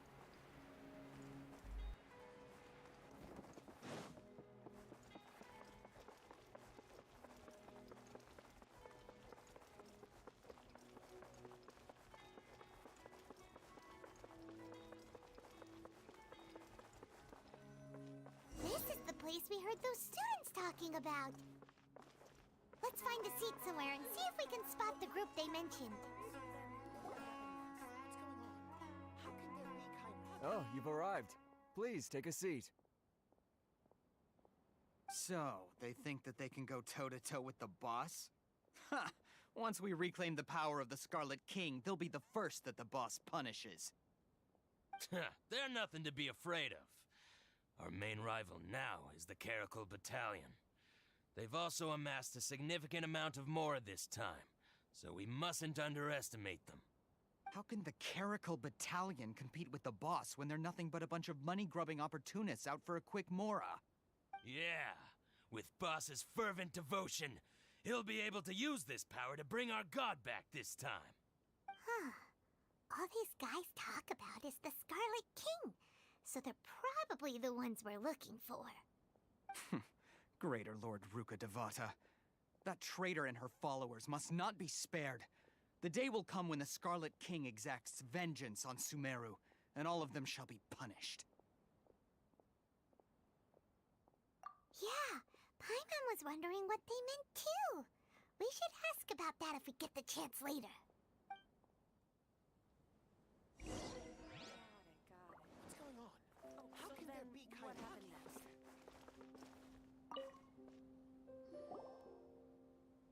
Huh? Who are you? What do you want? A student? What's a student from Sumeru City doing in Port Ormos? Ah, well, if it's info you want, you've come to the right place. The question is, can you afford it?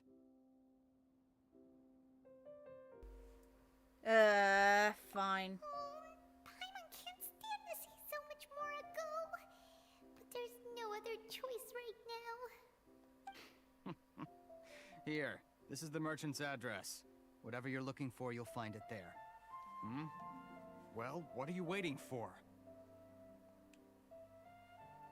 Oh, that's right. We heard you mention the Scarlet King just now. We're actually interested to know more because we're archaeology students. Fine. Since you've already handed over the Mora, I guess I can throw in a little extra info.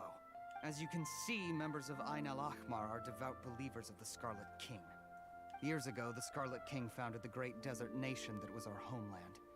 It was an advanced civilization, far beyond anything you'll see in present-day Sumeru. The Scarlet King was the rightful god of wisdom, but he was betrayed by a companion he trusted. She even stripped him of his title, God of Wisdom. So, You mean the traitor was...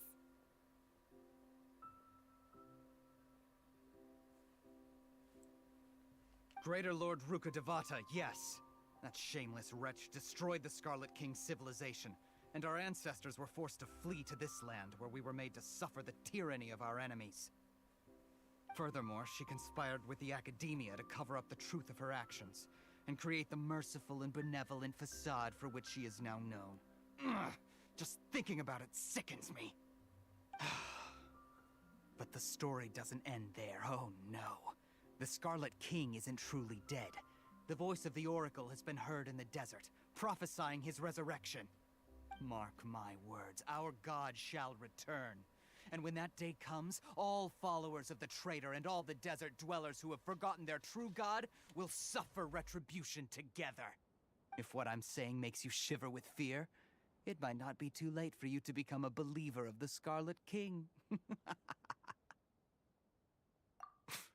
I don't have anything to say to you Academia people about that. I think this conversation has reached its end. Not just yet. This man is a fraud. Huh? You again? Deranged Academia lunatic. Yes, it's me again.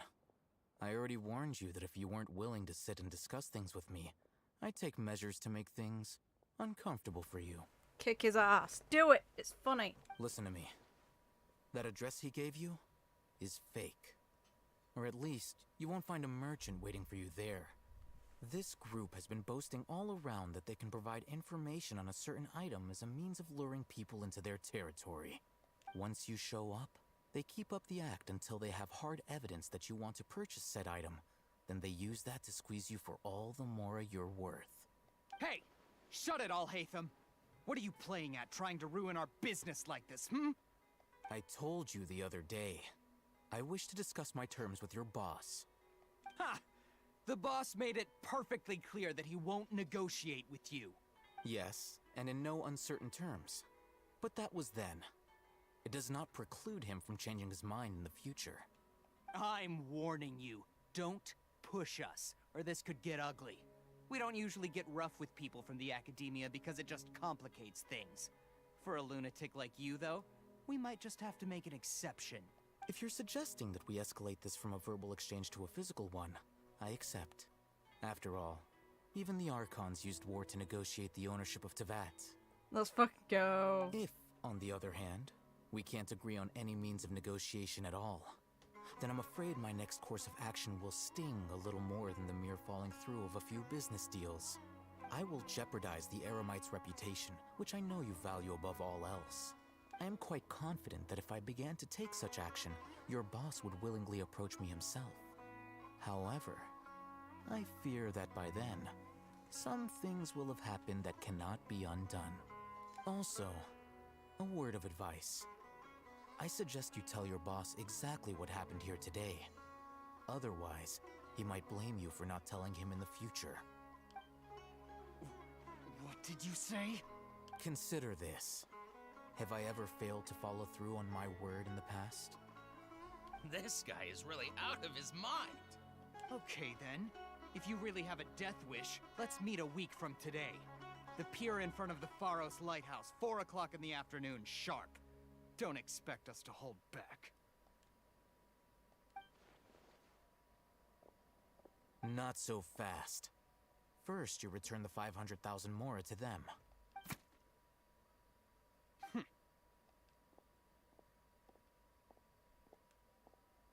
Ha! Bitch. Please, I beg you, don't provoke them. We can't afford any trouble with this crowd. They haven't even paid for their food yet. Ah, Mr. Iman. There appears to be fewer staff in the restaurant recently. This wouldn't happen to be because they're all busy spreading the word to the students, would it? Well... Someone who chooses to do business with a group like that really can't afford to get so flustered the instant someone confronts them about it.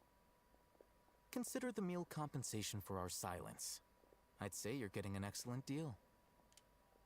Whoa, did you see that? He not only got us our Mora back, but sent the Eremites running too! Plus, he seems to know a lot about what's going on around here. Let's catch up with him and ask some questions. Why does it have He went that way! After him!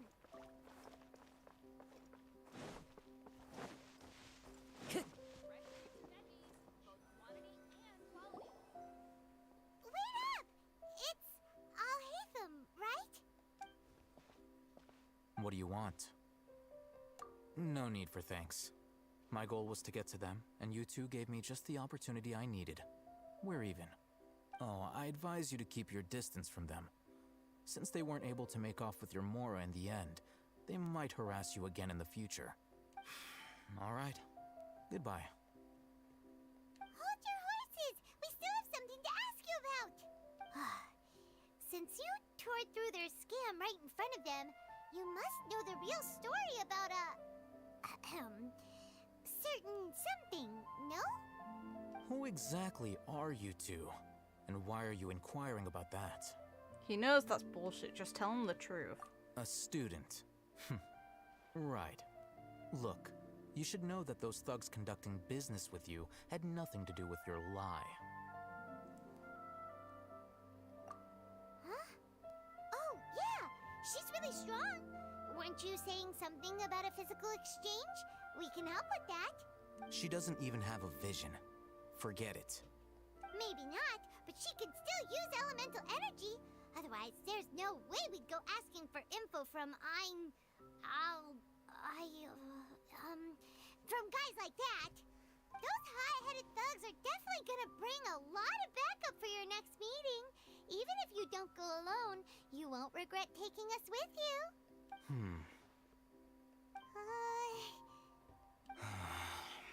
All right, I accept. Got a pen and paper? If you're searching for someone who sells that kind of merchandise, I'll give you one of their addresses, and you can try your luck. We'll reconvene at the appointed time by the pier. It doesn't matter if you show up or not. How much time do we realistically have? So, since you were happy to give us this merchant's information, does that mean you can tell us exactly what we're after? You were willing to part with 500,000 Mora for something and you didn't even know what it was? Okay. Well, if you truly are as skilled as you claim, then you can beat the answer out of them when they become hostile. Look, if you've been making inquiries, then you have to know something by now. Tell me what you know so far, so I don't waste time repeating information. We know it's connected to the academia somehow, and that not only do the Eremites deal in it, but some students want to get a hold of it too. What else? You know almost everything there is to know, but you're unable to compile this information because you've never seen the object before. This is what you've been looking for. Huh?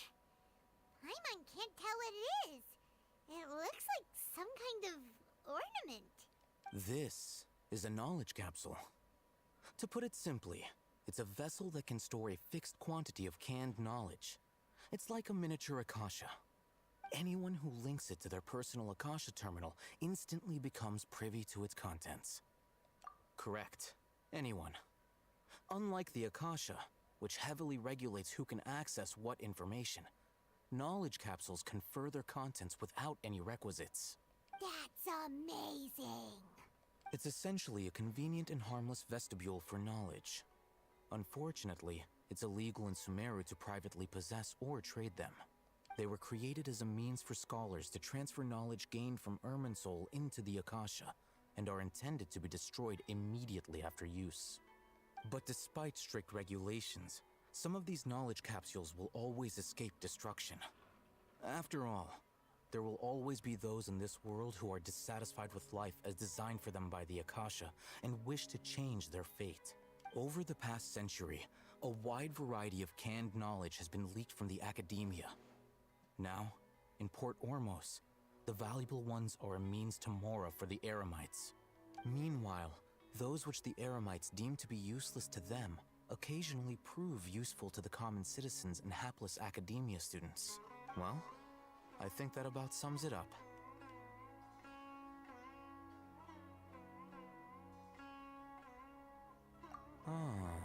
So that's your true objective.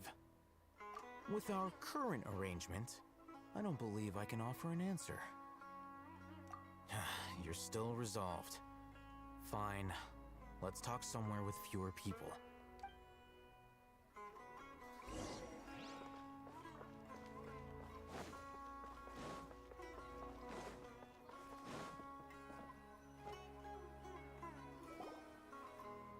Let's continue our conversation here. If you wish to learn more about the knowledge capsule that the Academia lost, then you must help me with something. I need you to find someone named Dory, a traveling merchant. Hey, Dory. Unlike the peddlers who hawk inferior knowledge capsules, she often has quality goods in stock. Some say that as long as there is profit to be made, there is nothing she won't dare to sell. Huh. Okay. She's guarded against people from the Academia because most of her wares don't comply with Academia regulations. I think she blacklisted me. I met with her informant, but it soon became clear that they had no intention of letting me get any further. Become one of Dory's customers and earn her trust. This is my condition for further collaboration. Why do you want us to meet with her? Until you complete this task, you don't have question privileges. Fine. So how do we go about doing this? You two are outlanders who haven't been here for long, so Dory should view you as safe clients. I'll give you the informant's address and their contact password. Beyond the password, though, I have no way of knowing what other tricks she might have up her sleeve. You'll have to improvise. This is kind of nerve-wracking. The true challenge begins after you meet her. She has a keen nose for Mora and a shrewd eye for wares, and she only likes customers who she deems to have good taste. I'll prepare some funds for you. Buy her highest quality wares and earn her approval. But we only just saw a knowledge capsule for the first time. We don't know how to tell which ones are good and which ones are bad. Is that something we can learn quickly? That's true. Have you two heard of elemental sight? Oh, that's a surprise. Guess I'll have to hold you in higher regard. Anyway, that ability should resolve your issue.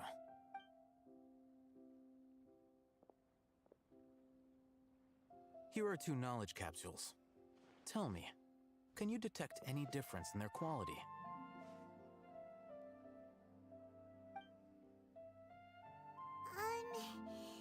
They look the same to Paimon. Try inspecting them with elemental sight. How'd it go? Did you see anything? Rumor has it that higher quality knowledge capsules generally appear brighter when viewed through elemental sight. That's because knowledge originates from Irminsul, the root of Dendro power itself. The more powerful the knowledge, the richer it is in Dendro energy. However, some canned knowledge with a high concentration of elemental energy is of little use in contemporary times, so those capsules are of little value. Using elemental sight is merely a stopgap measure, but it should suffice for earning Dory's trust. That sounds pretty impressive. Here's a sheet with the informant's location and contact password, and here is the Mora for purchasing canned knowledge. Don't be cheap. You'll need to spend to catch Dory's eye. If there's any Mora left over, just keep it. Oh, and be sure to exercise some caution. There have been Matra present in Port Ormos lately. Your efforts will be for naught if they catch you. Matra? They belong to the Academia's regulatory body. They also handle cases of illegal canned knowledge transactions. Like I said, the Academia has banned both their trade and possession. The Matra are razor sharp. You're in for nothing good if they lock their sights onto you. If you two want to back out, now's the... Okay, then we have a deal. If you succeed in your dealings with Dory, come find me at the Wikela Funduk. We'll have an open discussion then. Looking at what Al-Haytham wrote, Dory's informant is a trader near Old Ormos. Let's follow these instructions and try to get in contact with him. Hello. What are you two looking to buy? What a unique palette. We have unripe horror fruits, but we usually keep them in the back. I'll have someone escort you.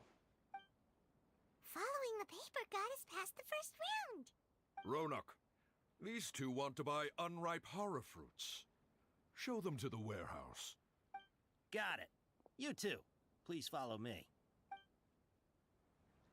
You two have a fascinating fashion sense. We haven't seen a customer wearing a Sumeru rose for quite some time. Hold on. Let me think. Sumeru rose means common merch. No, look again. We're obviously wearing morning flowers. Ah, my mistake. I do apologize. Whew. That pop quiz sure was scary. Ah, the warehouse is up ahead. Please follow me. Then move faster, for fuck's sake.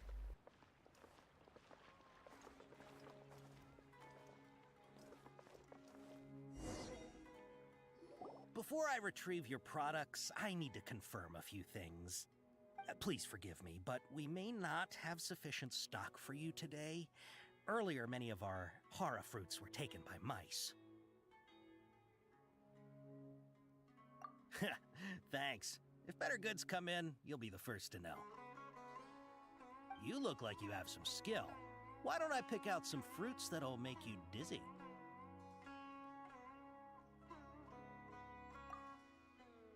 No, that's not it. The paper said that heat stroke is the answer to erudition. Ugh, eating something that causes heat stroke sounds horrifying.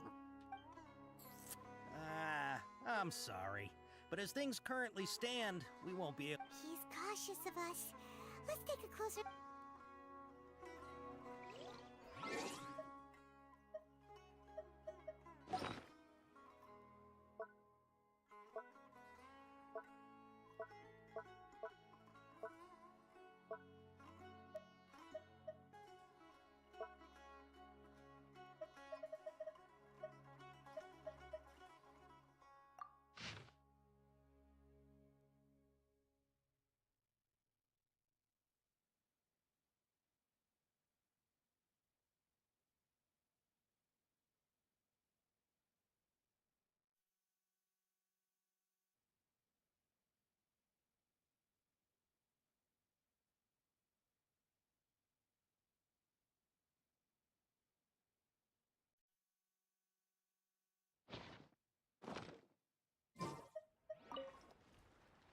Before I retrieve your product, please forgive me, but we may not have sufficient stock for you today.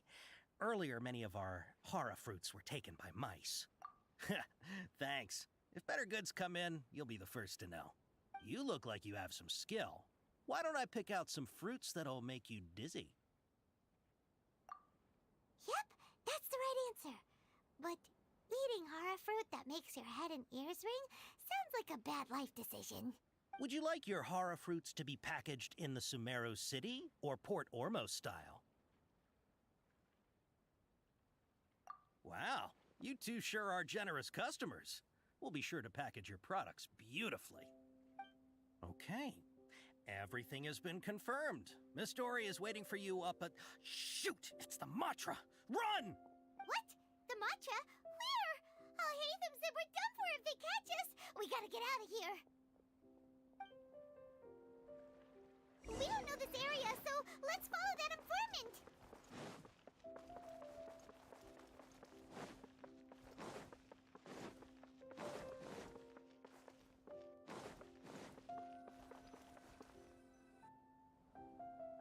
He ran that way.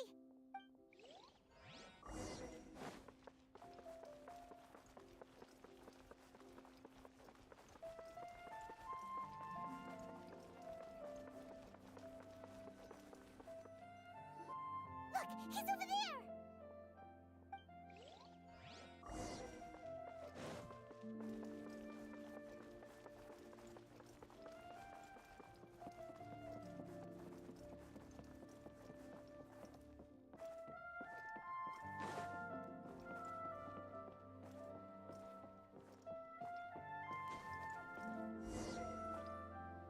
Hey!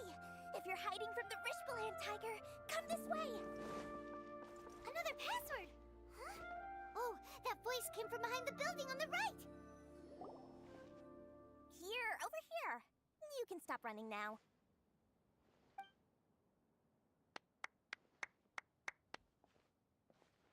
So you were the one who was calling out to us just now. But, are we definitely gonna be safe here? These two good customers wish to buy some horror fruit, Miss Dory. And if there's nothing else, I'll just excuse myself.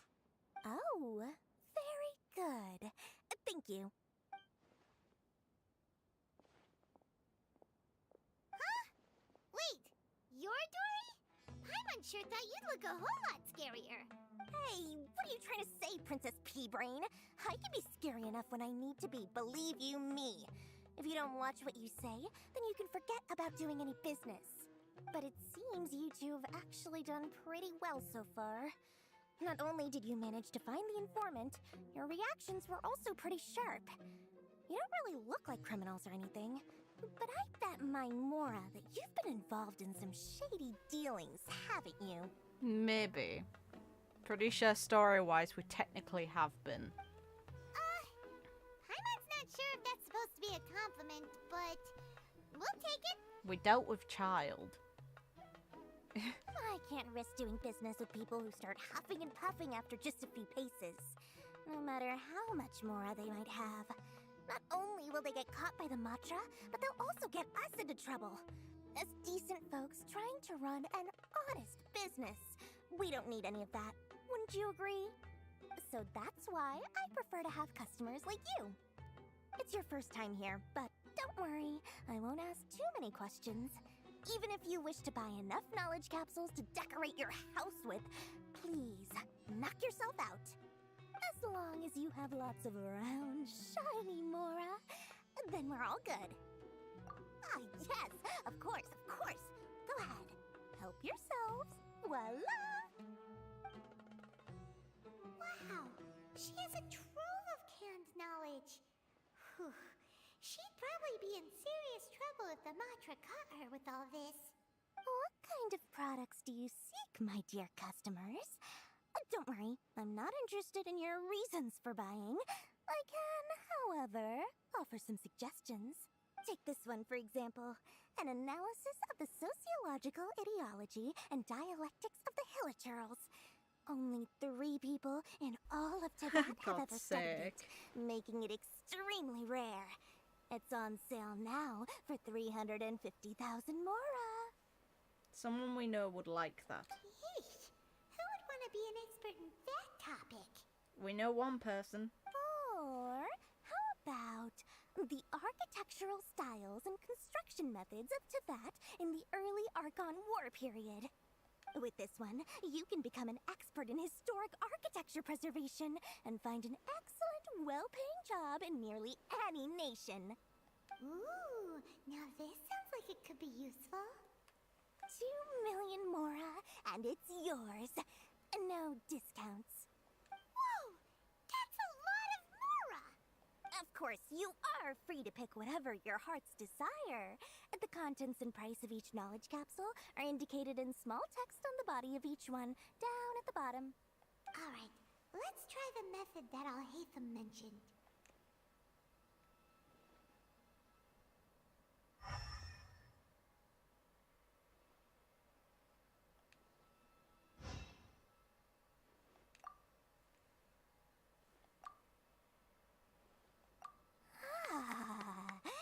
You've really got a good head on your shoulders, and quite the eye for quality.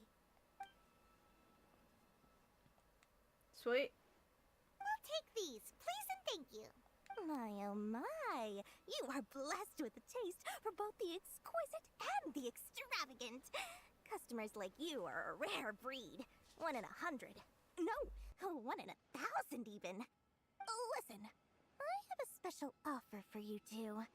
If you spend just 100,000 Mora more, you can pick any knowledge capsule of your choice up to a value of 1 million Mora. Say what now? Hey, did you hear that?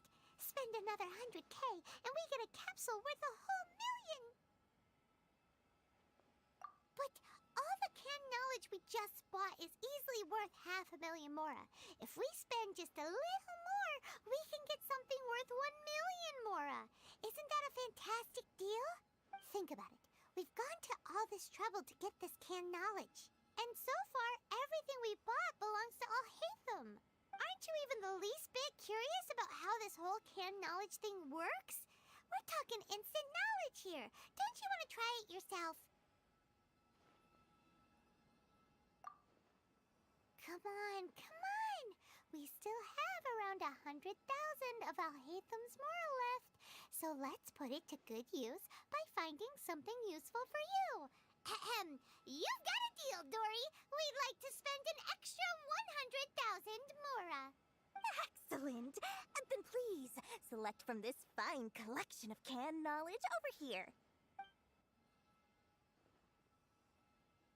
Hold on a second. Paimon thought we could choose whatever we wanted. Why can't we choose the ones from over there? Oh, but my dear customer, the knowledge capsules over here are worth 1 million Mora each. I'm sure discerning customers like yourselves will be able to find something to your liking. Please, take your time. Uh-oh, Paimon has a bad feeling about this. Let's use Elemental Sight again to check these. I think it's bullshit. I think we're getting ripped off. There we are. So, what did you see? So, they're all worth about the same amount? Well, anyway, the Mora's already been spent, so let's at least try to find something useful. Let Paimon take a look here. An introduction to traditional Sumeru brewing techniques, the art of growing spices, an overview of ancient runes. Oh, how about this one? Sword Fighting Techniques 8. Not sure we'd ever find volumes 1 through 7, but at least this knowledge should be useful, right? Let's go with this one.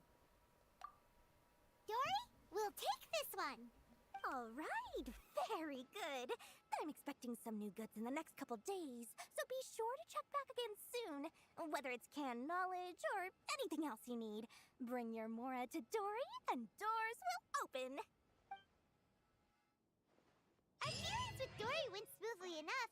Let's head to Wakala and meet up with Alhaitham. Hopefully now he'll finally tell us about what the Academia lost.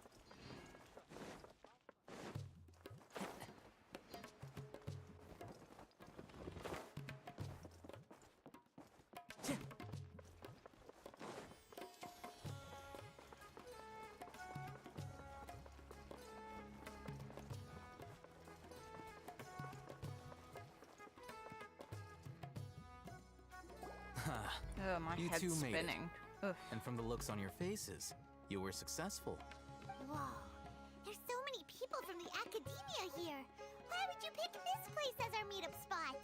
Well, Wikelafunduk is under the Academia's control, so naturally the Academia has people working here.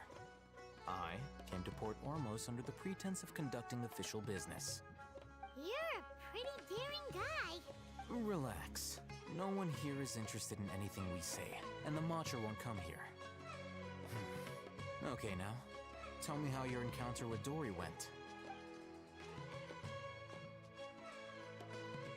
Okay, we did what you asked. So, can you tell us about the knowledge capsule that the Academia lost now?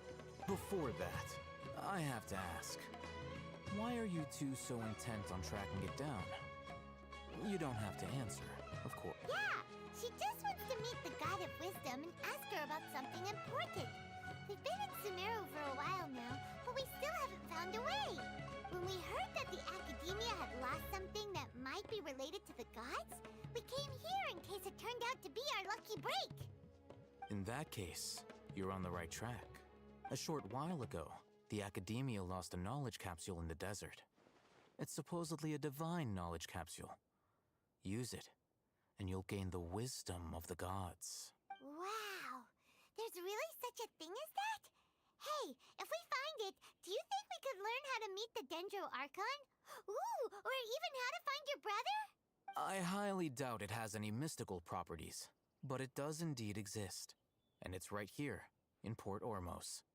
So, where exactly? That's what we need to find out next. I won't deny that. I am investigating because I'm curious as to what the Divine Knowledge Capsule truly is. As you know, the Eremites in Port Ormos also have their eyes on it. It is an extremely precious item. The knowledge contained within may bring great power or wealth to whoever has it in their possession. Several brigades have been vying for ownership of it as of late, but there is still no victor. My personal finances and connections cannot compete with those of the Eremites. After attempting various methods, I finally managed to reach a tentative agreement with several brigades. I agreed to forego ownership of the Divine Knowledge Capsule in exchange for the opportunity to study it. After all, there's no harm in understanding what it is. However, there are those who are less amenable to negotiation, such as those from Ain al-Ahmar. They adamantly believe that the Divine Knowledge Capsule contains the Scarlet King's power, and that he will return to this world when they obtain it. They refuse to let anyone from the Academia tarnish their deity's soul. So you kept hounding them because they refused to cooperate with you? Yes. Ain al-Ahmar isn't exactly wealthy, but its members are determined to get that capsule by any means necessary. To that end, they've resorted to many methods more foul than fair in order to amass sufficient funds. So, I've been sabotaging their business to force them into negotiating with me. The Divine Knowledge Capsule should be up for a secret auction within the next few days. Each brigade will place their own bid, and the prize will be covertly given to the winner. To ensure the capsule's security and to evade the Mantra's notice, the winning brigade will not publicly disclose their victory. Unless I know whose hands the Divine Knowledge Capsule ends up in, my agreements with them will fall through. Dory is the most reliable source of information, but that avenue was previously closed to me. With you on board now, the situation is different. In other words, you wanted us to befriend Dory so you could find out where the Divine Knowledge Capsule is. Yes, you can say that. But this arrangement harms none of us. The day after tomorrow, go back to Dory and try to purchase information on the Divine Knowledge Capsule's whereabouts. If she has no information, wait 2 days and approach her again. If I get the opportunity to study the Divine Knowledge Capsule, I will relay my findings to you. Will that suffice as compensation? Okay, then we'll meet up in 2 days. Alhaitham, before you go, we actually bought a knowledge capsule for ourselves, but we're not sure how to use it. You two want to try using a knowledge capsule? Sure, I can teach you. Doing so right under the Academia's nose is a bit problematic, though. What do you say we head to the outskirts of town? Different, but nope, everywhere's the same.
Time to go.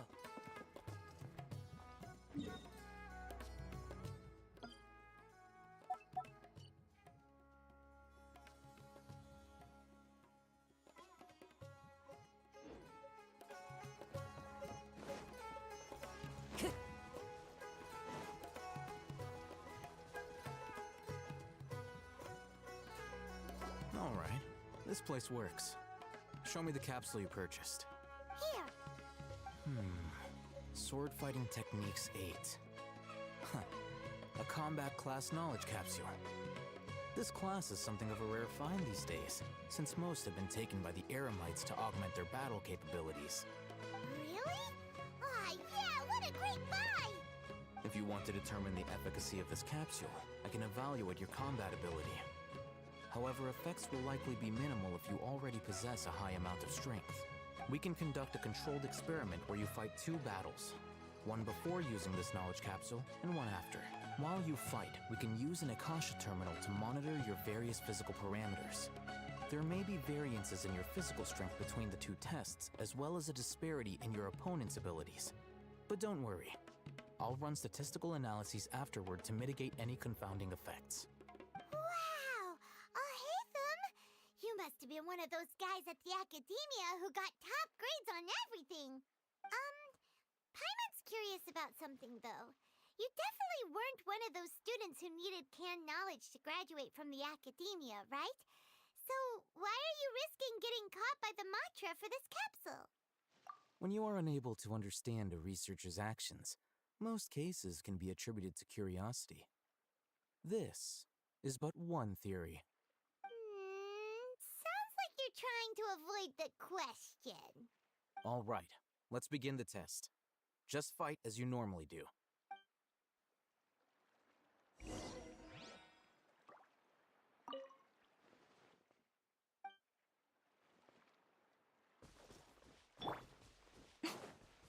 Right here, right now.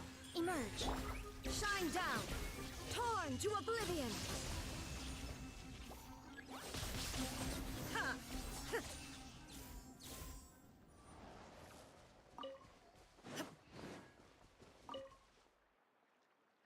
All right.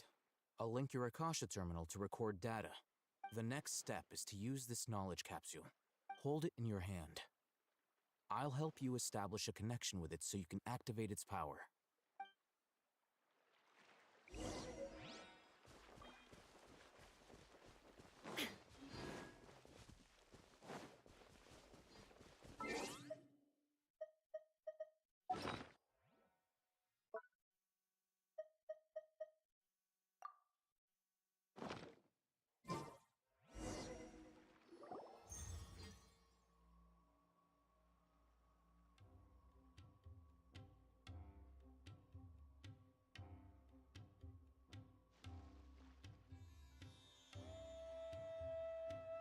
Hey, how are you feeling? You mean that it worked? All right. Time for round 2. Fight with the same composure as before.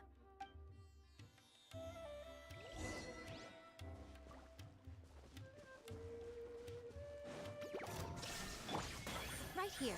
Emerge. I'm going in! Now you shall perish!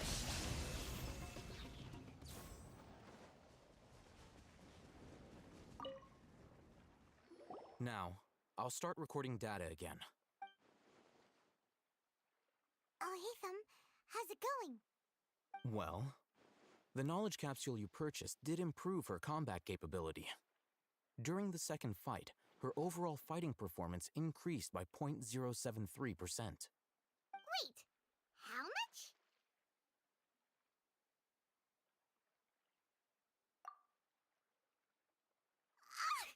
Dory's such a jerk! She totally scammed us! 1 million mora?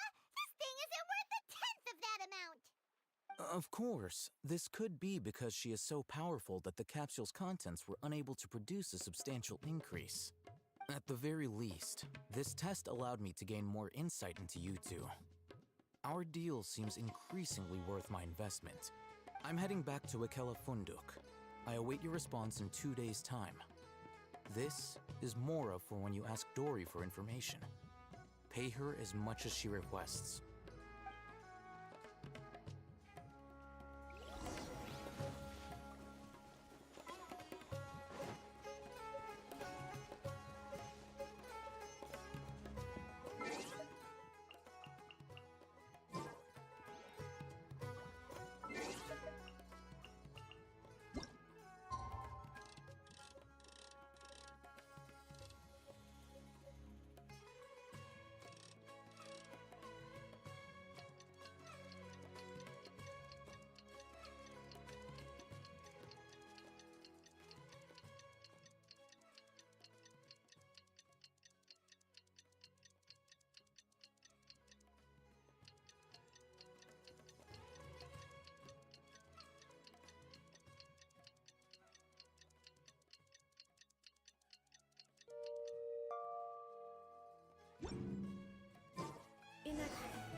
Dory today and ask her about where the Divine Knowledge Capsule is.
Here, over here! Oh, welcome back, my loyal patrons. What can I do for you this time? You name it. Can knowledge, supplies, or anything else you need. I'll find a way to get it. Where there's a waterfall of Mora, there's a way. Can you really get us anything we want? Anything at all? Aha! So it appears that canned knowledge alone is no longer sufficient for your opulent appetite. Then please, oblige me. Tell me what you have in mind. Oh! I knew customers with pockets as deep as yours would undoubtedly crave something more profound than ordinary canned knowledge. Well then, information, but you know, please. That kind of information isn't going to be cheap. After all, I had to work really hard to weasel my way into the auction site. Not to mention that if anyone found out that I was the leaker, I would be in big, big trouble. But how can we be sure your information is accurate? Hyman's curious how you just happen to have this kind of info the moment we need it. Because to me, anything of value is what I consider to be my supply. Therefore, I must always be aware of what's hot on the market in order to secure more sales. As for the information's authenticity, well, you've no need to worry about that. I used a camera to take a picture of the transaction. That way, no one can dispute it. It's always a pleasure doing business with such sterling patrons. Now that you've paid in full, here's the scoop. The Divine Knowledge Capsule was purchased yesterday by a certain Misery, the leader of Ain el-Ahmar. Ain el-Ahmar? You mean the Eremites who worship the Scarlet King? So I guess we're murdering them all, right? Ah, so you're already familiar with them. The group has done everything in their power to obtain the Divine Knowledge Capsule. After all, they believe it contains the power of the Scarlet King. That Divine Knowledge Capsule is unlike any other canned knowledge I've seen before. It was glowing bright red. The capsule is clearly visible in the picture I took. You can look for yourself. Thanks for the info, Dory. Please, it's my pleasure. It's all thanks to discerning customers such as yourselves that my efforts yesterday were not in vain. Please, don't hesitate to contact me if you ever need anything else in the future. Mora for Dory opens doors. Well, we figured out where the Divine Knowledge Capsule is. It turns out it ended up in the hands of Ain el-Ahmar. Let's head back and talk to Al-Haytham. History is sometimes even more exciting than legend.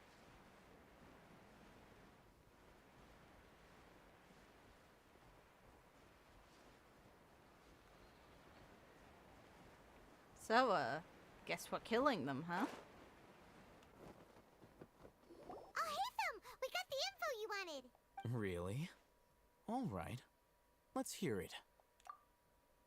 Dory even gave us evidence to verify the intel. Have a look. Huh, look at that. Clear as day. It must have taken some guts just to infiltrate the scene of the Eremites transaction. But then to get close enough to take a picture like this. Bold move, Dory. Very bold move. All right. The person in this picture is indeed Misery, the leader of Ain el-Ahmar. And the glowing red capsule he's holding appears to be the Divine Knowledge Capsule. In which case, If we play our cards right, when we confront them next week, we should be able to force them to show their hand. At first, Paimon didn't get why you were provoking these Ain El Akhmar guys. But now, it sort of makes sense. Everything's playing right into your hands. After we defeat them, we can finally have a serious talk with their boss and get them to lend us the Divine Knowledge Capsule. Thank you for your time and efforts. Take a few days off while I make some preparations. Let's meet up again on the afternoon of the arranged date, 3 o'clock sharp. I'd rather just See do you it now. then.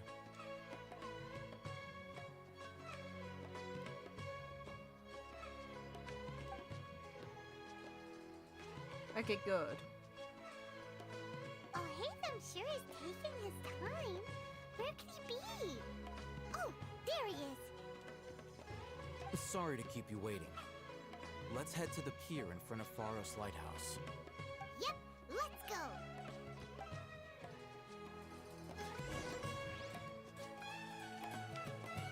I'd laugh if they're depressed.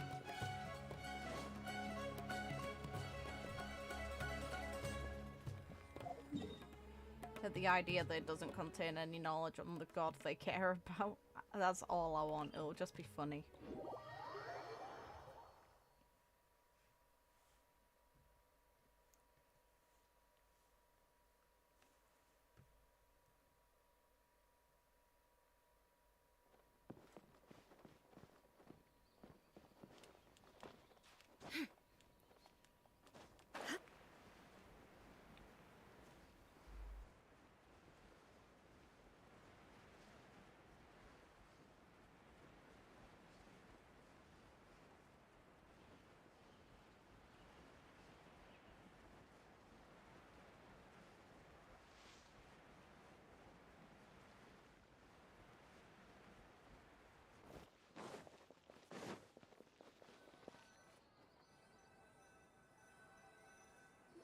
Oh, Haytham.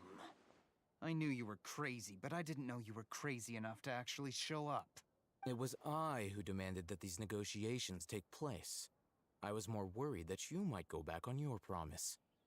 But to your credit, it appears that you're sticking to your word. This is turning into quite an occasion. I also brought some backup. I assume you don't mind. Backup? Aren't you the brat from the restaurant the other day? You've come to support this lunatic because he helped you out? Fine. Your funeral. Ha!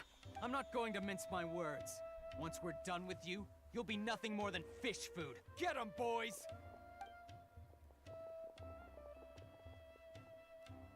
Uh-oh, here they come.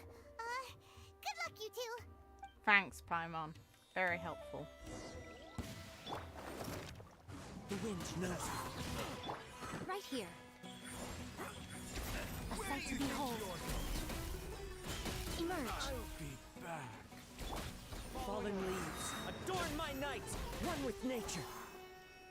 Well, that was difficult, right? Bitch. Academia scum!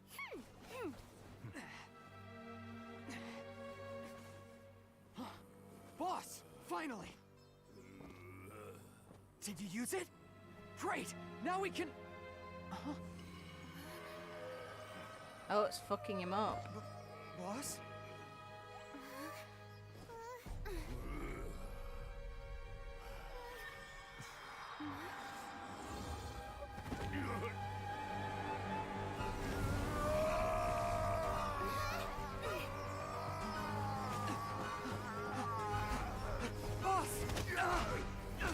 Boss! What's wrong? What happened to him? We have to cut his Akasha connection, now. Nice! Oh, kick his ass. Stupid bitch. Target acquired. Arrest him.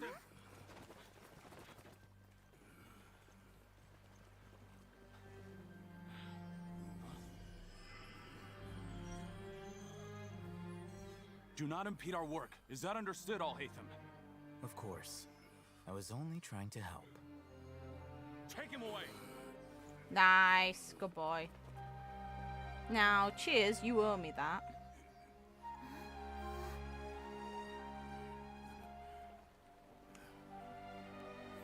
I deserve that after all my efforts. Oh, your money was auction.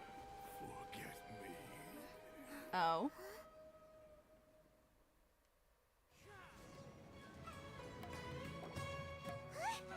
What in Tibet just happened? It's like that big guy suddenly lost his mind. It looks like he used the divine knowledge capsule. You mean the divine knowledge capsule did that to him? Oh, yeah. You mean how some researchers go insane after getting knowledge from Irminsul? I've heard of numerous incidents of researchers in Satyavada life going insane. The state that man is now in suggests that this is a similar situation. This divine knowledge capsule does appear to be linked to the gods, but beyond that, it doesn't seem anything like the rumors suggest. Possessing it doesn't grant you divine wisdom or power.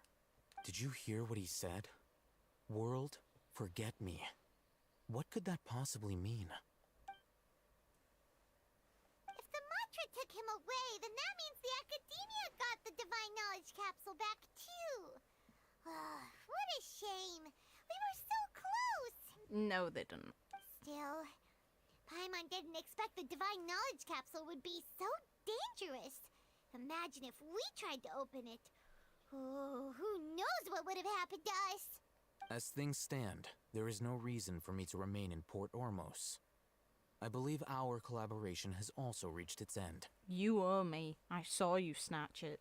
Oh, we were so busy trying to find the divine knowledge capsule that Paimon forgot to ask you something.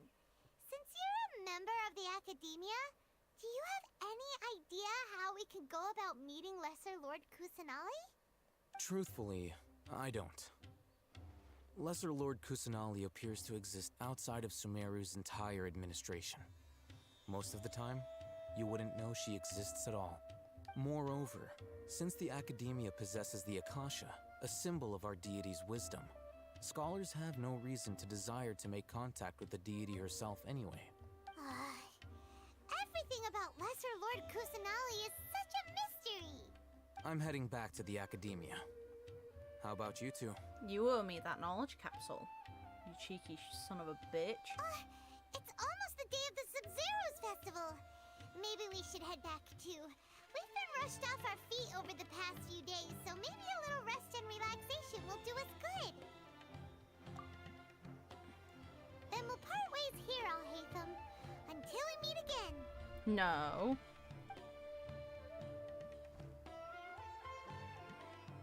You condos. Now, do I deal with this thing first? Or should I produce the report that the higher-ups require?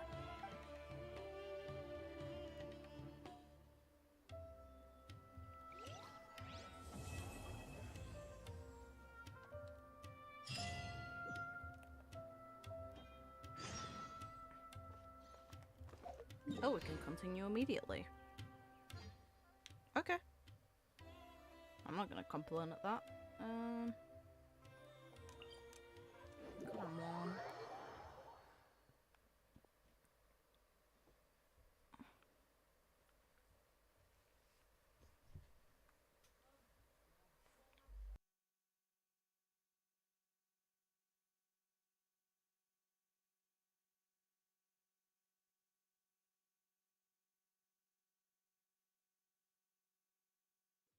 We didn't miss the Sub-Zero's festival, right? Let's hurry and find Dunyarzad. Paimon thinks she must be around the Grand Bazaar, since she showed us around there last time.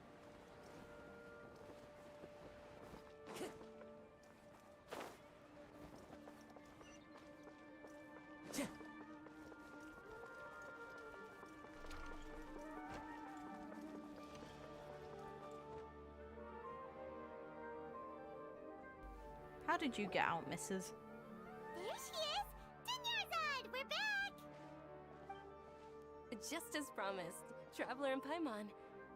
I'm so glad that you two came back to celebrate Lesser Lord Kusanali's birthday. Indeed. The festival's tomorrow. We've been preparing for so long that I can't help but feel a little nervous. There's no need to be nervous. Paimon's sure that Lesser Lord Kusanali will feel everyone's gratitude. Thanks, Paimon. I hope that everyone who comes to the festival will also have a good time. Speaking of which, did you manage to make your way to Port Ormos? Discover anything over there? We got conned by pretty much everyone we met. Of course we went. A lot of things happened there.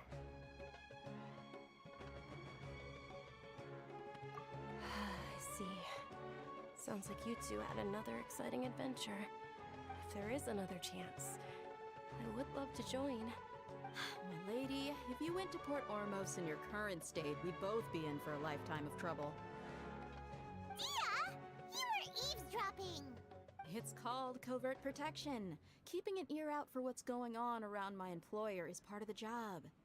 It's all right, Dia. I merely said I would like to go. I know better than to think my body could handle it. The festival's tomorrow. I've been doing nothing but causing trouble for you. So Dia, please take some time to relax. I'll be fine.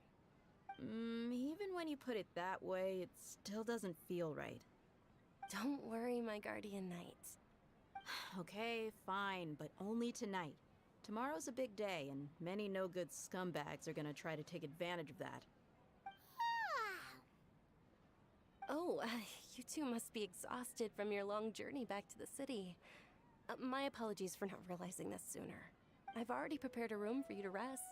Please follow me. You're a good one. Whoa, you're so thoughtful. Paimon's so ready.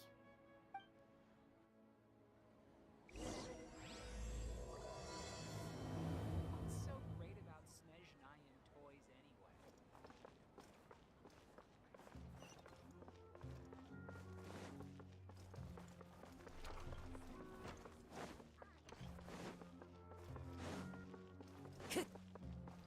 Time to go.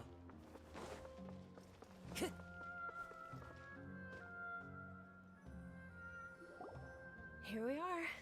It's also fairly close to where I've been staying. It looks really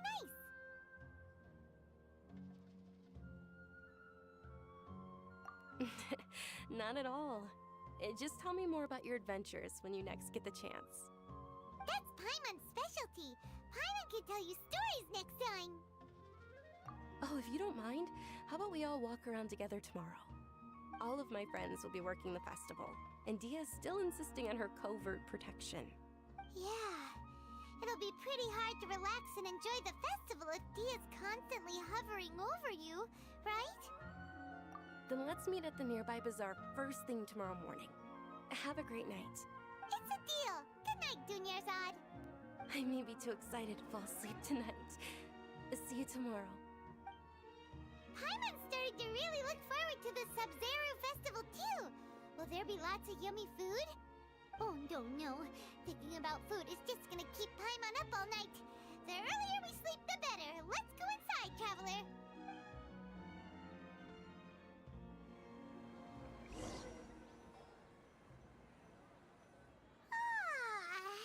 Did we oversleep?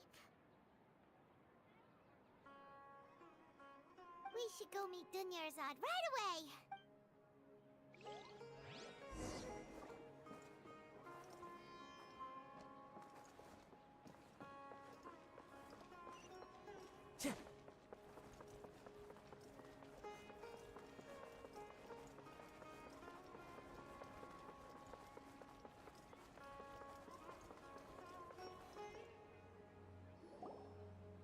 Traveler, Paimon, I've been waiting for you two. Good morning, Dunyarzad. We must have overslept a little bit. Not at all. I arrived early. Today is finally here. I must cherish every moment as if it were gold. You've worked so hard for this day. You gotta enjoy it to the fullest. You know it. It's just that, as expected, I had some trouble falling asleep last night. I'm hoping my body won't be too much of an issue today. Well, shall we? Let's start with the stalls over there. Many vendors came out of the blue to support the event, and they insisted on covering costs themselves. Let's go give them some business. They paid for everything out of pocket? Oh, sounds like they're not in this just for the Mora. They all said that contributing to a lively festival atmosphere is more important than money. Especially since we don't often get to celebrate Lesser Lord Kusanali's birthday. Ooh, they're selling food over that way! Let's go take a... This is a stall offering foods from the Haftmewa feast. Oh, you could tell straight away. I thought most people nowadays wouldn't know. Mushrooms, flowers, and all kind of fruit? It's all vegetarian stuff. Oh, Paimon's a little disappointed. Are you surprised, though? So, what's the Haftmewa feast you mentioned just now? It's another Sub-Zero's festival tradition. People used to set their tables with 7 different foods. Generally speaking, the most common selections were foods like Rukashifa mushrooms, lunar lotuses, Sumeru roses, sunsetias, capulatas, hara fruits, and zaytun peaches. So, the Sub-Zero festival is a vegetarian holiday? You don't have to be a vegetarian to enjoy the spread. We just use the 7 foods to symbolize the 7 virtues of the Dendro Archon. Wait, but if that's the case, if Sumeru uses vegetarian food to represent the Dendro Archon, then wouldn't the Pyro Archon's festival be full of food like roasted fowl, juicy meatballs, grilled steak? Probably not. Oh, Traveler, we have to go to Natlon as soon as possible! Jesus. I hope your wish comes true one day, Paimon. Greedy little goblin. Thanks! Alright, how about we also check out some of these other stalls?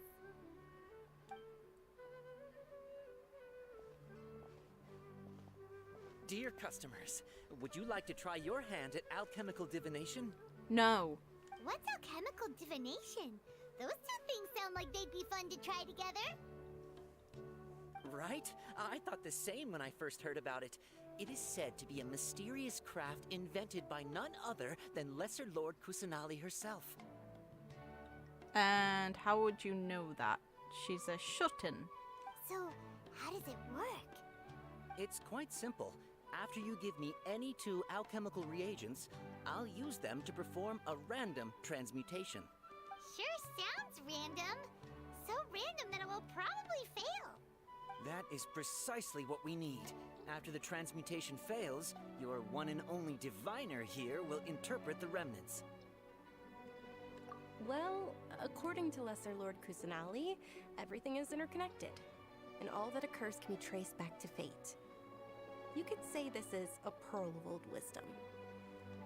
Why does everything sound so much more credible when Dunyarzad says it? Are you guys working together? I don't think so. So that's the true wisdom behind it. This young lady sure knows her stuff. So, how about it? Want to give it a try? I don't want to offend the god by saying that divination's for fucking loons, but hey, let's go. It can be anything, huh?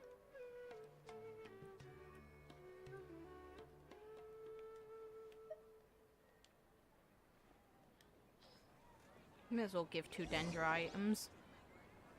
Okay, one moment. It's the moon. Paimon wants to take a look too! Is it? It looks more like a pie that Paimon bit into. Generally speaking, the moon signifies... It means... Wait a moment. Is he really looking it up in a book? Oh, I remember now. It means illusions and lies. Illusions and lies? That sounds rather ominous. Yes, but this book says that if you trust your intuition and overcome your fears, the sun will surely rise. He's not even trying to hide his book anymore. Naturally, fate will only ever show you the beginning of a journey. It is up to you to forge your own ending. Oh, thank you so much. I'll keep that in mind. Oh, it's nothing. I'm just learning as I go.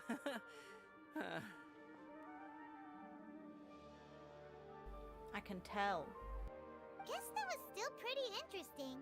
Okay, on to the next stall.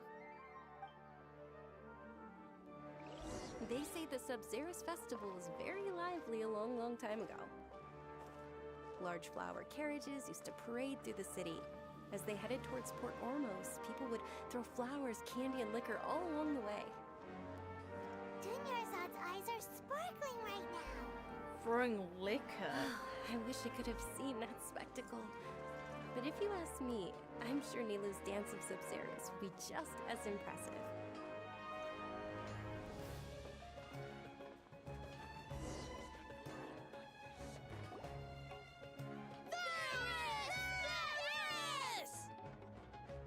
Attention! Soldiers, fall into formation if you want any Yalda candies. It's a weird guy with a weird hat. Hey, it's Dunyarzad! Miss Dunyarzad, the children love you even more than the Yalda candies. In the few short days it took to prepare for the Sub-Zerus festival, the children have all grown very fond of you. The Hallowed Knight of Flowers. It's an honor that you know my name. Attention! In the name of Ferris, the Knight of Flowers, I commend you on your contributions to the glorious Sub-Zerus festival. All right, little soldiers, take your Yalda candies and don't forget your loyalty to Lesser Lord Kusanali. Dismissed! Yes, Knight Ferris! Just what is going on here? Ferris, the Knight of Flowers, is another Sub-Zerus festival icon, and one immensely popular with children. In the past, the actor portraying Ferris would also sit on a flower carriage. It's all thanks to Miss Dunyarzad's sponsorship that the children can make such wonderful memories today. As are we to you, Vihar. Oh, not at all. Oh, speaking of tradition, do you want some Yalda candies? They're a festival staple, and I happen to have some boxes readied here. Take a look and pick whichever one you want. Whichever one? Don't these boxes all look the same? That is the fun part. Each box contains a random flavor. It's up to the luck of the draw. Flavors include lavender melon, hara fruit, sunsetia. Ooh, those all sound pretty good. And there's also lizard tail and oni kabuto. Oni kabuto is something from Bloody Inazuma. How the hell do you have it? Huh? What's up with those two flavors? Oni kabuto is a little spicier than lizard tail. How the hell are they here? Dunyarzad, you tried them before? Traveler, help Paimon pick one. Paimon wants the sunsetia flavor. It's alright. Paimon believes in you. I'm hoping I get the also worst believe one. in your intuition. I don't. Great. These boxes of candy are numbered 1 to 5 from left to right. Which one do you want?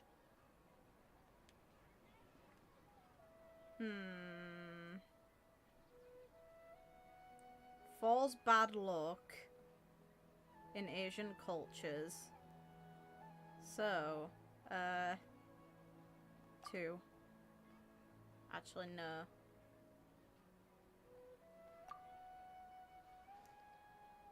One. Wait, what? No. Yeah, sure. Attention! That's unfortunately lizard tail. What's it? Paimon thought you survived so many epic battles because you had incredible luck. But looks like Paimon was wrong. Question is, are you guaranteed to get lizard tail every time, or is it really set so each of the options are different? The sunsetia flavored candy was in box number 4. How about this? The most important thing is that everyone has a good time at the festival. So please, take both boxes. Really? Thanks a lot, Knight of Candies. It's Knight of Flowers, not Knight of Candies. Paimon really wilted the carriageless Knight of Flowers. They all basically sound the same. We got our candy, so let's keep going. Oh, actually, I just remembered that I left something behind. Since you're here, can you come with me to get it? Dunyarzad, you probably forgot because you're so excited about the Sub-Zerus festival. How embarrassing.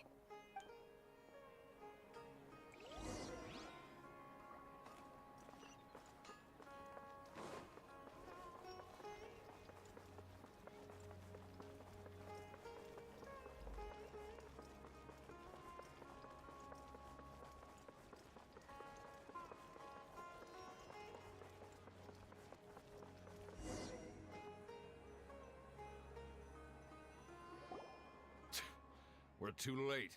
Who knew the little lady was such an early riser? I know, right? Hey, wait a minute. Pause.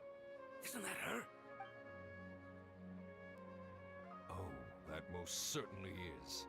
We're in luck. She's walking right into our clutches. Good luck with that, mate. Those Eremites don't look like they're up to any good. Who are you? I don't believe the Homayanis hired you. That's right. We haven't received any of their mora, but I wonder how much the Homayanis would shell out to get you back. They're a gang of kidnappers! Traveler, hurry and protect Dunyarzad! Hey, did you scumbags even consider that the Homayanis might have hired a merc that outclasses you? You're... Dia! Dia the Flame Mane! No wonder we mercs haven't heard anything about you for so long. You sold your unruly mane to the highest bidder. Don't speak so disrespectfully. My family started working with her as gratitude for her past kindness to us. Don't worry about it, my lady. Just some friendly banter between mercs. One punch and those rabid dogs will expose themselves for what they really are. Aren't your claws all dull by now? Don't get too cocky! Traveler, take Miss Dunyarzad to a safe location. No! We're gonna stay and help! There's too many of them!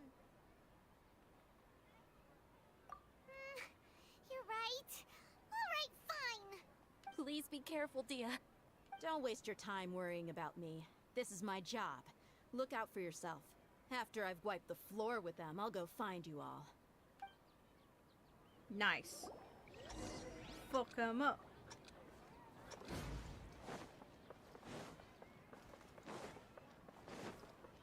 Time to go.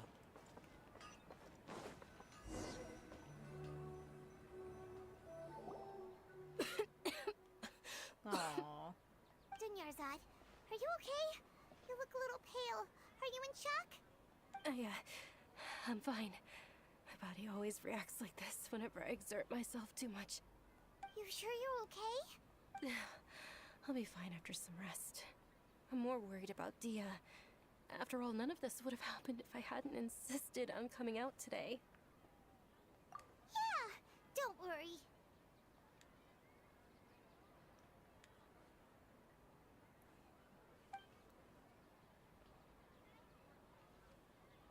My lady, Traveler, found ya.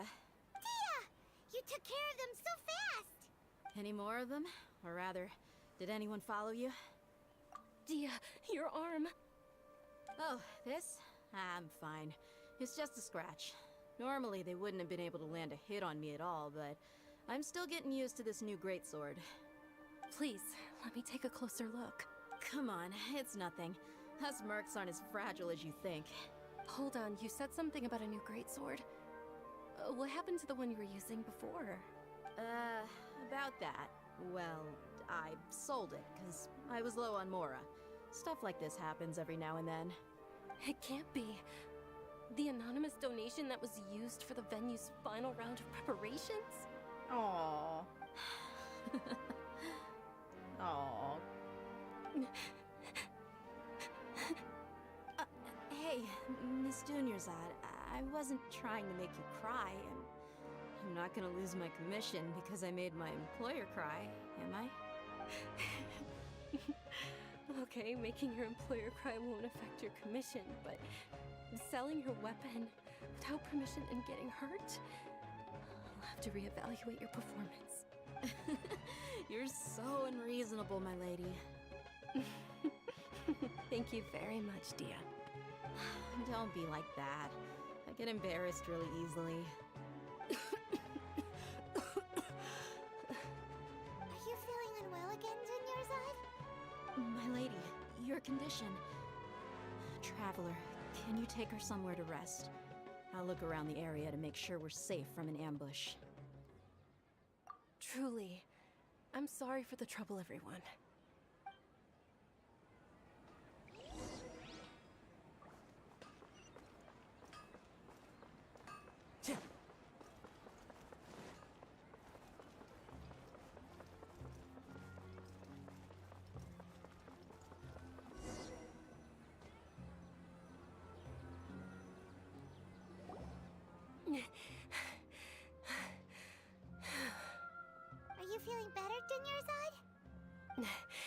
Yes, much better. Just give me a few moments and I'll be good to go.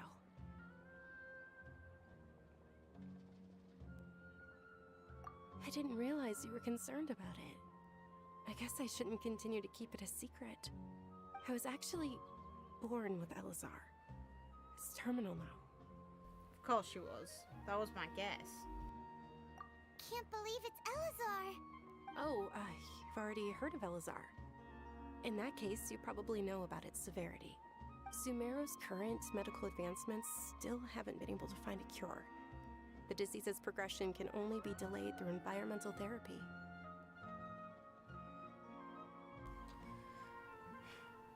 Makes me wonder if it's what's basically the hell HLs have been through, since it comes from the deep. Dunyarzad. There's no need to be sad. I've always lived with Elazar and I came to terms with it a long time ago. Compared to the simple fact that I'm afflicted with this, its effects on my life have been much more painful. I know that my family loves me dearly. They've done all they can to provide the best environment for me so that I can live for that much longer. However, I know I will one day succumb to this. Did you know? Before I ran away from home this time, the world outside of my home didn't even know that I existed. Since I was a child, all I could do was sit on my bed and stare at everything outside of my window. I'm sure my family's worried and disappointed in me for running away, but I just didn't want to have any regrets. I wanted to meet other people. To me, there's nothing more beautiful than being able to meet and speak with others. Not to mention the incredible time spent preparing for the festival. The joy on everyone's faces here, and all the support I've received from friends like Dia. This way, when my final day does arrive, it will be less sorrowful. At the very least, many people will remember that I once existed in this world, right? As long as you don't forget Paimon, Paimon also won't forget about you. No. Even if you forget Paimon, Paimon will still remember you. Thank you two so much. I apologize for the depressing conversation. This is out of character for me. To be honest, Lesser Lord Kusanali gave me the courage to do all of this. If it weren't for her encouragement, I wouldn't have taken that first step. Thanks. There will always be frustrations in life. But I know that the point of living is not to leave behind any regrets. Oh, right. Isn't it almost time? Huh? Almost time for what? Isn't the Dance of Sub-Zeros about to begin? It's the part of the festival that I've been looking forward to the most. Nilou will recreate that legendary scene with her most splendid dancing. And the Sub-Zeros festival will conclude amid everyone's applause and blessings. And with that, my wish will also... Then what are we waiting for? Let's go to the stage! Yeah, we should still make it in time.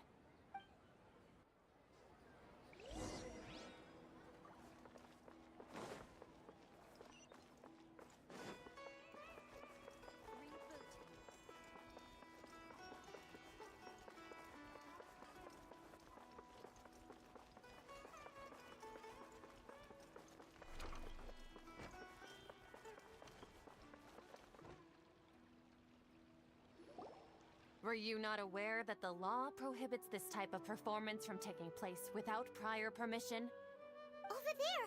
Someone's yelling at Nilou! I think I just saw the Academia's Grand Sage. Why is he here in person? But the Dance of Sub-Zeros is one of the key parts of the Sub-Zeros Festival. If we can't perform it... The Sub-Zeros Festival. The law also prohibits the private hosting of large-scale religious festivals. Only the Academia can host such an event.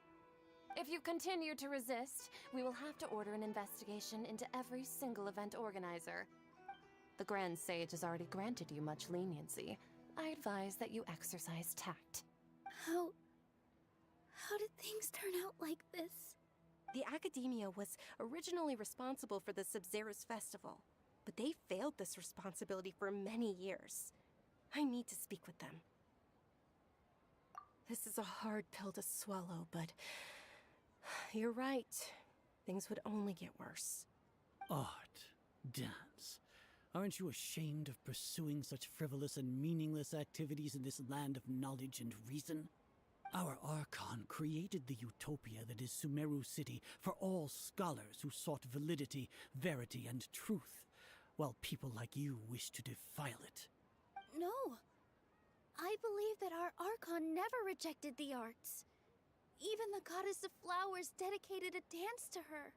With your lack of intellectual credentials, I do not believe you are qualified to debate with me. What you should be doing is finding workers to tear down this ridiculous eyesore.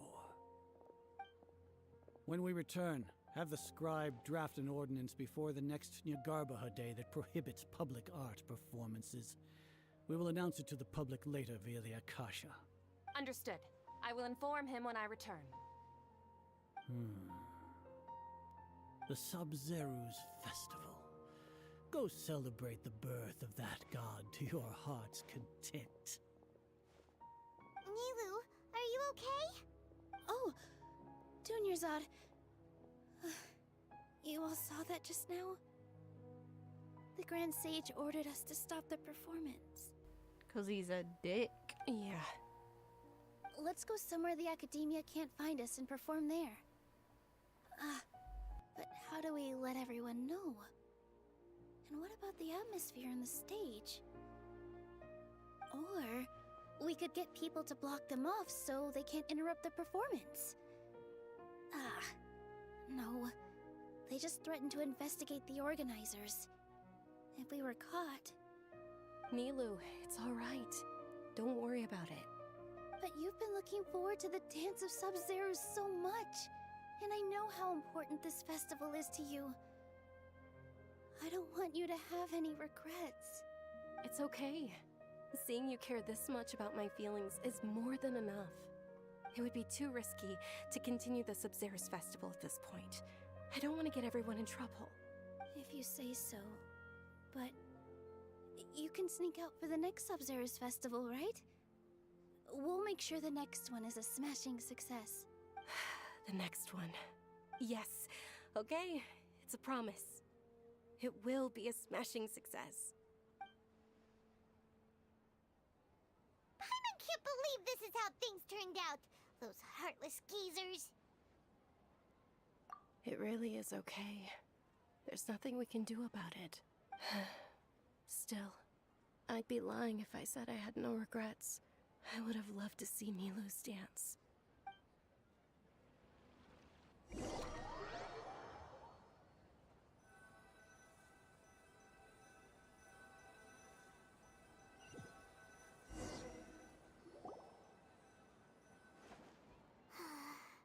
A lot happened today. It's a shame the festival ended the way it did. Nilou and Dunyarzad promised to make the next Sub-Zero's festival a success, but Dunyarzad is running out of time. Yeah.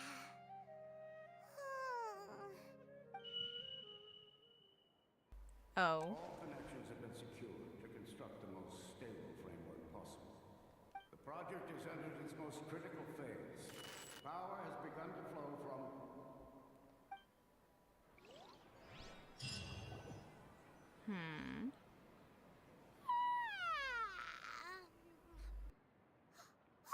We're gonna be late!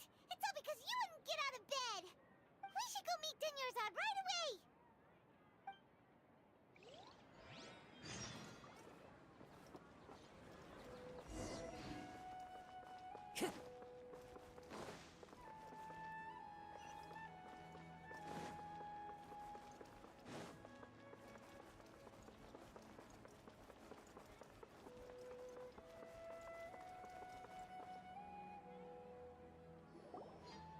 Good morning, Dunyarzad.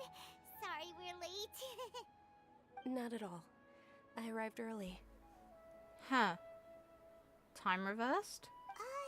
You seem kinda tired. Did you not get enough sleep? I'm doing well. There's no need to worry. Shall we go? Let's start with the stalls over there. Sure!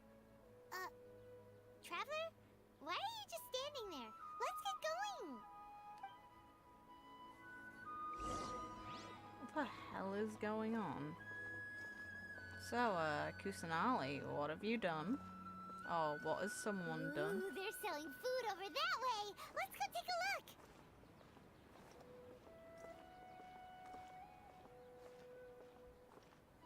Huh. It's gonna mention the feast where the fruits come from. This is a stall offering foods from the Haftmewa feast. You are quite well informed, miss. They're all plants. Actually, what is the Haftmewa? It's one of the Sabzerus festival's traditions. People used to set their tables with 7 different foods to symbolize the 7 virtues of the Dendroarchon. Yes. Appear to be in the form of the moon. Really? Paimon thought it looked like some kind of food. The moon signifies... It's escaping me for now. Wait a moment. Is he really looking it up in a book? Oh, right. It means but if you trust your intuition and overcome your fears, the sun will... Understood. I'll keep that in mind. Oh, it's nothing. I'm just learning... Guess that was still pretty interesting. So, where to next?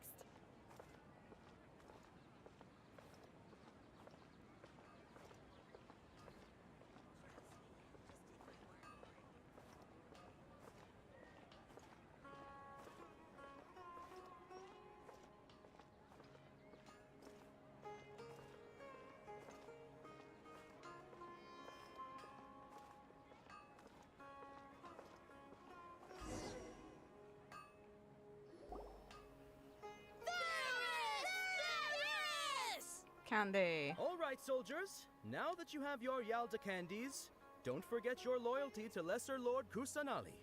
Dismissed. Yes, Knight Varus! Now pick box 4, even though 4 is an unlucky number in Asian culture. What's going on? Is this a play? Ferris, the Knight of Flowers, is another Sabzerus festival icon and one immensely popular with children. It's all thanks to Miss Dunyarzad. Oh, do you want some Yalda? What's to pick? Don't these... It's not... Ooh, how... And there's also Lizard Tail and... Oh, why do the... Traveler, help Paimon pick one. Great! These boxes of candy are numbered 1 to 5 from...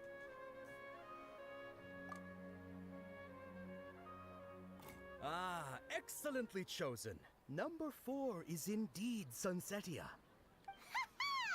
Paimon bet you had incredible luck, and Paimon...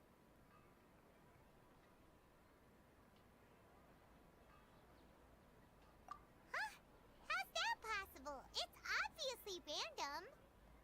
Maybe we didn't sleep very well last night. Or maybe we slept too much. Oh, sure. Huh? Where are you going? You're just gonna walk off like that? Flavor of deja vu. Damn right it is. Now. Time to go.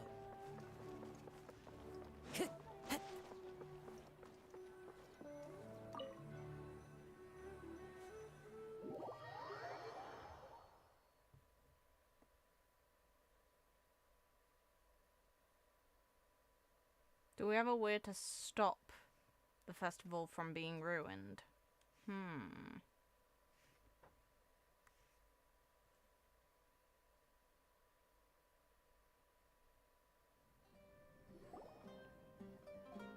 feeling of deja vu?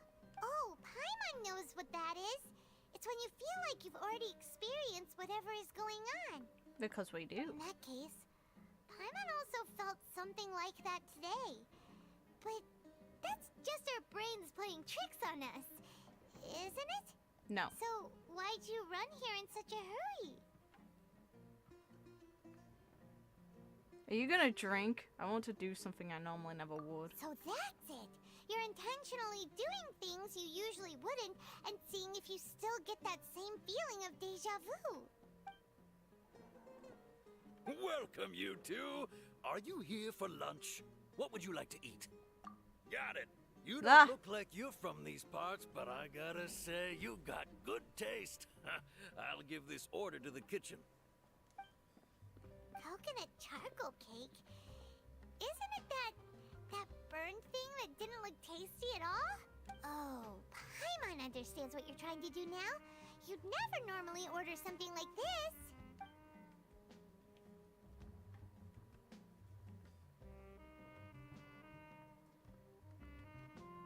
That thing? Are you really gonna eat it? I guess so, somehow. Isn't this going a bit too far?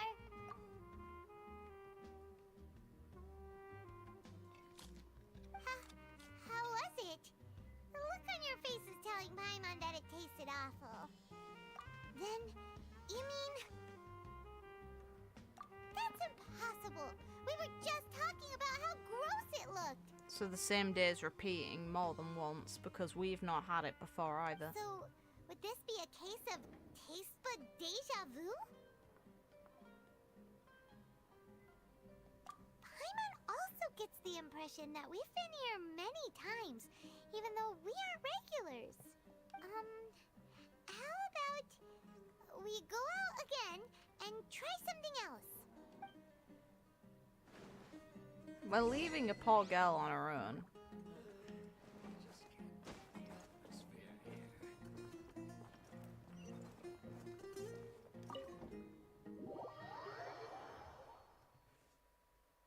It's like, I'd guess that Kusanali's trying to make it so she's able to have either it's something to do with Kusanali or it's something to do with the academia.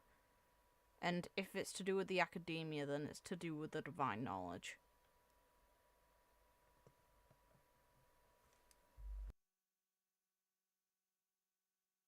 Otherwise, Kusanali is maybe trying to make it so she doesn't go with any regrets.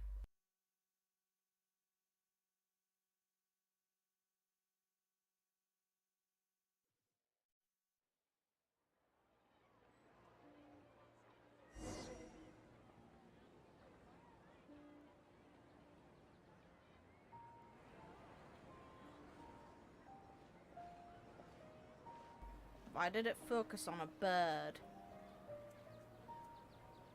Hey! Dunyarzad is sitting by herself on that bench over there!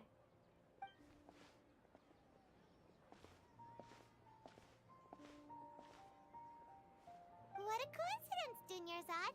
We meet again! Why are you sitting here all by yourself? Oh, I ran into some kidnappers just now, but thankfully Dia came to my rescue. I started to feel unwell after that, so I sat down here. Kidnappers? Oh my goodness, are you hurt? I'm okay. Dia's arm got scratched, but it isn't serious. Whew, that's a big relief. But, Dunyarzad, you seem a little down today. It's the Sub-Zero's festival, and you've been looking forward to it so much! Not at all. I've always been like this. Excessive physical exertion or strong emotions tend to aggravate my illness. Besides, no matter how amazing today may be, it is but a single day. After however many more days, my time will come to an end. Paimon doesn't quite follow you, and Paimon feels like something's really got you down right now. It really is fine. I don't mind.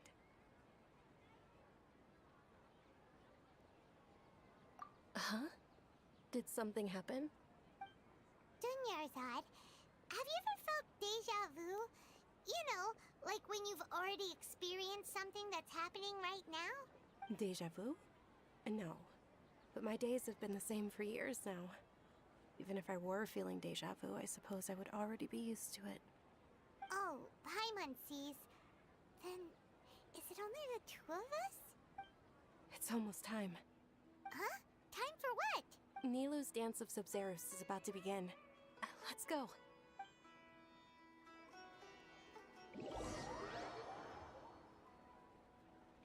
For it to get interrupted.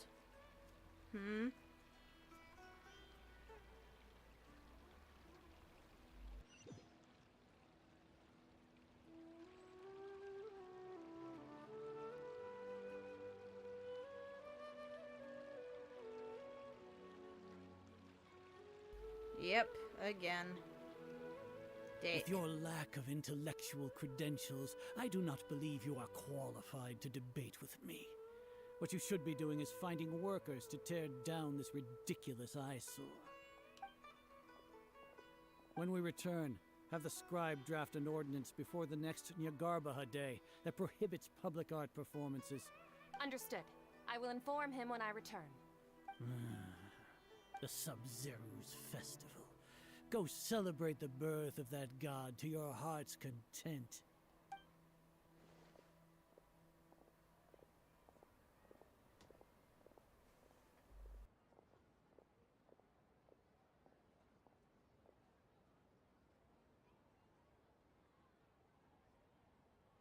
Miru, are you okay? Oh, Dunyarzad. The Grand Sage ordered us to stop the performance. It's okay. There's nothing we can do about it. But you've been really looking forward to this. It truly is unfortunate, but I don't want to cause trouble for anyone. Didn't the Grand Sage say that he might investigate the organizers? True, but... well, okay. I'll just have to try again next year. The next festival. I probably won't be around by then. Wait, what did you just say? No, nothing. I'll be heading back to rest. Thank you for your help, everyone. Paimon can't believe what those heartless geezers did!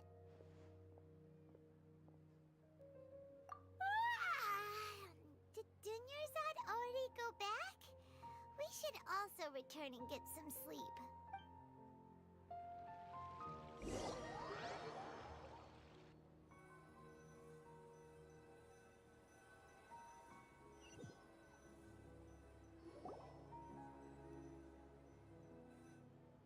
So, in the end, you still couldn't figure out what that deja vu feeling was all about?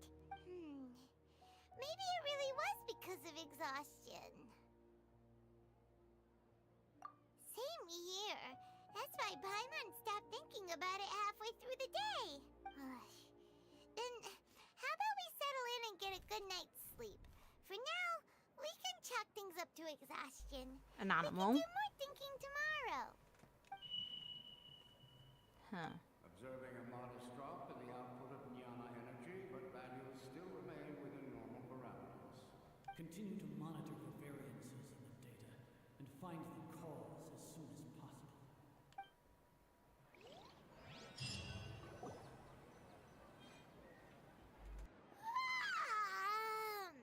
Why does Paimon feel so tired after so much sleep? Anyway, we should go meet Dunyarzad right away.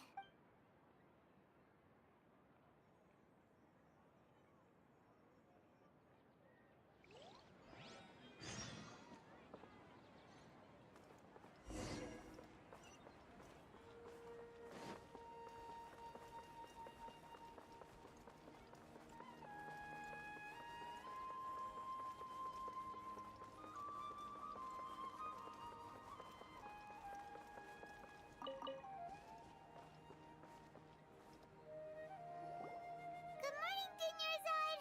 Sorry to keep you waiting. Not at all. I arrived early.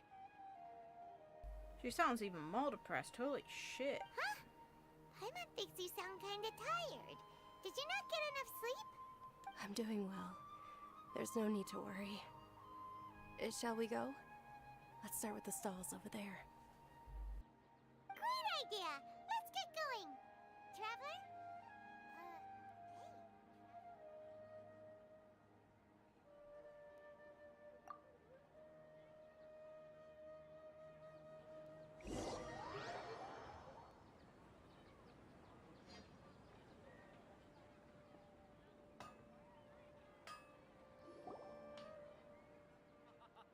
It's all thanks to Miss Dunyarzad's sponsorship that the children can enjoy the Sub-Zeros.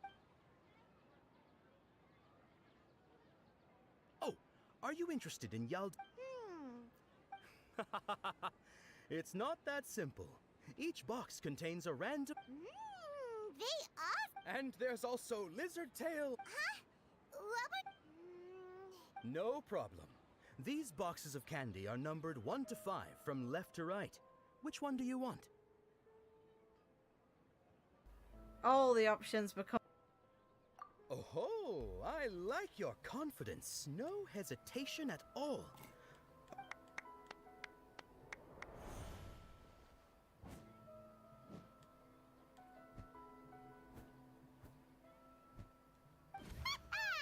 Paimon knew she always had incredible luck.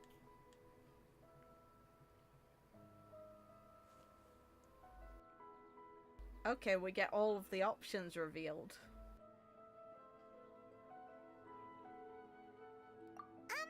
Paimon's not... Oh! What? She was... That couldn't have been luck. How is this possible? I packed all those boxes this morning, and they've been sealed ever since. You couldn't have known beforehand. Mind reading? X-ray vision? Or some kind of magic trick? This is way too freaky. Tell us what's going on. Since when did you get superpowers? Traveler?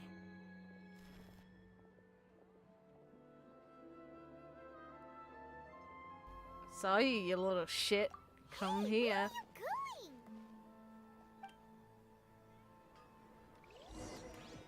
What's going on? Did you see something?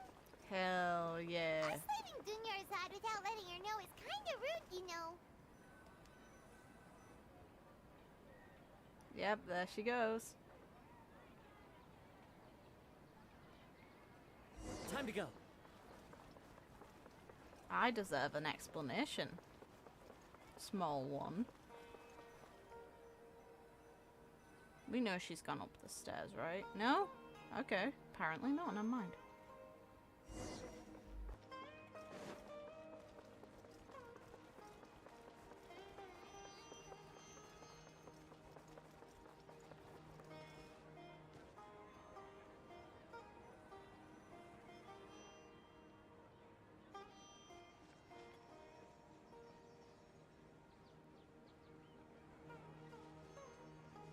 The bird.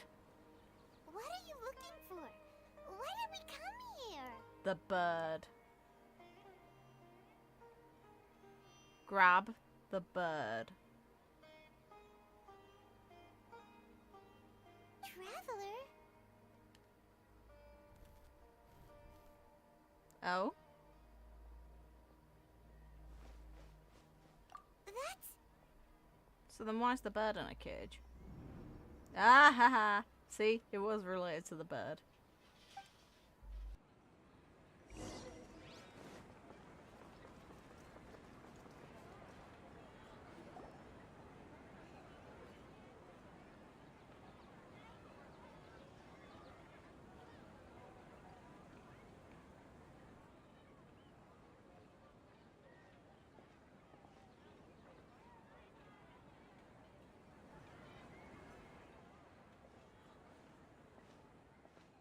And people were bitching about this design. Hi. Look! That's... Isn't that Dunyarzad? What's happening here? Why are there 2 Dunyarzads? You already know that this isn't your first Sub-Zero's festival, don't you? Yes. I'm sure you already know how to use this. A knowledge capsule? Where did you get it? What's inside? You should use it too, Paimon. You know Paimon? Well, this seems kinda sketchy, but Paimon feels like this is what we should do.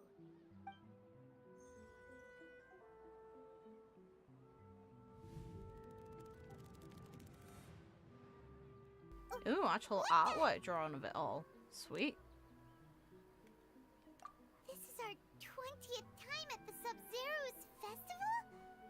Huh? No. The 30th? 40th? Just how many times have we been to the Sub-Zero's festival? Have we been trapped in a single day? If it weren't for you, we wouldn't have even realized. What the heck was inside that knowledge capsule? Your memories are still scrambled? Try your best to remember. This isn't the first time we've met, and I answered that question a long time ago. Let Paimon think. Oh, it's coming back. Meeting you was the real catalyst for restoring our memories, and the knowledge capsule was just your means of showing our minds the way. What about everyone else? Why are you only helping the two of us? Your sense of deja vu is stronger than everyone else's, yes? As for an explanation, you two received the blessing of Dendro, and you also have special, sensitive constitutions. It was as if a single sheet of paper was separating those memories from your consciousness. A familiar question. I think this is the 7th time you asked that. Ugh. As you can see, she isn't doing well. You probably sensed it too. The Dunyarzad you were just with is different from the first Dunyarzad you met. That first Dunyarzad is in front of you right now, and she doesn't have a lot of time left. Ugh. Looks like you're almost done sorting out your brain. Oh yeah, I'm Nahida. Good, you passed the test. What's happening? You can awaken our memories, and you seem like you know what's going on. Oh, wait, please don't tell Paimon even you don't know. Everything in this world runs in a loop. This cycle is called a samsara. You, me, and everyone else are all stuck inside a one-day samsara. As for the truth, that's on you to find out. If you were told the truth instead of discovering it yourselves, it would literally blow your minds. I don't know how you'd be after that. I can only give you surface-level help, like bits of information and subtle hints. For the rest of the time, I'll be doing all I can to slow down Dunyarzad's illness. Oh. She looks like she isn't doing well at all. Her illness gets worse after each Sub-Zero's festival. If we can break out of the samsara, I might be able to save her. But as things are right now, she's just a small bird in the sky that's about to lose its last feathers. All I can do is raise a gale to delay her fall. You sure love to use weird analogies. Analogies are wonderful tools. They let you use existing knowledge to understand unfamiliar things. Okay, so, with what you know so far, what do you think the truth is? Oh, okay. Interesting.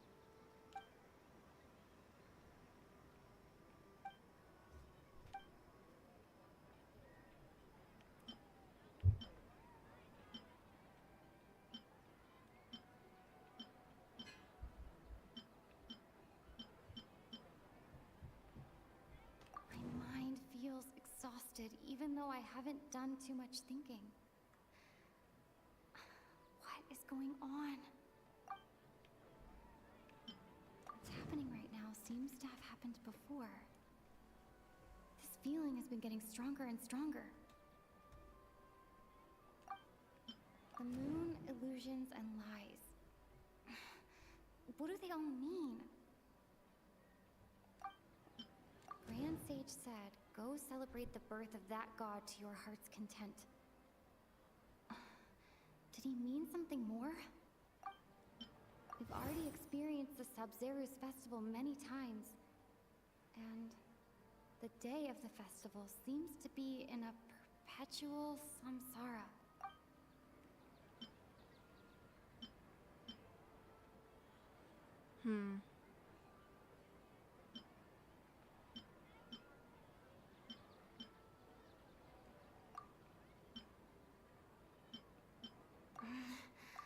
I can't seem to...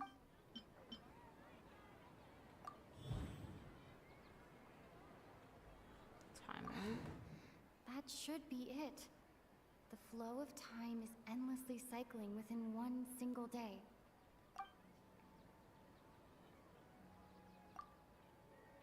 A time loop. You've given similarly wrong answers in the past. A pity. Still the wrong answer? A simple time loop can't explain some of the phenomena. You two are still missing a lot of information. Unfortunately, I can't give you any more hints. Dunyarzad! The Sabzeruz festival is happening every day, but that doesn't mean we can waste an infinite amount of them. Hurry and find the truth before today's festival ends.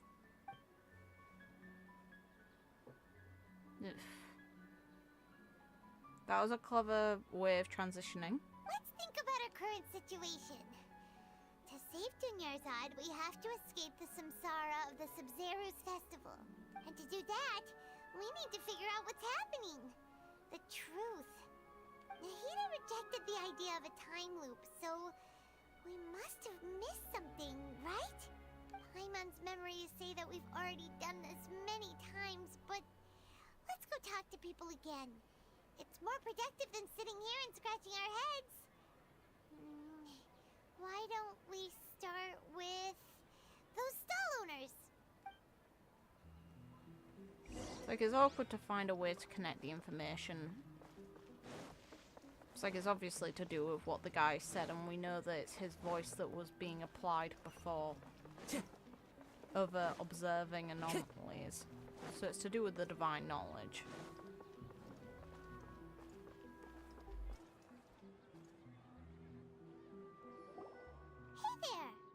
Hey, it's you guys again. I see.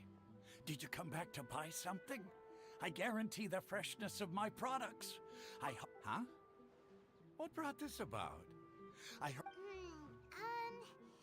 To put it another way, if you really think about it, was yesterday truly yesterday? Did you actually come back from the forest yesterday? What kind of philosophical nonsense is this? Are you two daydreaming? Didn't you know that no one dreams in Sumeru? Go somewhere else if you want to find someone to daydream with. He actually has a point. Is this a dream? Is everyone dreaming? True. It's so weird that people here don't dream. Why is that? Anyway, if this all really were just a dream, we would have woken up a long time ago. Let's keep asking around.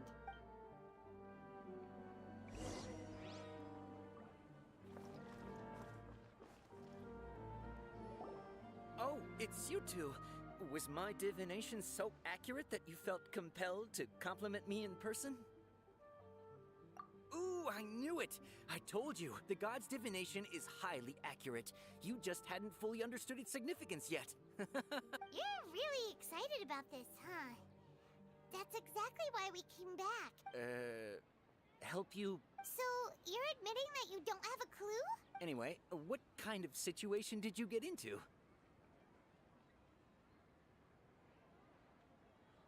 Huh? Hold on a second. I thought you guys just lost your wallet or fell for a scam. What you just said, are you serious? Does that kind of thing actually happen in real life? I knew you weren't going to believe it. Marvelous. Truly marvelous. I believe you. Recall the interpretation of your divination. The moon, illusions, and lies. It really felt like an omen. When you say it like that, the divination does sound like it's related to what's going on. Can you read any more into it? I believe that the Archon's revelations are never more than vague hints. Anything more specific is beyond the reach of mere mortals. The book only says, if you trust your instincts and overcome your fears, the sun will surely rise. So that's how it is. Looks like fortune-telling is just fortune-telling. It's no good for practical problems. We haven't made any progress. Who else can we talk to? Paimon remembers that we tried talking to her a couple of times, but she always thinks we're playing pranks on her. You think she'll brush us off again? Yeah, if we tap into Dia's strong sense of responsibility as a mercenary, then she'll definitely take us seriously. At this time of day, Dia's probably just finished beating up those kidnappers. Let's go find her.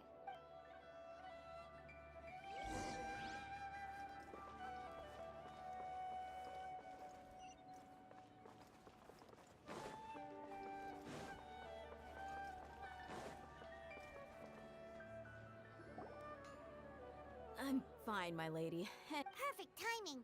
Paimon, Traveler, you came at just the right time. Listen, there was a dangerous Huh? You saw? Then why didn't you jump in earlier? If someone was protecting Miss Dunyarzad, I could have went all out.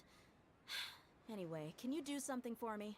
You want the Traveler to take Dunyarzad somewhere to rest up while you check to see if there's still any kidnappers around. Did Paimon get that right?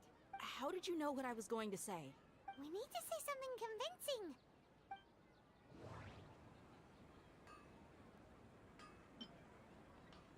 Dia sold her greatsword to raise additional funds. And then she was injured because she wasn't used to her new weapon. Tell her, Traveler!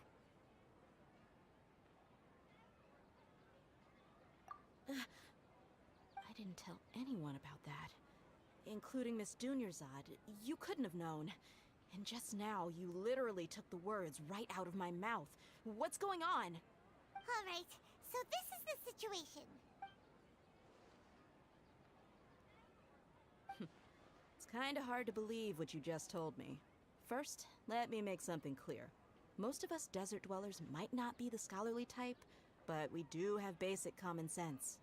She's quieter than usual. Uninterested in anything and really gloomy.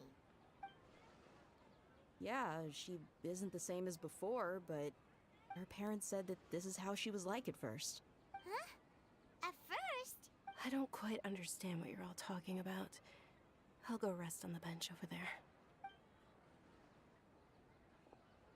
My lady, are you angry? All right, I'll give you the benefit of the doubt since you knew about my greatsword. Let's make this a quick trip. Miss Dunyarzad isn't completely safe here.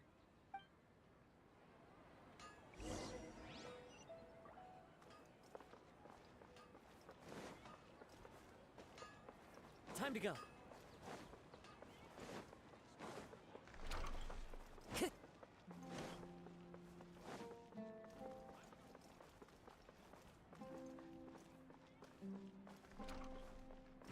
Time to go.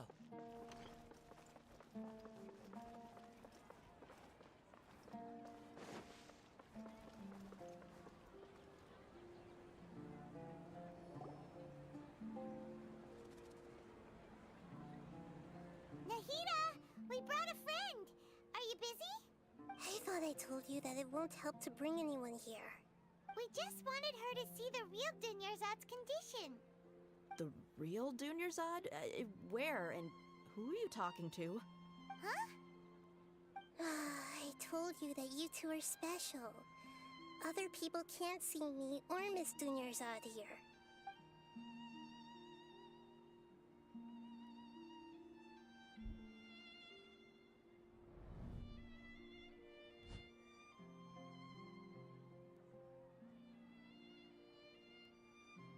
Hold on. Over there. Is that? Wow. How perceptive. Does she have invisible antennae?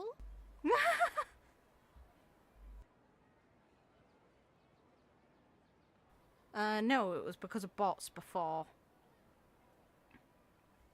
There was bots during the Xenoblade streams, and it made it kind of a nightmare for the moderators to deal with, and some of them were busy at the time, so I just started putting it on. Unfortunately, that's how it needs to be until YouTube sorts its shit out. Miss Dunyarzad, she's lying down here, isn't she? How's she doing? Her condition's really bad, and she's basically in a coma. How did you know she was here? I can sense her aura.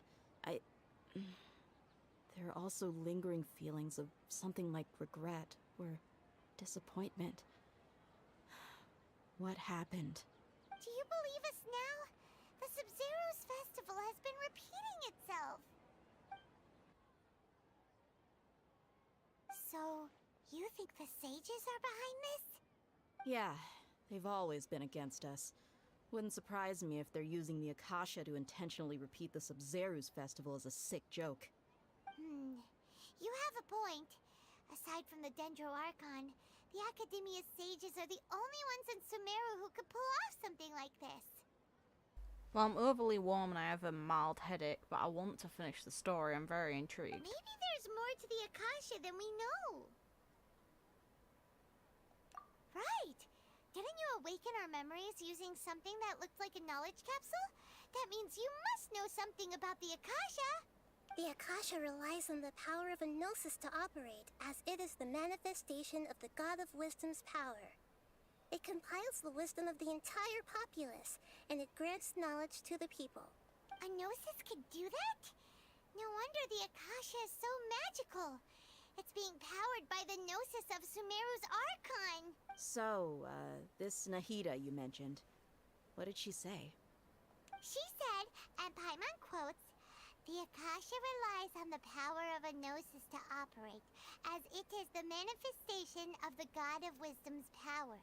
It compiles the wisdom of the entire populace and it grants knowledge to the people." Compiles the wisdom of the entire populace and grants knowledge to the people. Wait. I get the grants knowledge part. That's what people have always used the Akasha for. But compiling the entire populace's wisdom? How does that work? Did she mean that the sages enter new knowledge into the Akasha? Oh yeah, that sounds about right. What do you think?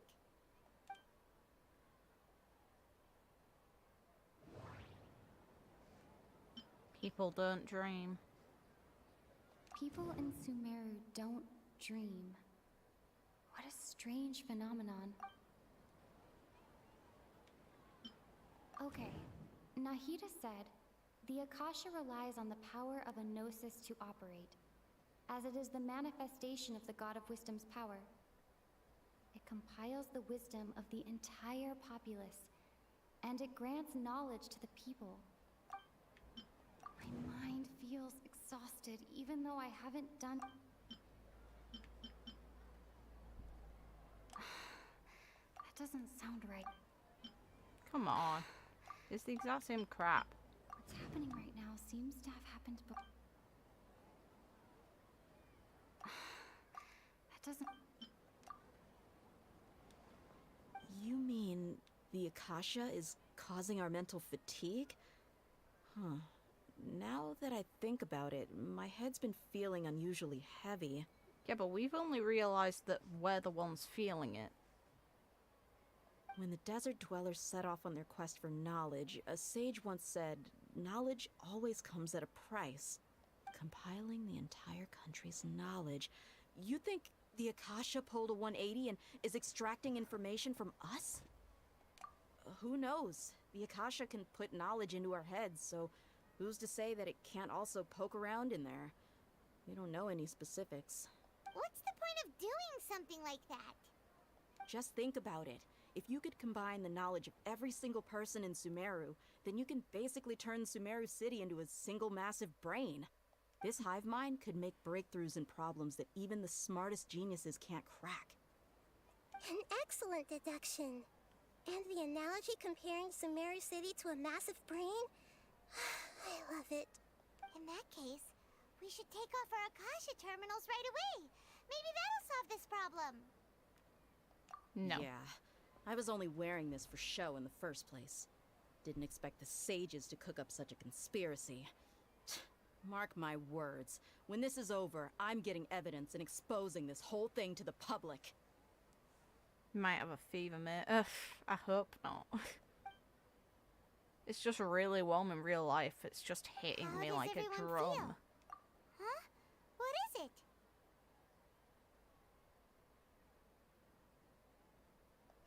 Oh, that! Paimon knows what you're talking about. It's a single soft beep terminal. The sound of a beep. Could it be a prompt tone for when the Akasha is operating? That's probably an important clue. We weren't using our terminals, but we heard a beep anyway.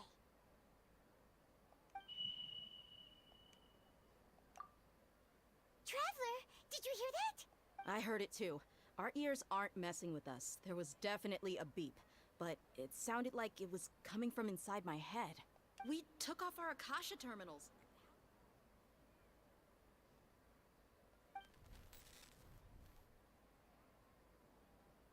Phase runtime has exceeded its expected length. At this rate, there may be casualties. But we cannot lose all of our progress. Sacrificing the general public, are you?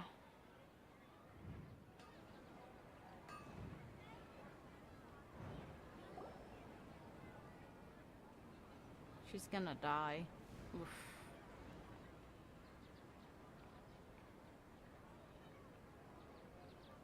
If something isn't done.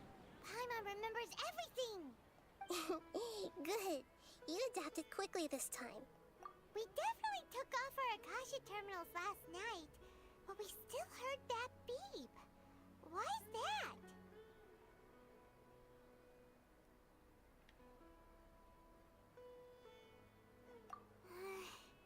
But now we can at least confirm one thing. The Akasha definitely has something to do with whatever's trapping us in this cycle. Oh, Paimon doesn't get it. Why would the Akasha go this far if all it wants is everybody's wisdom? It's extremely difficult for lab rats in an experiment to understand why they're being treated the way they are. If we're lab rats, then what are you? Mahita, you've never told us anything about yourself. Oh, come on. Common sense. Use it, for fuck's sake. I guess I'm the moon. The moon? Wasn't that the result of our divination? Anyway, knowing who I am won't help you get closer to the truth, so you should focus on other things. Don't get distracted and miss any clues. Okay then. Dia helped us a lot yesterday, so let's go find her. If Paimon's reading the time correctly, those kidnappers should be showing up soon.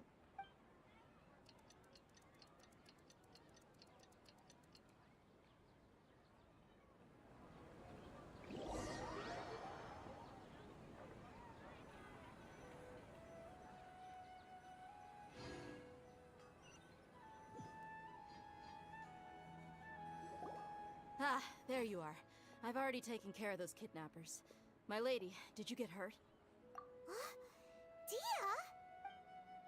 What's wrong? Why are you No both gawking wound. at me like that? You didn't get hurt this time. Huh? What do you mean this time? Why are you so surprised that I managed to get out unscathed? Those kids were amateurs.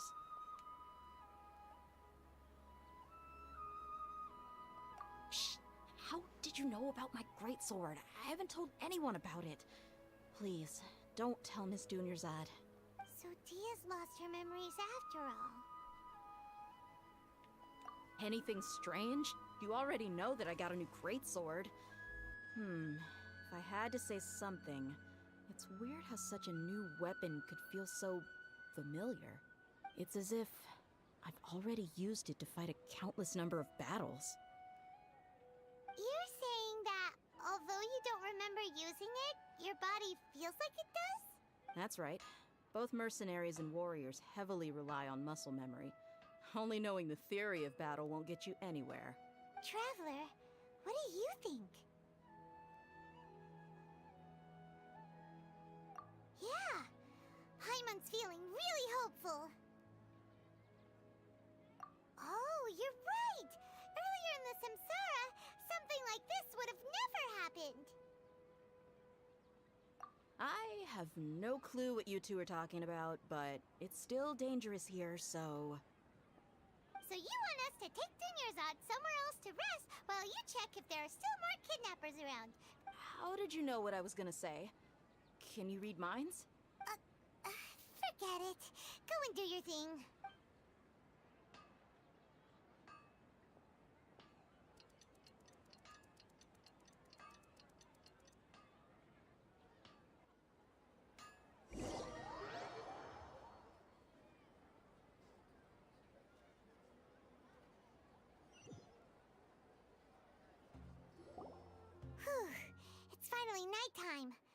Aside from Dia not getting injured, everything seems to have stayed the same. Listen, Nahida, we found out that Dia got out just fine today, even though she got injured every other time she fought the kidnappers. Do you think the samsara has been broken? Have we saved Dunyarzad? Really? Good job on all that progress. Get some good sleep tonight. Hey, what kind of an answer is that? Tomorrow will come. Everyone assumes this is common knowledge, but the only way you can know that for sure is if you experience tomorrow. How many todays has it been? Is it possible that today will be followed by yesterday? Does tomorrow truly exist as anything beyond a made-up concept? It's even possible that this entire world is a lie, and the history of the whole world has just been one endless Sub-Zero's festival. Okay, no more. Paimon's brain is already shut down.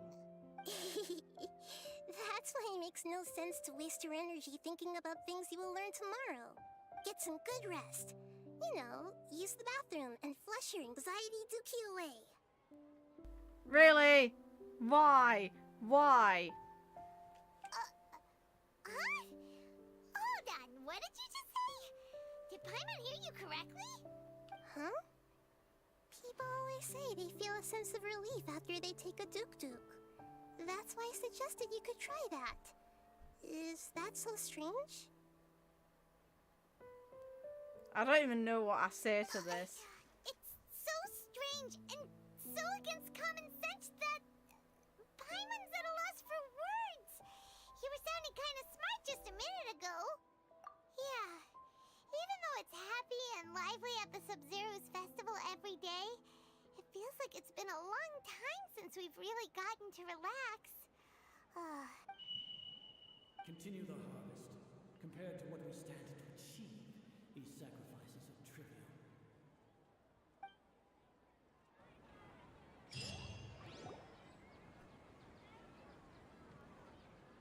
We're still in the same day. Nahida, you already knew last night that we didn't break out of the samsara? Why did you tell us? Would there have been a point? You would have spent the night with new worries, with tomorrow still out of reach. In that case, you might as well rest within that brief moment of hope. An opportunity like that doesn't come by often, and I thought it might help you clear your minds. Paimon thought that Duke did that! Whatever. Guess you were looking out for us after all. Of course. In the time we've been together, you two have been everything to me. Paimon's flattered and everything, but maybe you're taking things a little fast. What I mean is, even though I had asked you to solve this puzzle, you two are still the only ones who can see me and sense my presence. In other words, if you weren't here, I may as well not exist. That's why you two have been everything to me. Get it? Nahida's talking about confusing stuff again. Anyway, that's enough chit-chat. So, Traveler, did the new clues yesterday help you gain a new understanding of the situation? Huh? Why are you scrapping your previous theory?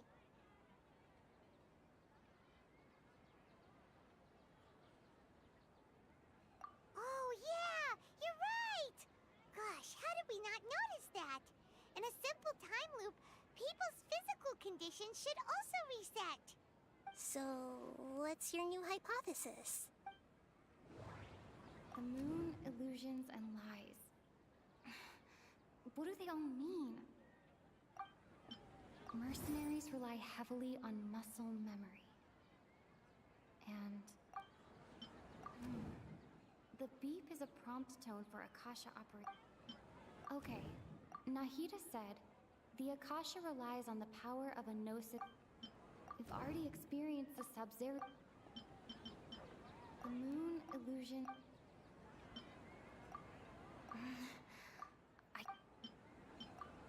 If all our memories of a day are erased at the end of that day, then we would unwittingly relive that same day again and again.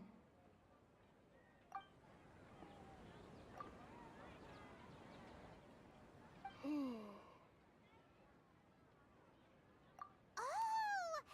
beep we hear every night could just be indicating the deletion of our memories.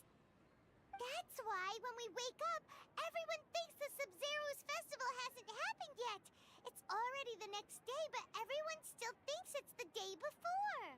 But muscle memory can't be erased. That's why Dia has been getting better at using her greatsword. Now everything makes sense. A brilliant deduction. Nahida, tell us if we're right or wrong. To put it simply, it's as if you've mistaken a pyro crystal fly for a firefly in the night. You lost sight of its true nature because you focused too much on your perception that it glows. That isn't simple at all! Why don't you go talk to Miss Dia again?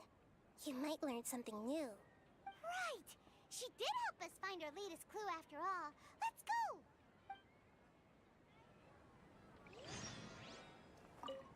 We don't have many more festivals to waste. Hurry and find the truth.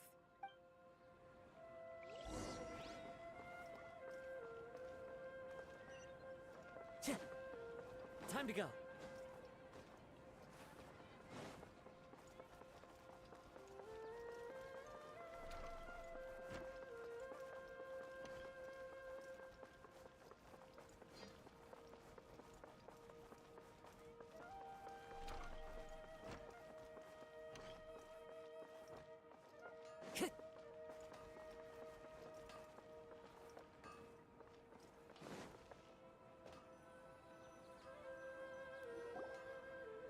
There you are.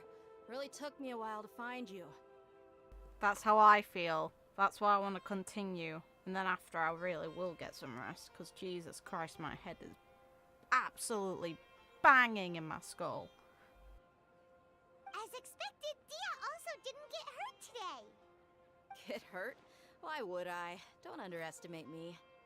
Well, you're still getting used to your new greatsword. Huh. Truth be told, I also think it's pretty strange. It just suddenly felt so familiar in my hands and... wait a second! How did you know I got a new greatsword to begin with? I didn't tell anyone about it. Traveler, could you explain the situation to her today? Paimon's gotten a little sick of doing it. Oh, that works!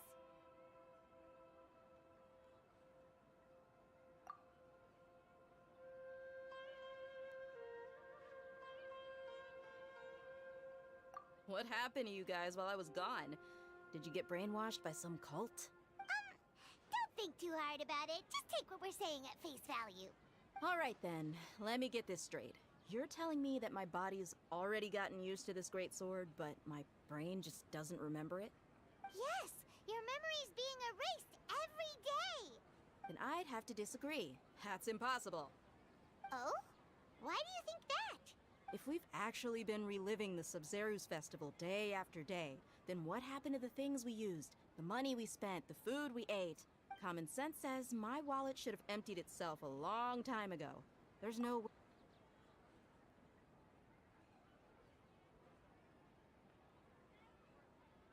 Right! They could use the Akasha to record what everyone did that day, and then use the city's resources to replenish everything! It's not very likely, but it's also not impossible. No, it is impossible. I've got proof. You have proof? Where? You two are surprisingly serious about this nonsensical discussion. Fine, I'll play along for a little longer. Come with me, Miss Dunyarzad. Please come along as well. I still can't guarantee that this area is safe.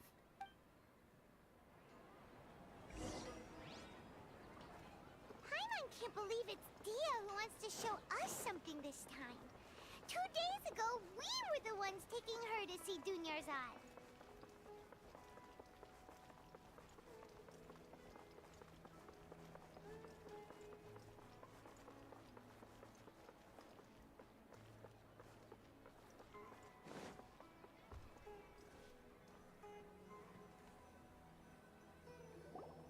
This is it. Huh? This is a wooden training dummy. What about it? See those marks on the dummy? Those are the result of several days' worth of practice. Let's say the sages didn't replace it every day. Shouldn't it be hacked to pieces by now? That's true, but what if they did? then the sages would have had to reproduce every mark I left during previous training sessions. I'm a professional fighter. My martial school has always emphasized the importance of refined control. The force, angle, and entry point of each strike is calculated and deliberate. That's why I remember every mark on the dummy, as well as my state of mind as I made each strike. It's just as they say, each swordsman has their own unique style, and even the same swordsman can't make the same cut twice. It would be impossible to copy these marks. Is it really impossible? What if they use some fancy machine to carve every single mark? People often say that a camera's photo can never replace an artist's painting because the former has no spirit to it. The same thing applies here. At a mere glance, I can differentiate carved marks from the results of combat training. Whew, I hope that cleared things up for you. Hey, is this that new brain exercise game that's been super popular with the scholars lately? It's surprisingly fun. Anyway, it's getting late. I should escort Miss Dunyarzad to Nilu's stage. See you later. Well, back to square one. Is our memory deletion theory also wrong? But at least we've reached some other conclusions in the meantime. So taking off the Akasha terminal would literally be impossible. Yep, that's true. So, can we think of strange? Paimon feels like everything's been strange lately. Huh? Leaving the city? You're right! It's really strange how we never thought of such a simple solution. Many things should become clear if we can confirm the flow of time outside of the city. Paimon can't believe it! Did we miss this because we're tunnel visioning too hard on our other theories? Or because we're just too tired? How about we go back and ask Nahida? Maybe we've forgotten something about leaving the...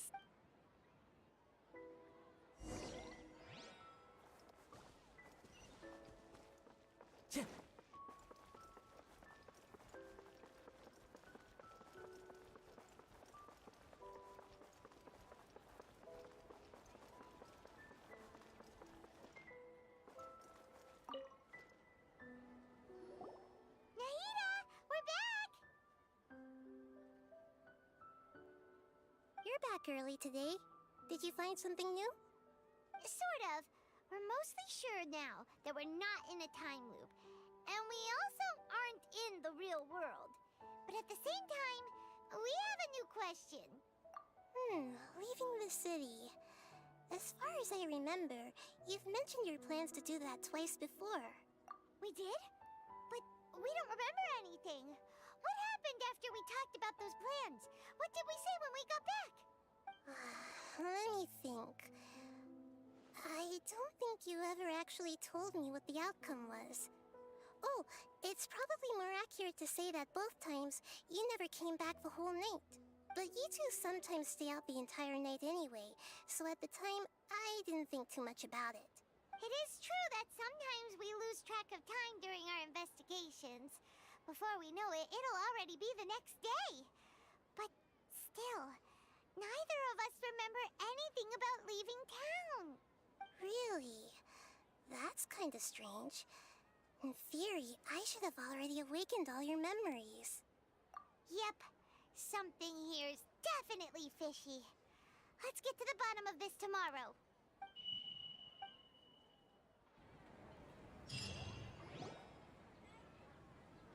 Our memories are back! About that... Well, where should Paimon begin? Traveler, aside from your memories that were just restored, I have another message for you. Listen to it and you'll understand. Can't go back. There are countless spaces here. Our Sub-Zero's festival in Sumeru City is just one of them. Traveler, you should be missing 2 days worth of memories. Paimon will fill you in. It's time to carry out our plan from yesterday. Okay, let's go!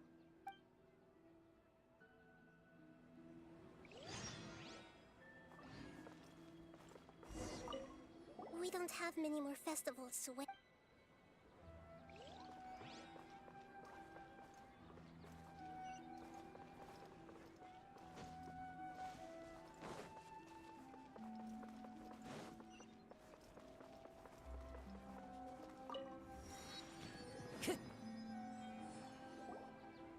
Why can't we leave the city?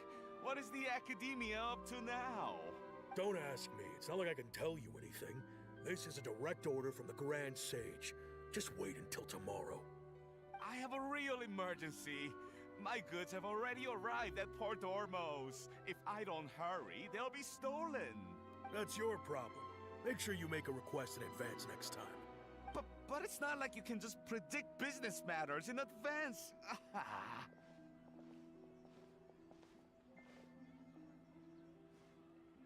It looks like the Academia already announced a lockdown for Sumeru City today. How completely unsurprising. Let's go and question them. Hello, sir. Why can't we leave the city today? Here we go again. Don't ask me. I don't know either. We just received an order that no one is allowed to enter or exit Sumeru today. They didn't tell us anything else. Angering me won't get you anywhere. If I had that kind of insider info, I would have left this stupid post long ago. It looks like he really doesn't know. If we can't get anything out of him, let's take matters into our own hands. Why don't we climb over the walls? Those guards can't be everywhere at once. This is a good spot, and the guard hasn't noticed us at all. Let's... Huh? Why? Are you going to leave Paimon behind? But... What if things get really weird out there and you get into some trouble? Then Paimon won't be able to help you.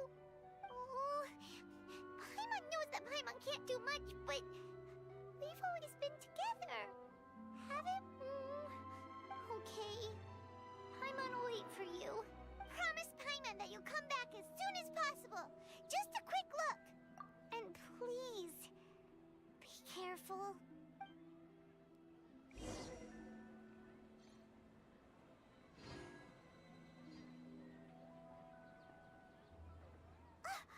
Memories!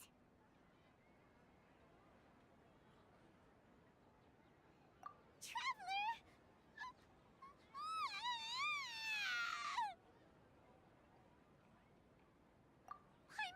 Paimon would never see you again! You just disappeared! Paimon waited for you for hours and hours at the city wall and you never came back! You promised Paimon that you were only taking a quick look! Paimon, calm down. She's here now. I don't think she understood what you were saying. Paimon doesn't care! Paimon wanted to go look for you, but you also said that Paimon should stay! Paimon was so worried and so scared the entire day!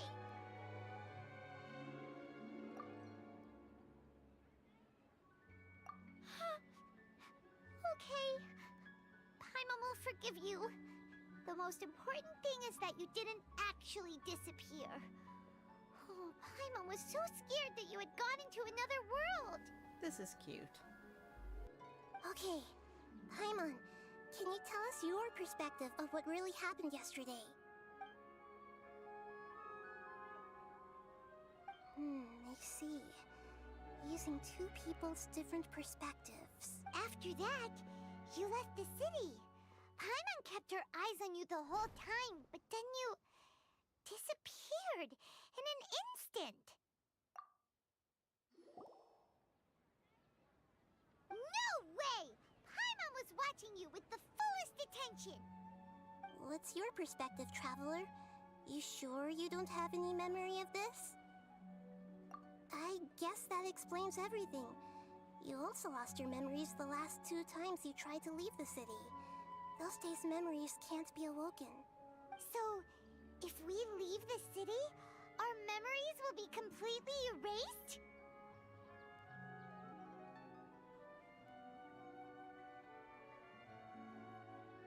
It really sounds like something big outside of the city is being hidden on purpose. But this way, we'll also never discover what's outside. A message? But how can we send it back? Don't look at me like that. I'm not used to being stared at. Well... Okay. You want something that can pass on messages, right? Give me some time and take care of Dunyarzad for me. Yep! Now we're talking! Thank you, Kusanali.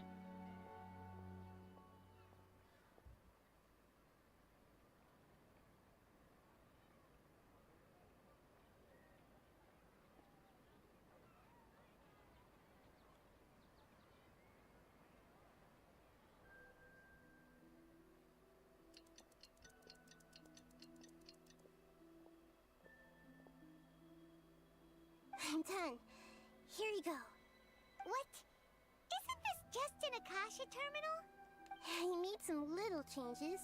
Akasha terminals are already capable of sending messages. I just tweaked it so that it could connect to any node. To make something like this? Nahida, you really know the Akasha like the back of your hand. Anyway, we can use this now to record a message, right? Yep. I'll help you save the messages. It should be pretty easy to use. I just can't guarantee the user's status and signal coverage when they're outside the city. We'll never know until we try. At least we're taking the initiative now. Let's go then. Let's expose those sages. All right. Paimon isn't as worried about being separated since it happened once yesterday. But Paimon still isn't happy about it. Okay. See you tomorrow, Traveler.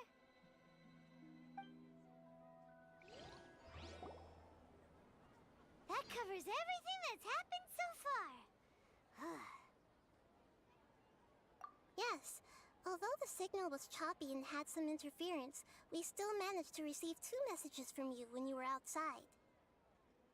Okay, now that you understand what's going on, let's hear the messages together.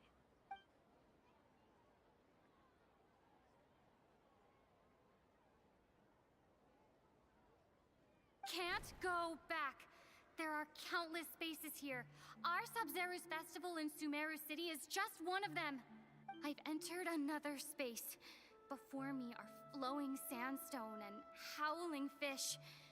Impossible and surreal sights.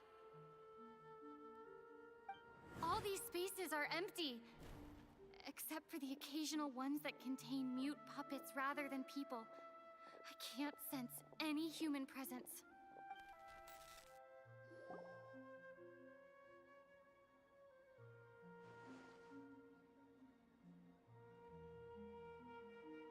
That's one heck of an info dump. It sounds like you left the Sumeru city space when you set foot outside of the walls. But everything looked completely normal when Paimon was looking out from the inside. That's unbelievable. And if we take your word for it, the other spaces all had very weird contents. There's another part here. I only received it last night. These spaces have been disappearing, one after the other, absorbed by something like a sun in the sky. And now, even the final space has also disappeared. Behind me, a lot of spaces just appeared again from thin air. I get it now. Those spaces are actually...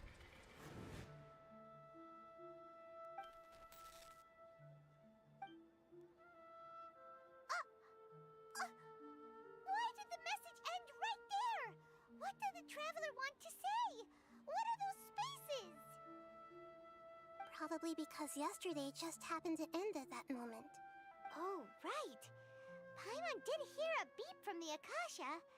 Did it come from here or from the message? The message. It should have come from the Traveler's Akasha terminal. After the beep, Traveler said even the final spaces also disappeared. Traveler, what do you think that final space could have been?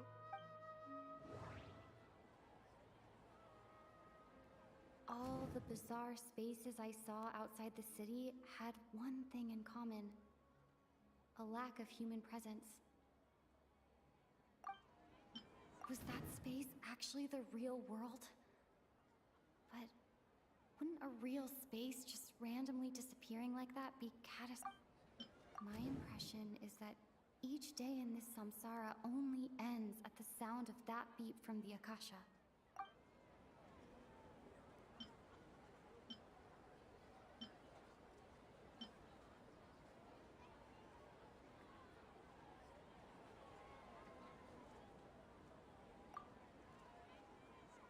Oh, so that's what it is! After the sound of the beep, the final space, the Sub-Zero's festival, also disappears, and we're taken to the next day. Later on, Traveler also mentioned a bunch of new spaces materializing behind them. Do lots of new spaces appear every day? Paimon's head is spinning. Just what are these spaces anyhow? Well, consider this. For all the horrors of the Archon War, at its heart, it was just a game where a bunch of gods fought over 7 seats. So no matter how strange or spooky things may look on the surface, maybe all they point to in the end is a small and simple secret. Wow, the Archon War, huh? That's an analogy and a half.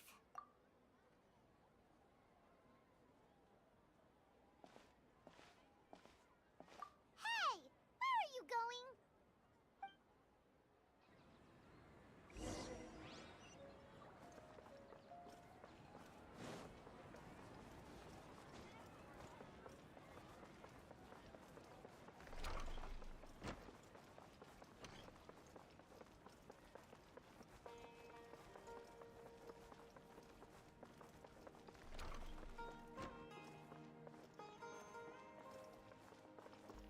I both get what's going on, but also don't want to mentally go through any gymnastics right now. Time to go. Like, my brain feels like it's melting in the heat.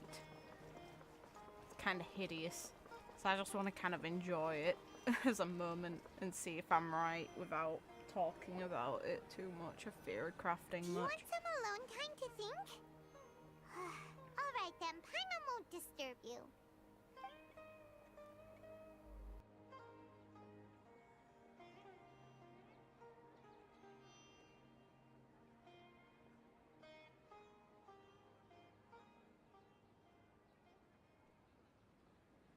The dance of Sub-Zeros is about to begin. I'm going to go watch it. Okay. Why don't you go ahead, Dunyarzad? We still have some other stuff to do first. Okay then. See you later. Have you figured it out yet, Traveler? Time is ticking away. Awesome! What is it? Paimon wants to know. Oh, wait, no. Let's meet up with Nahida first. You can tell us both together.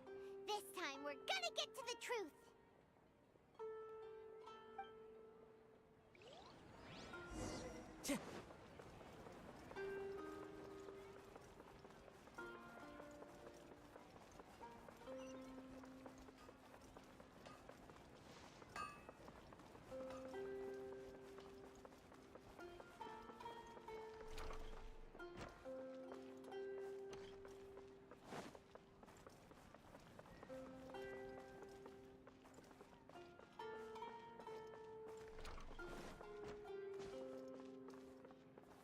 Well, I'm pretty sure I'm on the money. I just don't really want to talk about anything right now. I just want to see the answer and see if I'm right or wrong.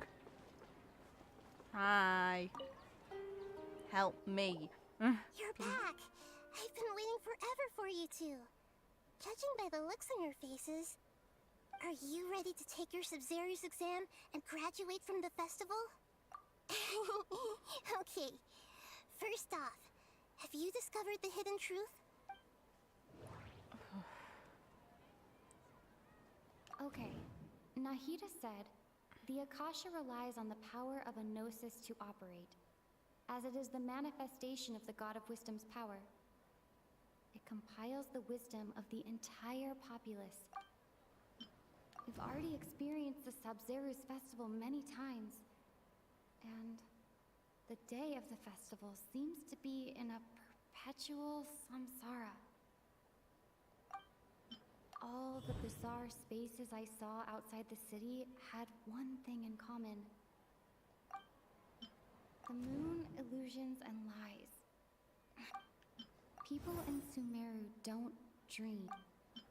Those spaces remind me of dreams. Like the one I had in the Avidia forest. Except these have What no did I sign click of the human very... presence. What did I click the very first bloody time? The first time we got asked the question, I wanted the people from Sumeru do not dream. And I was told off by the game for clicking it. Screw you, game. This is just fucking rude. Okay. We are all in a dream. It isn't that the people of Sumeru don't dream.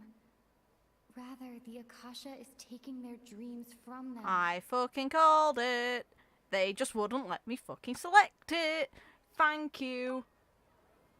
Rude. People in Sumeru think they don't dream, but the truth is the Akasha steals their dreams without them knowing it. And those spaces with no human presence are stolen dreams without their host. That would explain why they sounded so weird when she was trying to describe them. Huh. So people in Sumeru do dream after all. In fact, we're all in one big dream together right now. Correct answer. Now, how did you conclude that the Akasha is capable of this?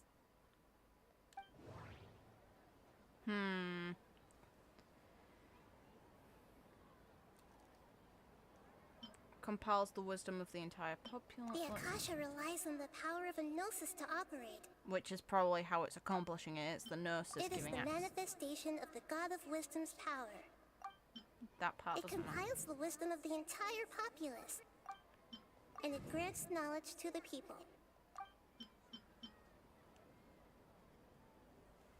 It's going to either be this one, or this one. I doubt it's this one. So, the Gnosis is how it's accomplishing it. Meanwhile, these two, it compiles the wisdom of the entire populace. Nope. Doesn't Fuck sound you. No? Fine. No! What? Oh, Why? Okay. Those dream-controlling creatures in the forest also get their power from the Dendro Archon, right? That would explain why the Akasha has the ability to control people's dreams, too. Yeah, but at the same time... Huh. Okay, did I misunderstand the question? I was wondering how they meant that it's being accomplished. Because realistically, the Gnosis is how it's being accomplished, and the Gnosis is what represents the Dendro Archon's power. So that was my logic for why I was going to pick the answers I chose. But they decided to do it so, oh, it comprises the power of the Dendro Archon. Meanwhile, my logical mind was like, how does it do that? The Gnosis. But is stealing everyone's dreams really how the Akasha compiles their wisdom? Isn't there anything more to it than that? Dreams are fantastical, complex, and full of imagination. People's brains are the most active when they're dreaming. Yes, they are, which is why it's necessary. In other words, dreams are rich bundles of human wisdom. Depends. They're mainly used... The section of the time where a person's dreaming is normally when their mind is stretching. It's how the mind comprehends things that they've experienced among, you know, we don't have a conscious recollection of it, so there's no way to actually actively prove it. But normally, it's a way to alleviate all the information that you've had. So in other words, the complete opposite of how Hypasia understood it. Paimon remembers her saying that the sages think dreams are foolish delusions, and the fact that no one dreams is a blessing from Greater Lord Rukkhadevata. So it was all a dirty trick? The real story is that the sages from the Academia are using the Akasha to steal people's dreams for their own use, huh? Oh? By the sounds of it, you understand the current situation pretty well. So then, what about the samsara?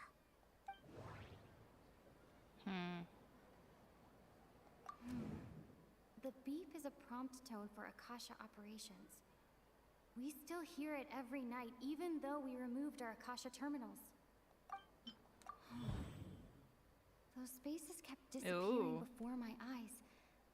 But as soon as that beep sounded, many more spaces materialized. Those dreamscapes kept vanishing. But as soon as that beep sounded, more new spaces appeared. Grand Sage said, go celebrate the birth of that god to your heart's content. Did he mean something more? My mind feels exhausted.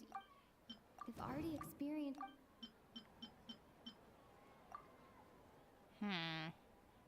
It's already naturally going to be associated with this. I think this is pointless, but I'm gonna do it anyway. Yep, thought so. So, the appearance and disappearance of the spaces. Makes no sense to click on it with that. Nope. Let's just whittle it down. So it has to be. Okay. Mass production of dreams. Ugh. Correct. The Akasha is keeping each person's brain in a constant dream state, but also separating their consciousness from their own dream.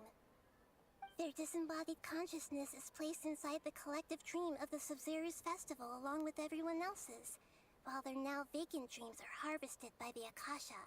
No one is any the wiser as another day passes in the dream, and so begins another samsara cycle. People wake up to yet another dream about the Sub-Zero's festival. The dreams that belong to them are once again harvested by the Akasha, and so it continues. So, this is like a dream factory, and the Akasha is a dream harvesting machine.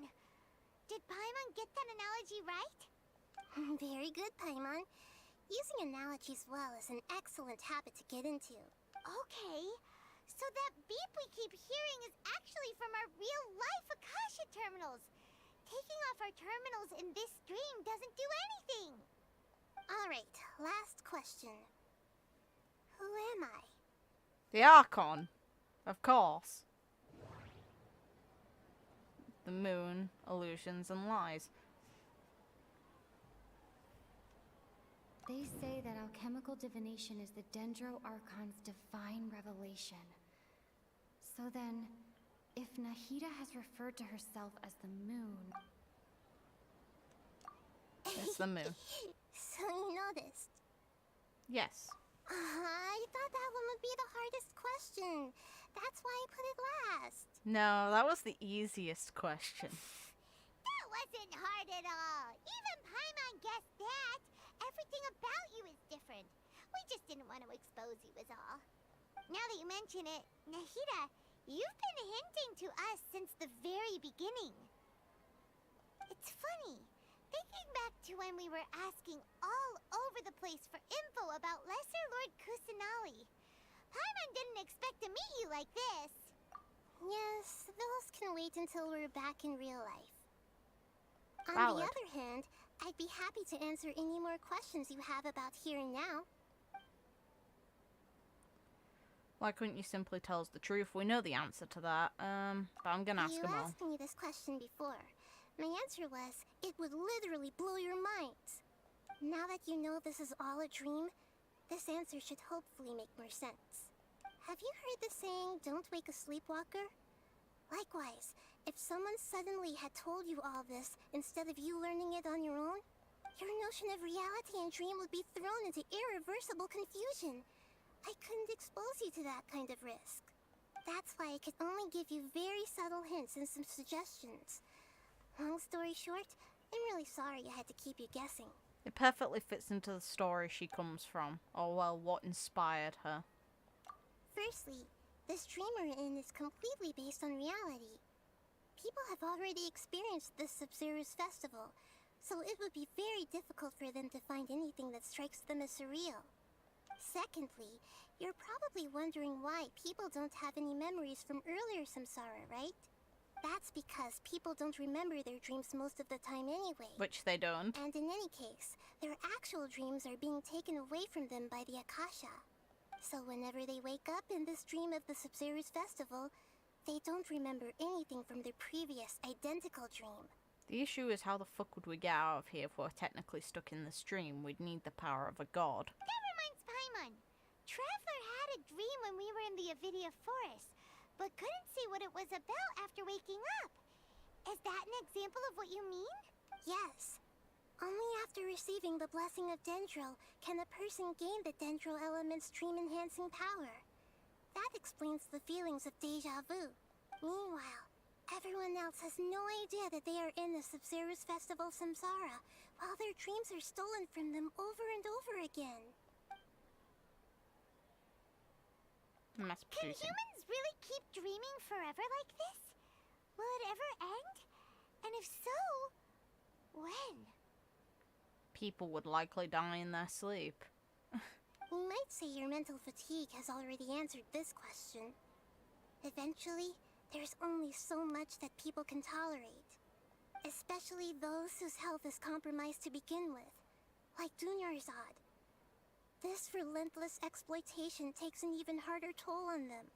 People's lives are at stake here, and nobody knows a thing! We've got to put a stop to this! Yet again, how would we do that? We need a god to basically sort You it. asked Oops. me this question. I didn't mean to do that. Have you heard the saying, don't wake a sleepwalker? Your notion of reality, that's why I could only give you very... This one. I know, right? Why did they have to base this dream on my birthday? Could it really just be a coincidence? Even you don't know the reason? Wow, now that's strange. The Academia sages are determined to harvest lots of dreams in a short time, no matter the cost. They have to be up to no good. Unfortunately, I don't know anything about it. Traveler, do you have any information? It's his speech, I think. Grand Sage said, go celebrate the birth of that... No. Okay. Nahida said, the Akasha relies on the power... Those spaces remind... Information on the... I want it to be one of these two. Nope. Yeah, it is. I was right with my first one. Celebrate the birth of that god? Could it mean...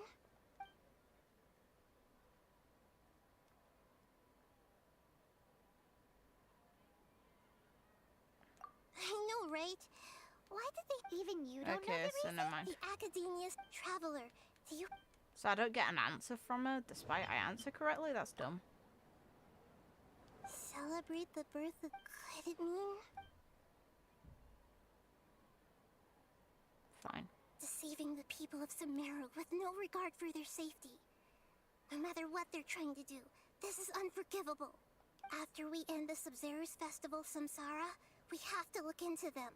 How can the sages of the Academia do this behind their Archon's back? This is ridiculous! How do we stop a dream that we're stuck in? In the end, I'm just the moon. The real sun is long gone. A sun and a moon? Nahida's talking in riddles again. They don't view her as the actual Archon. That's all it means. Oh, we're out of time today! I'll tell you how to break free of the Samsara tomorrow. See you then.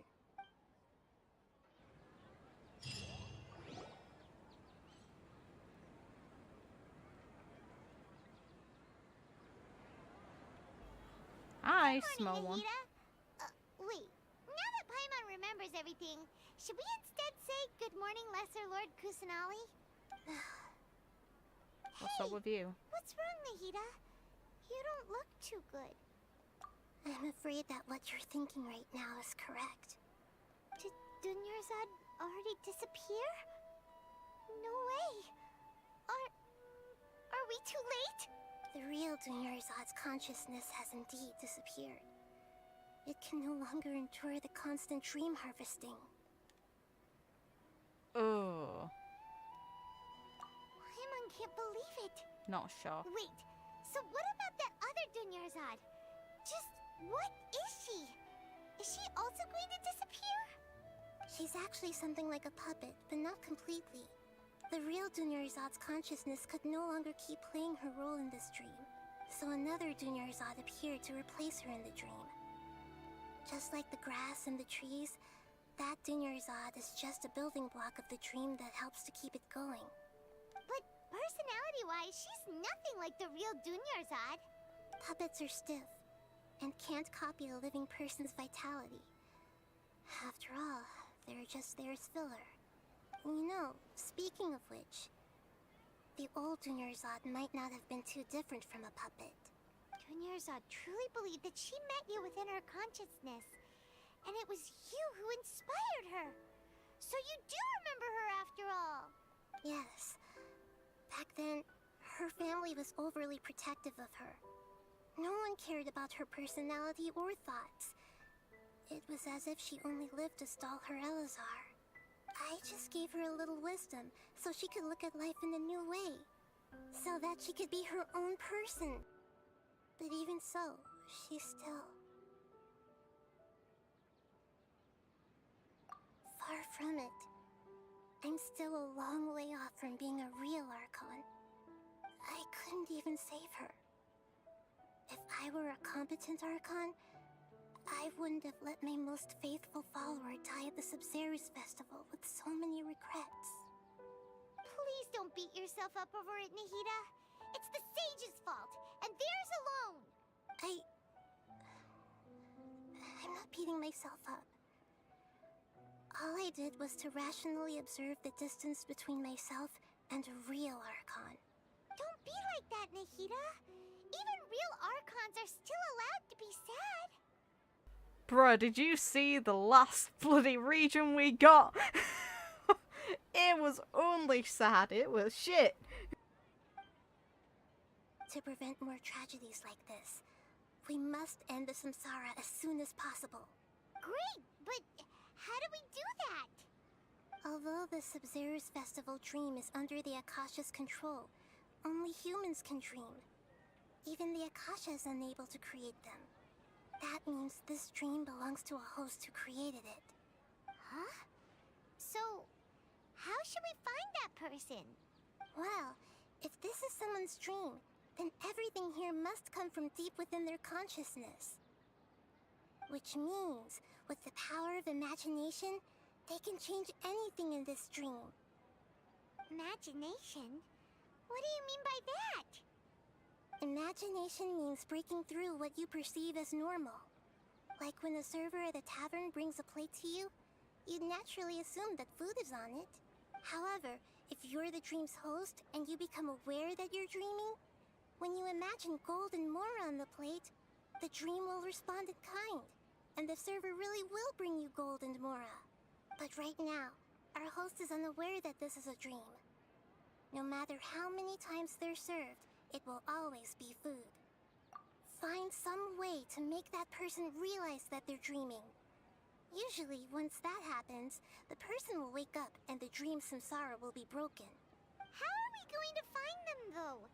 If it could be anyone, it'd be like looking for a needle in a haystack. And even if we did find them, how are we supposed to make them realize they're dreaming? After all, like you said, don't wake a sleepwalker. It's extremely difficult, yes. But the only ones who can do it are you two. Remember, everything you've achieved up to this point has all been for the sake of finding the host and ending the samsara. As for me, during this time, I'll be out of town. Out of town? Are you going to that place full of dreams where the traveler went? Yes. I want to try something. There must still be a small wisp of possibility. Hurry and go. Dreams are supposed to be fantastical, romantic, and full of pleasant surprises. Unnecessary things like this samsara need to end. Paimon's still a little upset that we've come this far only for Dunyarzad to... She was such a good person, with such a simple wish. But fate was against her. Yeah, saving Dunyarzad is what kept us going this whole time. But we mustn't lose hope, Traveler. Dunyarzad would definitely want to see us save everyone else. So let's break the samsara for her sake. Paimon's wondering, do you think the sages would get one of their own to be the host of this stream? Feels like it would be easier to control it that way, no?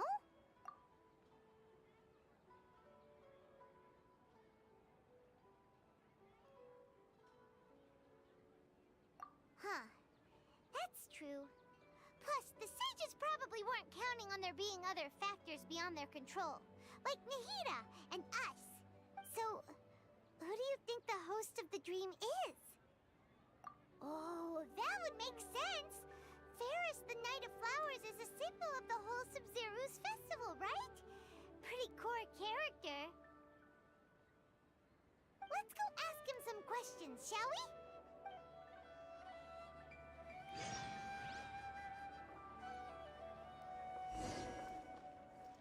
And then when we escape this, we wring the Academia's necks. Every single member. Who says there aren't benefits to a life of wandering?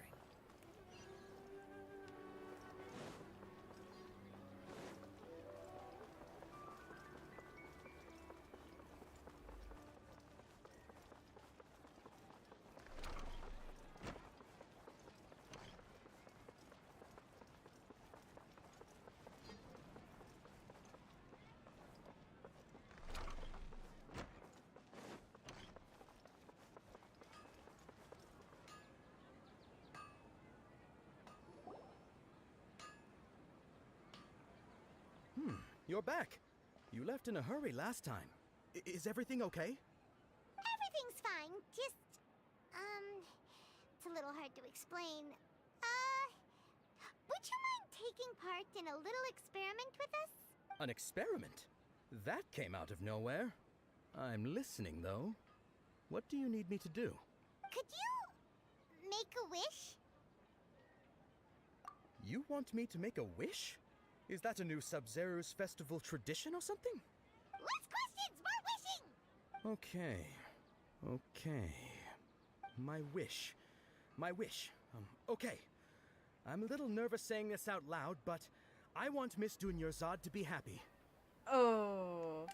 Well, that's not happening. She's dead. I noticed earlier that she looked a bit down, and she wasn't really talking to anyone. You're a well-meaning person. She's already dead. She just doesn't seem like herself. She's always so gentle and kind, and all the kids love her. I've also wondered if the reason she asked me to be Fairest Knight of Flowers is because I'm special to her, or something. Oof. So, you have a crush on Dunyarzad? Well, I have some information for you. Because either she's actually full-on dead, or she's in a really bad state in reality.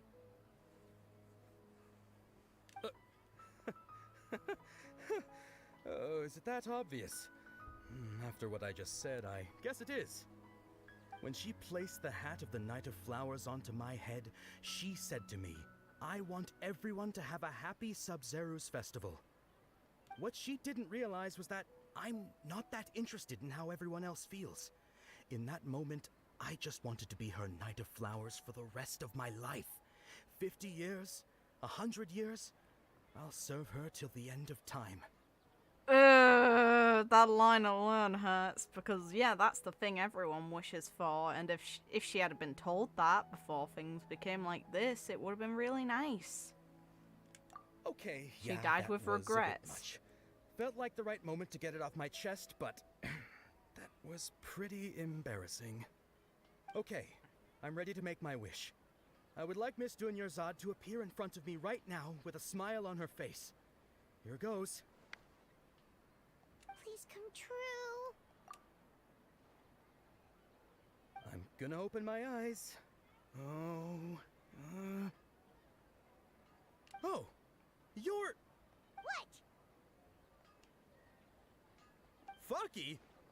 Sorry, but only one portion of Yelda candies per person. Back home you go.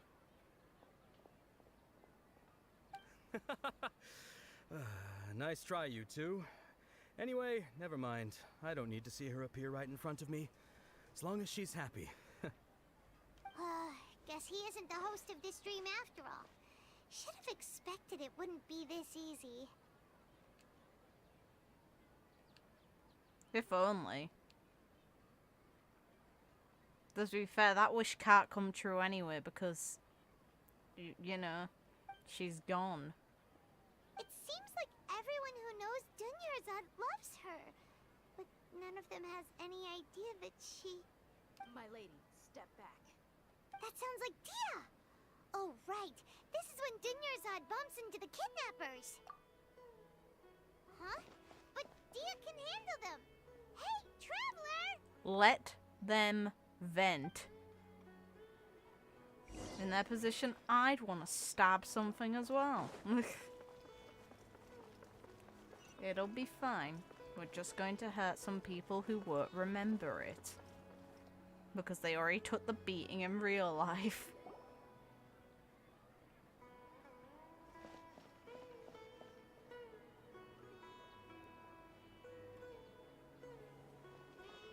Oh, it's you. Great timing. Please take... Hey, this is my job. The homie Yannis pay me, not you. You... fine, alright. Knock yourself out. Why are you so worked up anyway? It's not like I don't trust your fighting skills. Because the Traveler needs to vent. Anyway, watch yourself. No, I'll be fine. I've got air. That's all I need, mate. Let's fucking go. Bring so it, you got yourself pussy. some backup. Suit yourself. You. I'm gonna give you a very thorough ass kicking. Illusion shattered. Inazuma shines eternal. You want this one? Teamwork is dreamwork. Into the wind. Oh, I go. Didn't mean for that. Alright. Right here. Well, that's going well. Bye-bye, bitch. Traveler, were you just taking your anger out on those guys? Yes. You and Nahida both. Dunyarzad wouldn't want to see you two like this. Oh, and speaking of her, Paimon just remembered something. Remember how during the first Sub-Zero's festival, before the samsara started, we came here with Dunyarzad because she wanted to pick something up? She said it was because she had forgotten something. Okay, so Paimon's memory is working so far. Anyway, Paimon also remembers that she is staying somewhere around here. She pointed it out to us the night before the Sub-Zero's festival. Yeah, even if it's only a tiny clue, it'll probably still help us more than this needle in a haystack search. This is the place. It's rude to enter other people's spaces without permission, but desperate times call for desperate measures. Hey, the windows are unlocked. Okay, Paimon's gonna take a peek inside. Paimon, for once, you're useful. Let's go. This was only a temporary residence, so there was pretty much nothing inside except this book on the table. Should we open it? Huh.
No. No, that last one's a lie.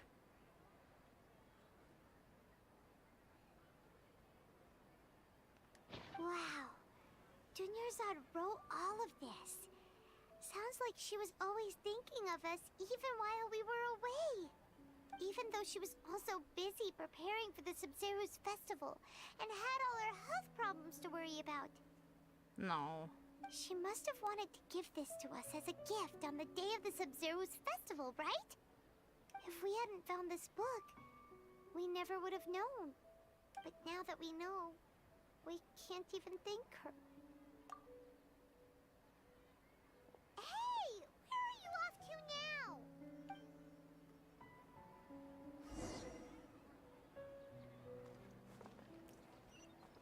Time to go.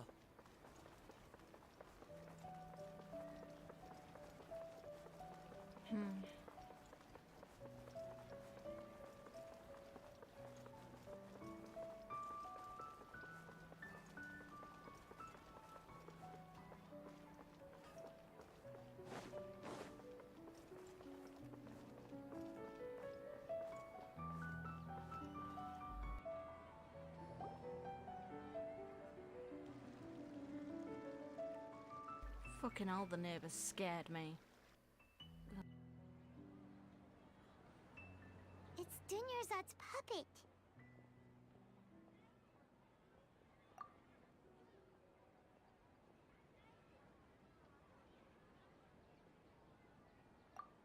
Traveler?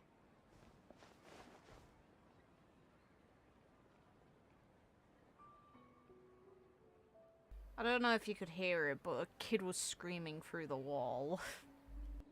You must be exhausted. Come to think of it, we've been stuck in this place for a really, really long time. Heck, even the last time we were chatting happily with Dunyarzad feels like an eternity ago.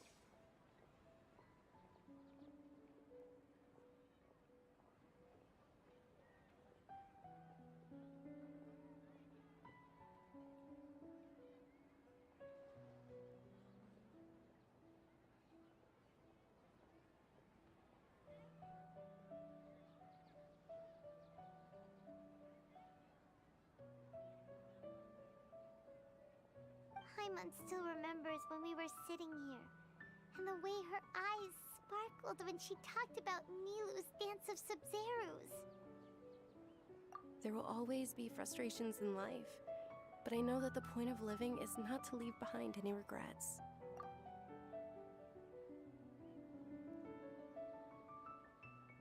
That was what the real Dunyarzad said, wasn't it? Does that mean... Yes, Traveler. What is it? Oh, so she's still just a puppet. But just now, how come... What? Where are we going this time?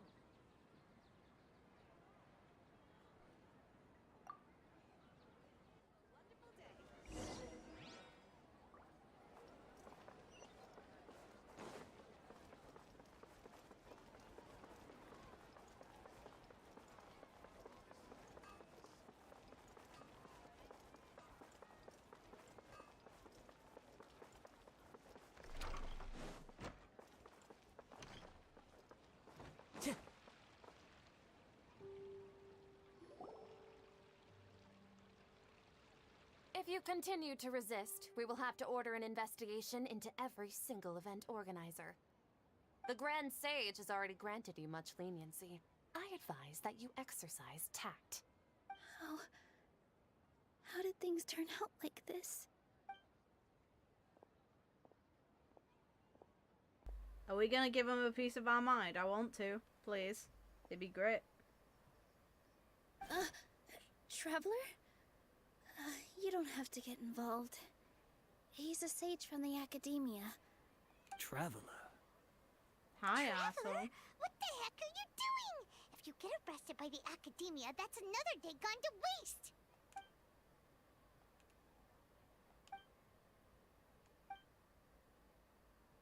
Wait, they're not reacting. Have they been scared stiff? Oh, of course! If this is the sage's plan, they wouldn't put themselves through this. Of course. So they're just substitutes. What is this? What happened to the Grand Sage and his entourage? What's with those flowers?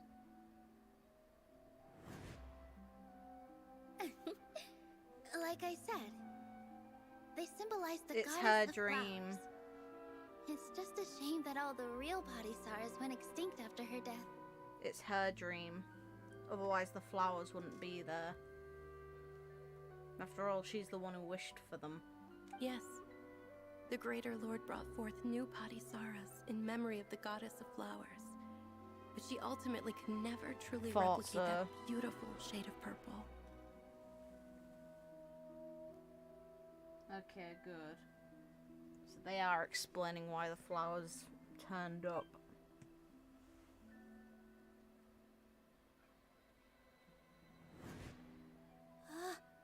That beautiful shade of purple. Aren't these flowers real Padisaras? Just like the ones from the legend?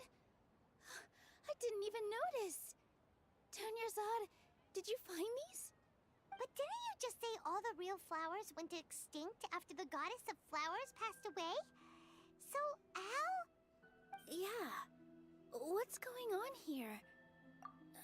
Huh? You guys are acting weird. But okay, I'll try.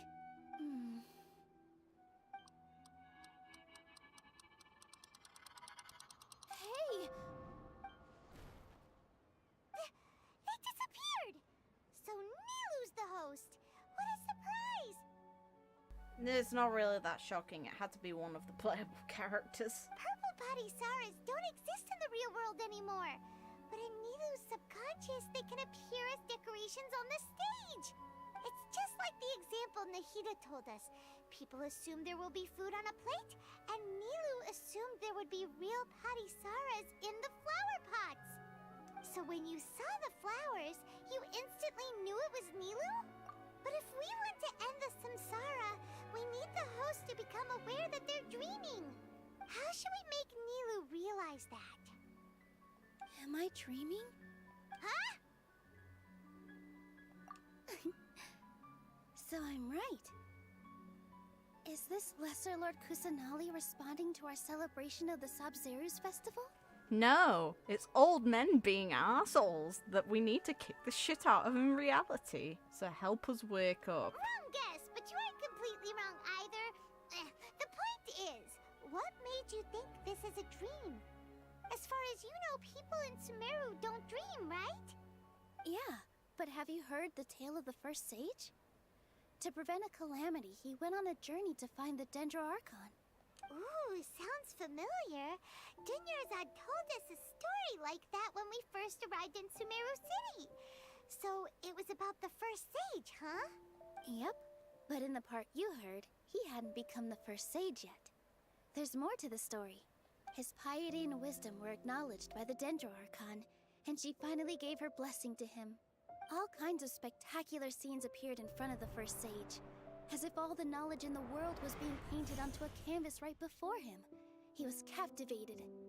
After who knows how long, he mastered all the knowledge he could comprehend. Afterward, he said to the Dendro Archon, "I miss my parents, my wife, and my children. I've been away from home for far too long. They must be worried." The Dendro Archon smiled. The next second, the sage found himself lying in his bed, as if he had just woken up from a dream. His wife, lying next to him, said, "You're off to search for the Dendro Archon today, aren't you? Have a safe journey, my love." In the end, the first sage took care of many disasters in Sumeru City, and founded the Academia. What a happy ending. So, the first sage was dreaming ever since the beginning of the story? He never went on his journey? Yes, but his faith and determination were conveyed to the Dendro Archon, so she blessed him in the form of a dream. Paimon understands where you're coming from now. That's a really interesting connection. But we really gotta wake up soon, like the sage in the story! I see. Well, it just so happens that today's Sabzeruz festival is almost over too.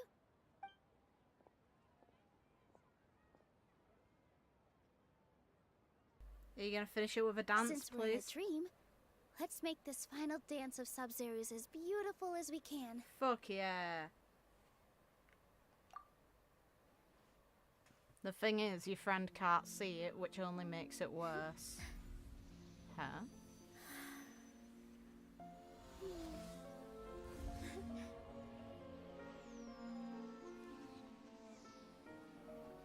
Oh yeah, she's taking full advantage of the fact that she can control I it. dedicate this to our god, the dance of Sub-Zerus.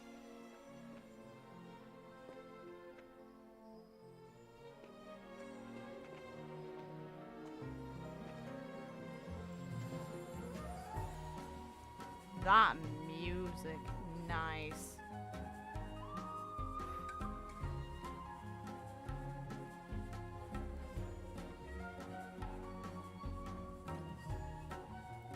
Gotta give them props for the choreography they involve as well. In moments like these, the models look real smooth.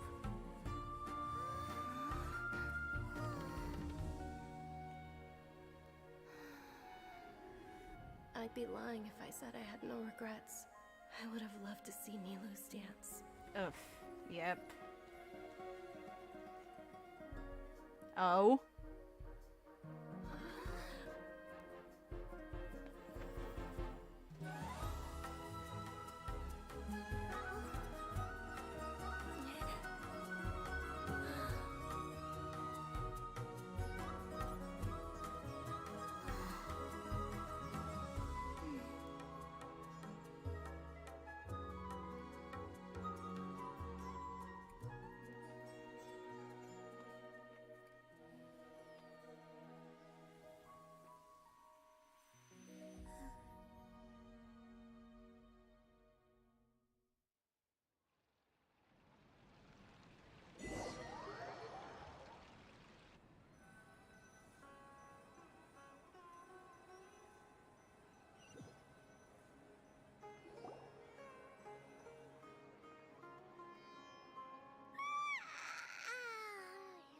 Good morning, traveler. Oh, Paimon feels like she's been asleep for the longest time. We have people we need to kill. Paimon's head feels super heavy. Did we oversleep? Do you even remember going to sleep last night? Paimon thinks it was after the Sub-Zero's festival. The Sub-Zero's festival! Have we finally escaped from the Sub-Zero samsara? Quick! Take off your Akasha terminal! Will she be alive or not is the question.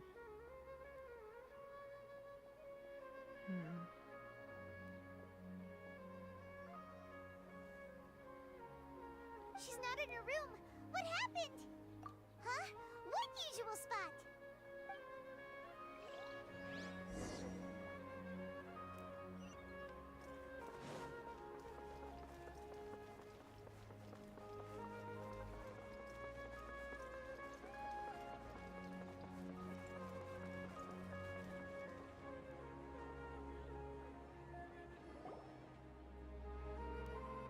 Well done, traveler and Paimon. Thought so. Okay, so it was you at the beginning acting out of character. You took the form of fucking Catherine. And thank you, Dunyarzad, for organizing the Sub-Zerus festival for me. She's at least alive, fuck's sake. I'm sorry, who are... Dunyarzad! You're okay! Okay, that's nice. Good. Oh, Traveler Paimon, I have something amazing to tell you. I just had a dream, and I saw Nilu performing the dance of Sub-Zerus.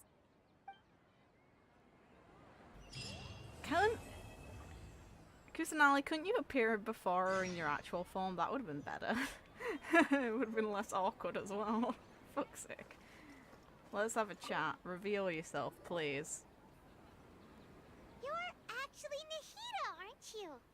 Paimon felt like Catherine was acting weird when we met at the Sub-Zero's festival. Yeah, because it wasn't Catherine. And Dunyarzad, did you save her? Probably. She should realistically be dead. It's a really long story. We shouldn't disturb her. Her consciousness is still weakened. Still, talk to her as yourself. She'd love to meet you. Let's chat somewhere else. How about by the traveler's favorite bench? Favorite bench?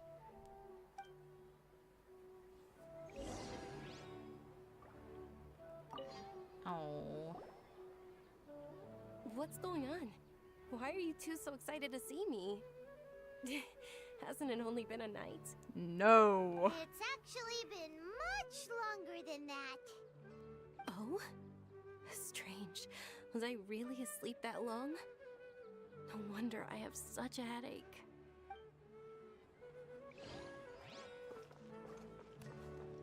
Kusanali, you have to help us with the brutal murder we're going to accomplish later. We are going to that bloody tree and we are massacring everyone inside.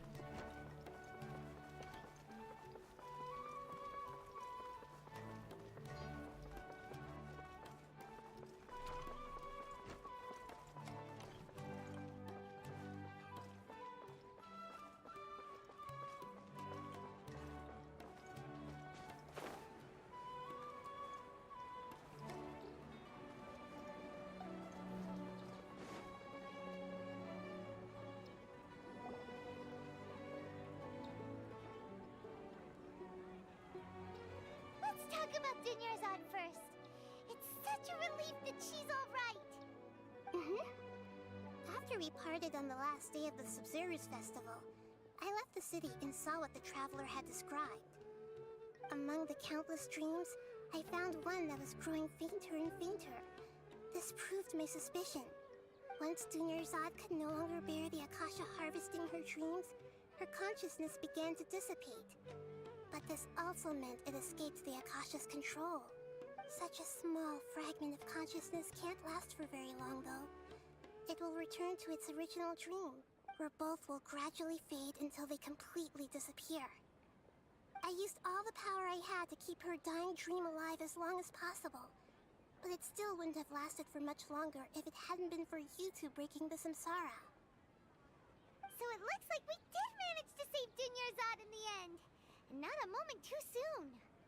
And now we need to kill the fuckers who did this. Huh? Why are you two smiling so happily? I thought you'd be so moved that you'd start crying.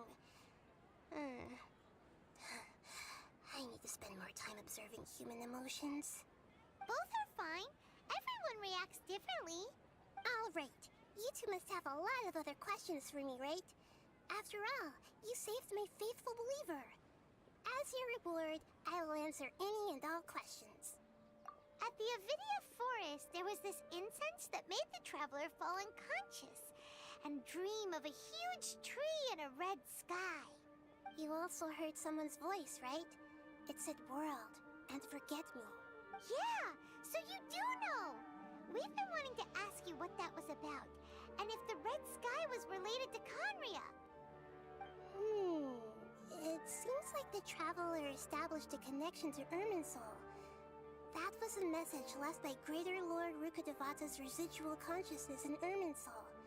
Perhaps her last memory before she died. As you two probably know, Greater Lord Rukkhadevata disappeared after the disaster in Conria. The timings of these events do line up, so your suspicions are reasonable. A message from Greater Lord Rukkhadevata? We thought it was from the Scarlet King. The Scarlet King? That god who died even longer ago? Some present-day desert dwellers still worship him. You probably just heard some of their conspiracies. Okay, so what does the message mean? I still haven't managed to decipher it. Even the Akasha isn't currently capable of doing that. Greater Lord Rukkhadevata's residual consciousness in Irminsul seems to be contaminated with something that has a very dangerous aura to it. Many devoted scholars go mad as soon as they connect their consciousness. I've warned the Academia about this many times, but people still keep falling victim to it. But I believe this is the key to saving Irminsul. That's why I've kept trying to decipher it. So the tree in the vision was Irminsul?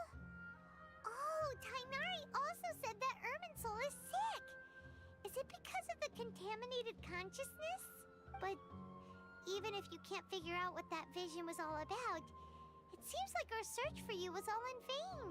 The Traveler wasn't affected after coming in contact with that consciousness. I've never seen anyone like that. With you here, we may have a chance at deciphering it. No, we must decipher its secrets. I've already eliminated all other factors that might affect Irminsul. This is the only one left. This puzzle has life and death at stake. It could determine Irminsul's fate, as well as Tevat's. To be accurate, I'm using the Akasha as a medium to occupy Catherine's consciousness. Oh, it really is Catherine's body. Okay, that's a bit fucked up. How did you do that? Poor Catherine. Does this mean you can also occupy other people's consciousnesses? Theoretically, I can enter anyone's mind as long as they're wearing their Akasha terminal. Well, that's concerning. The Akasha is the legacy of Greater Lord Rukkhadevata. As Lesser Lord Kusanali and the first Akasha terminal, my consciousness has always been linked to the Akasha. I've always respected my people's free will, so I've never actually occupied their consciousness. When necessary, I just borrow this bionic Snezhnayan puppet. RIP! Hold on. Did we just learn some deep, dark secret? So Catherine is... No wonder Paimon felt something was off about her. Paimon's acting like this is a surprise. It's really not. What about your own body? Why do you need to borrow other people's? Don't you live in the sanctuary of Surasthana? That story begins a long time ago. After Greater Lord Rukkhadevata disappeared, the sages found my newly born self and took me back to Sumeru. At that time, I was young and weak. The sages kept me in the sanctuary of Surasthana, ostensibly for the sake of protecting me. But I've hardly heard from them since. However, I do understand that they had hoped to find Greater Lord Rukkhadevata instead of me, a symbol of her passing. So, the sages basically put their new Archon under house arrest? How dare they! Why don't you teach them a lesson, Nahida? In some ways, they aren't wrong. Greater Lord Rukkhadevata was omniscient and omnipotent. Even after her death, the Akasha is still empowering this nation. And I'm still really far away from being able to call myself the God of Wisdom.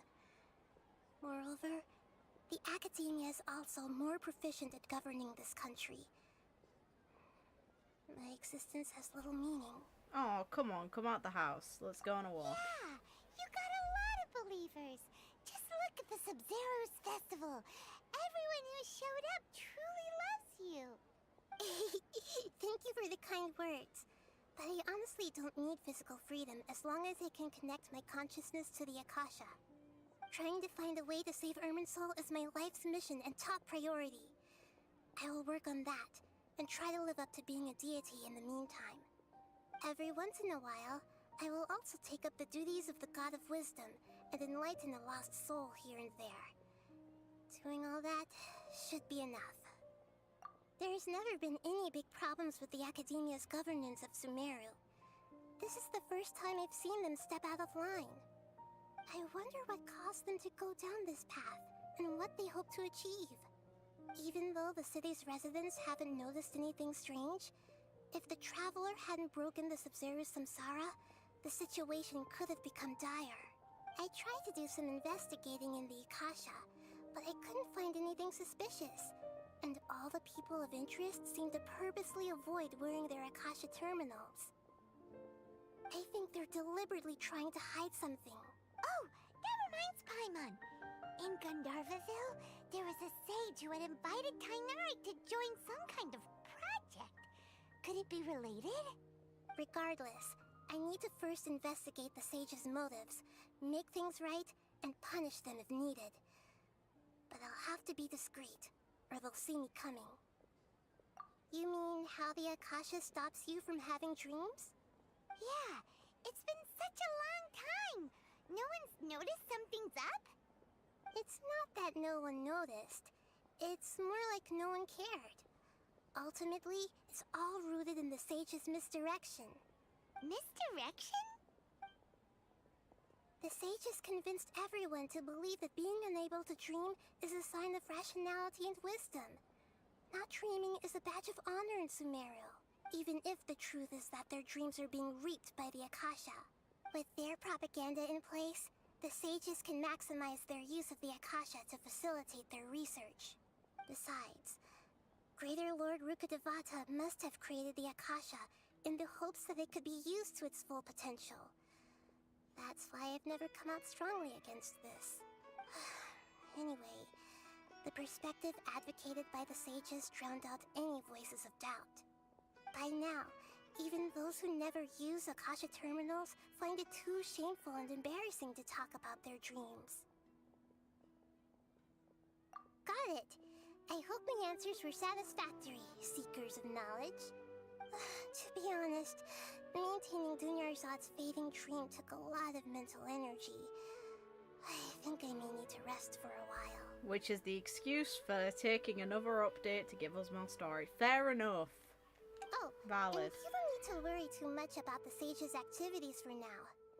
The Akasha won't be able to conduct another project on the scale of the Sub-Zero's samsara in the immediate future. Go and get some sleep. Leave everything to us. What a relief.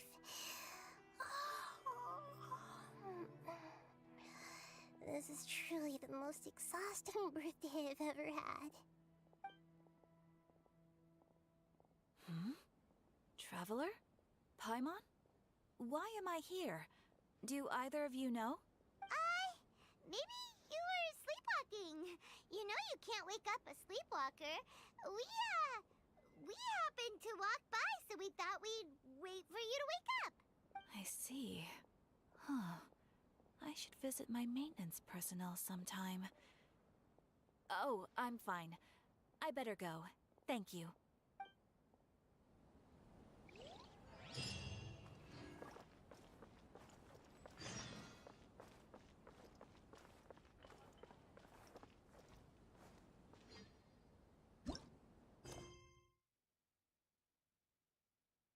Yeah, it's good. I'm also, like, really worn out, so I'm looking forward to calling it soon.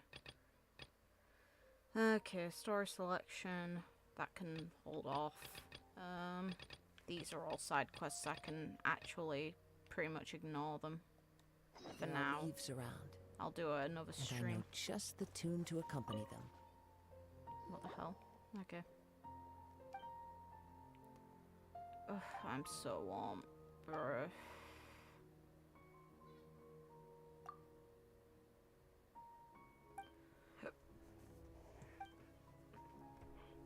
Oh, it's more the heat. It's not even the fact I've been streaming that long. It's actually the heat gave me a headache, like, relatively early on. I've just been persistent in seeing my way through this. So unfortunately, I don't think the stream will be as entertaining as some others, because I really have been less vocal at times. Just, Jesus, my head. I'm looking forward to some ibuprofen after this and getting something to eat. Hopefully both will help.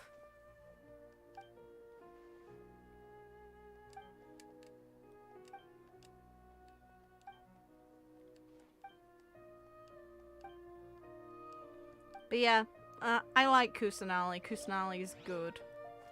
Is all I'm gonna say to that. Have fun with the story when you do it. How ironic that the heat would be a problem in real life while you're streaming in an area that's based in a rainforest. Shush. I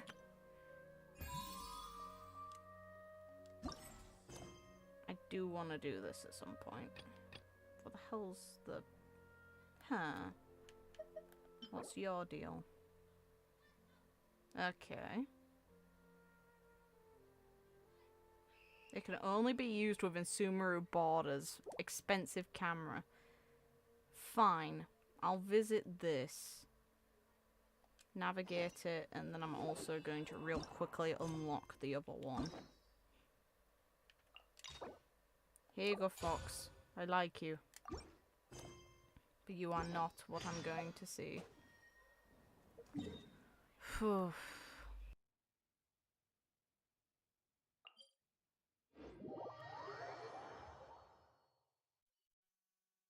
Also, exploring the area is very fun. It's a very nice area. And I'll do her story quest another time, okay? I have a lot of backlog, unfortunately, and I'm intentionally holding off to do hers during a stream. I'll probably do hers either in the same stream as, when I eventually sort out doing Tighnari's, or I'll do it in a separate stream. One of the two.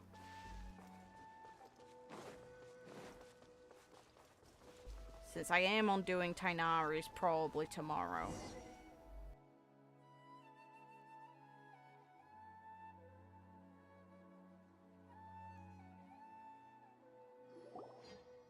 So Tandra's supposed to be here in Gandarvaville looking for inspiration.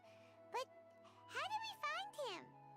Should we yell his name at the top of our lungs? Hey, buddy. What's your name? What are you doing here all alone? Do you live in Gandarvaville? Regardless, don't worry. As a trainee forest ranger, I'll do everything I can to help you. Hi, Miss Forest Ranger. I'm Rozzy. Don't mind me. I know the way back to Gandarvaville. When people say, don't mind me, what they really mean is don't worry about me. That's all the more reason not to leave you alone. Hey, don't cry. What's wrong? Take your time. You can tell me all about it. Huh. That voice sounds familiar. Paimon's heard it somewhere before. Oh, it's Collei! And a child who seems to be upset. Oh, let's go say hi.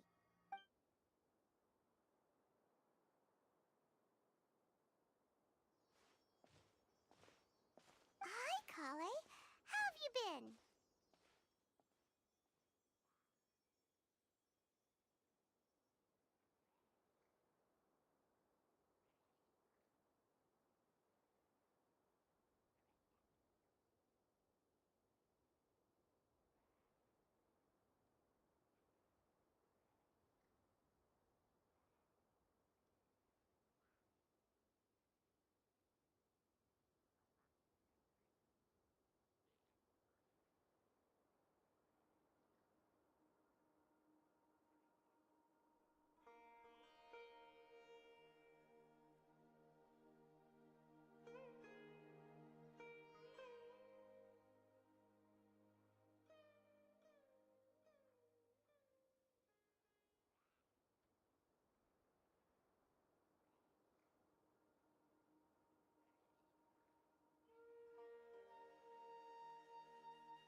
traveler. I've been doing pretty well. Thanks for asking. I'm helping Master Tighnari patrol the forest. What brings you here? We're here on an errand. We heard your voice, so we thought we'd come ask you for help. You seem kinda busy, though. I'll be fine. You go help them first, Miss Forest Ranger. I'm okay, really. The sand got into my eyes, that's all. Sand. Right. And yeah, sorry, I had to sort something in real life. It's like after this cutscene ends, I'm probably going to have to go and do stuff in reality and get something to eat. What a well-mannered child. Sans, there is not a lot of sand in a forest. You keep saying you're okay because you don't want us to know what you're upset about, right? Maybe. That's exactly why you have to get it off your chest. Here's a trick. If you're keeping a secret that bothers you, you can try telling it all to a tree hollow. A tree hollow? Yeah, a tree hollow. Do you know Tanja's stories? The Aranara living in the forest will patiently listen to every word children say. Maybe there really are Aranara living in the tree hollows that will listen to you.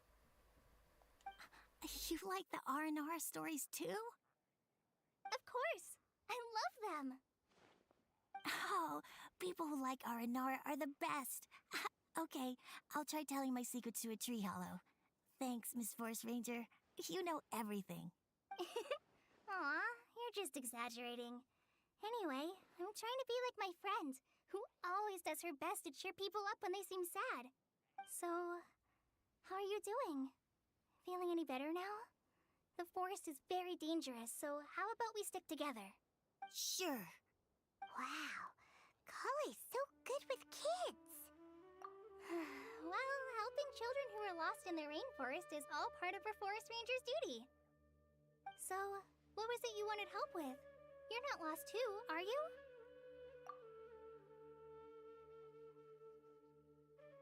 Okay, so you're looking for a children's author from Port Olmos called Tanja. And he's here in Gandarvaville, looking for inspiration. Wait. When you say Tanja, do you mean the Tanja? That's right, Uncle Tanger. So he's in the area, looking for inspiration for a new story as we speak? This is amazing. Could you wait for me for a second? I'll run Razi back to Gandarvaville and then I'll be right back. I've always been curious what the man behind those incredible stories is like in person.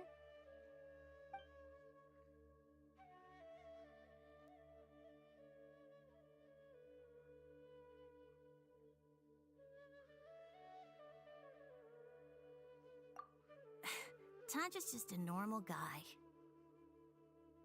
I just picked whichever option suits. Even so, he must be more creative than most people. Wait, hold on. Razi, do you mean you've met Tanja before? Mm-hmm. He's my dad. And that was part of the rumor. Your dad? Tanger's your dad? As in you're Tanger's son? Uh-huh. Ah, Hymunsees. That guy at Akara Kras told us that Tanger brought his son along with him. So he meant Razi. Why are you here on your own, though? Did you and Tanger get separated? We had an argument. I was upset, so I ran off here by myself. Oh, in that case, we should take you back to Gandarvaville first. Then we'll look for your dad and tell him where you are. No, I'm good. Thanks for your advice, Collei. I'm not so upset anymore. Come with me. I'll take you to him. Yay! Thanks, Razi! Paimon thought we'd be spending the whole day looking for him. Oh my gosh! I can't believe I'm actually gonna meet the Tanja!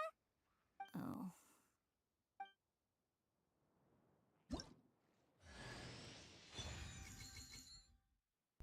Hey! So Tanja headed this way. I know this place pretty well. Follow me. That is the easiest way to get a recruit for a character I've seen in this game so far. That's quite the accomplishment, and I appreciate it.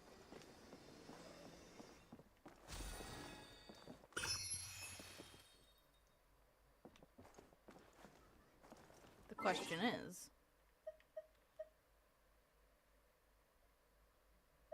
what does this girl do? Because I actually haven't looked into her much at all. Hey.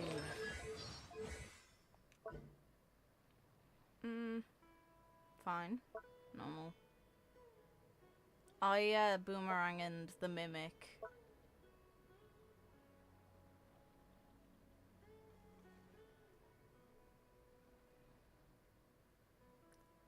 Okay, that's actually really good as a support option, but you'd actually need another character with Dendro to set this off actively.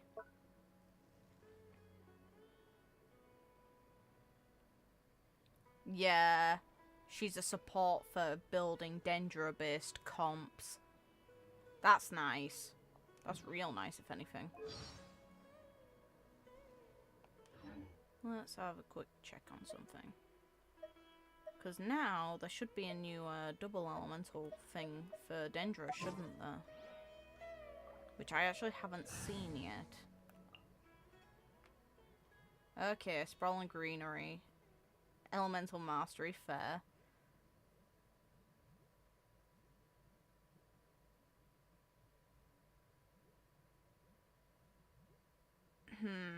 You don't technically need that double. It'd be helpful, but you don't technically need it. Oh yeah, speaking of which, I have other games currently stacked. It's like after this, I'm going back to Fire Emblem Warriors Free Hopes, and then I'm going to be after that doing AI 2, and then after that I'll see what people want. Just because I'm so out of practice of Elden Ring, I'd actually need to practice it to be good at it again. I'm only good at those games when I've actively engaged with them. I haven't touched the game in so long, I think I'd just get myself killed at the current level of my save, meaning I'm probably going to have to replay sections of that game just to relearn it. This always happens to me with Souls games. It's why I don't really tend to stop playing them midway whenever I've played them on previous instances.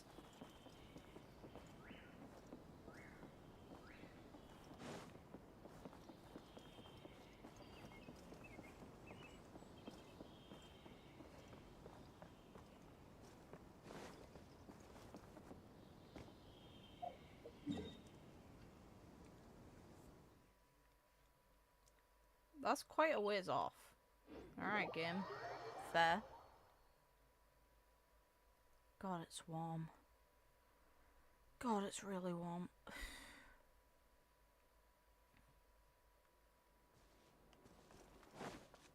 Just get this sorted, then I should probably rest it off and get something to eat. Time to go.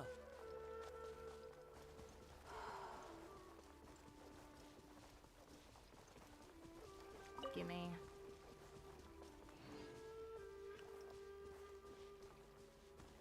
Hopefully I don't come across as nagging. I just, like, I've not been particularly well in general the past few days. Rossi! The previous week Where I was are you, really Rossi? unwell. Someone's calling for Rossi over there. It's not COVID though, but I do think I'm getting something. Some kind of bug or something. Oh, Rossi! Or it's exhaustion. Thank goodness I finally found you. What would I do without you, my son? Were you in danger? Did the wild beasts scare you? Did the stars guide your way? I'm okay. All thanks to their help. Thank you. Thank you all. I dare say that even the most cold-hearted Spino crocodile would be moved to tears by your kindness. Oh, it's nothing. It's all part of my responsibility as a trainee forest ranger. I'm the one who should thank you for creating so many wonderful stories for the children of Sumeru. I love them too. Really? I didn't know anyone read my stories apart from young children. That must mean you're still in touch with your inner child. Okay, then. I have the inspiration for my next story. It shall be about an Aranara granny who's a child at heart. Huh? It's an honor to become the source of your inspiration. Whoa. Collei looks like she's about to pass out. Hey Collei, are you okay? Yeah, I was aiming on getting something to drink as well. It's just right now I also feel hungry. I haven't really eaten yet either, which probably doesn't help. I'm okay. Sorry. I just got a little too excited. Are you two story lovers as well? Yes. The moment I saw you, the image of an aura giant and an aura finch traveling together popped into my mind. Oh? Who asked for my help? My sincerest apologies, but I have fans all over Sumeru.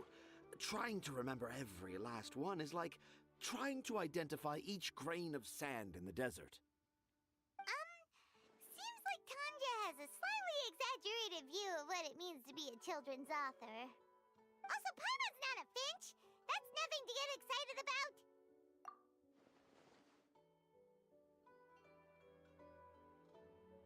Akara Crafts. Akara Crafts. Oh, right. I remember now.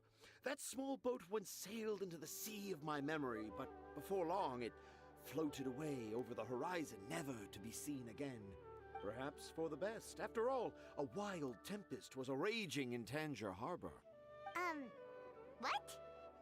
Paimon has no idea what he's saying. What should we do? Do you think we should get Tighnari to take a look at him?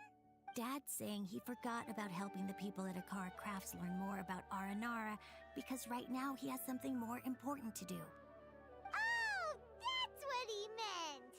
Well, there it is! All the proof you needed that this kid is definitely Tanger's son. Wait, no, this isn't the time for all that. Tanger, your help is pretty vital to the toy makers.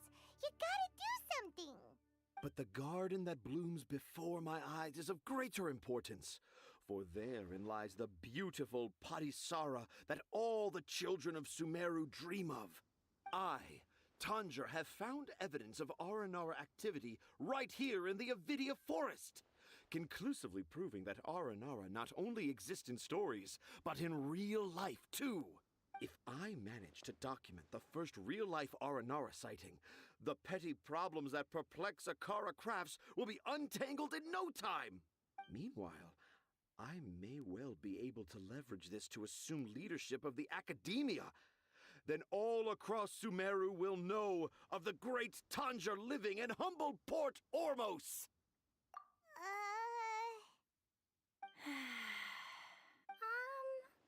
I haven't written any papers myself, but I think you need to have a bunch of them approved by the review board before entering the academia. You also need a detailed and objective experiment record. Anyway, Tanja, what did you mean by evidence of Aranara activity? The hook's what's important in a story. The great storyteller Tanger never gives his audience the bait right away. Come with me. Wait, not that way. Collei, what's wrong? Nothing, but that way leads us deeper into the Avidia forest. I'm just concerned for Tanja's safety. And I think I'm starting to understand why Razi and Tanja were fighting.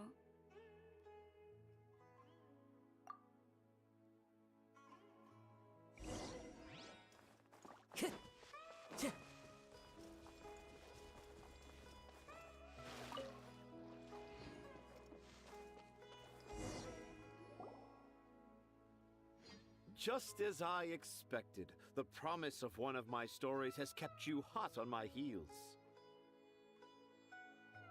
But this is just an ordinary tree hollow. Paimon's not seeing any evidence of Aranara.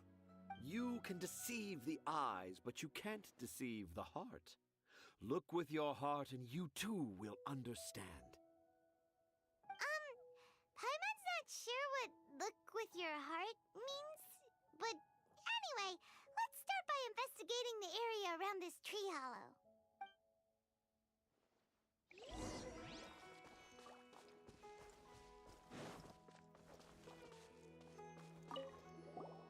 Hey, look!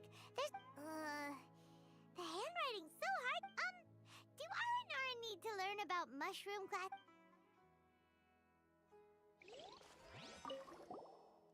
Here's another note that says, "This tree hollow is my castle." That sounds more like something an Aranara from the stories would say. There's another one. A clever Aranara. Is the emphasis on clever or Aranara?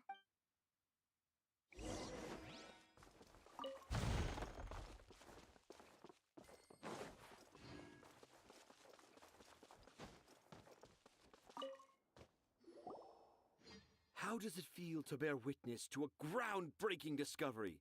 Exciting, isn't it? The crude handwriting may look like a child's, but don't forget, we're in the middle of a rainforest. I doubt that a child would be able to reach this deep into the forest, and I doubt even more that they would think of this lowly tree hollow as some sort of impenetrable castle. I boldly hypothesize that this tree hollow is in fact the Aranara's academia. The notes we saw were written by the Aranara themselves. There is no doubt in my mind about that. No, well, I think it's a hoax that you set up and you made your kid write the notes. An Aranara and that's that why wasn't he's so angry. bright left a note here wishing to become a clever Aranara. I shall craft a new story for them and call it The Aranara in the Tree Hollow. How's that? Don't the very words just conjure up images of Aranara in your mind's eye? And that'd make him a terrible parent. Nope. Well, many an adventurer knows how to take to the skies with their easily visible wind gliders, yet they do not possess the invisible wings of imagination, making it hard for them to keep up with my train of thought. Dipshit. How about you, Miss Forest Ranger? Do you soar into the atmosphere on the wings of imagination? Huh? Me? I don't know. Maybe I do, but maybe not. Anyway, it has nothing to do with me, so yeah, I'm fine. It's just that witnessing Tanja's creative process is a little... Overwhelming? No. She probably thinks you're a knob. Oh, yes. Yes. Overwhelming. He's an overwhelmingly bad parent. For now, I've decided to stay here with Razi until we witness the legendary moment when the Aranara appear in this hollow. Don't worry, I won't let the Akara Crafts toymakers down. When a real Aranara appears, their little troubles will be resolved in an instant. He seems pretty stubborn. Looks like we'll have to stay here and wait a little longer. No, I think we should return to our camp first. Tanja, in Aranara and the Three Little Fungus, it says that Aranara are very sensitive creatures.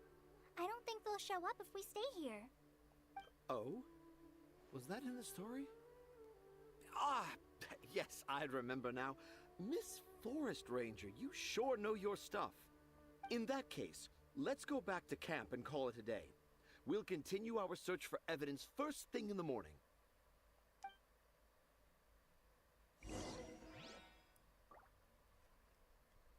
Bad parenting.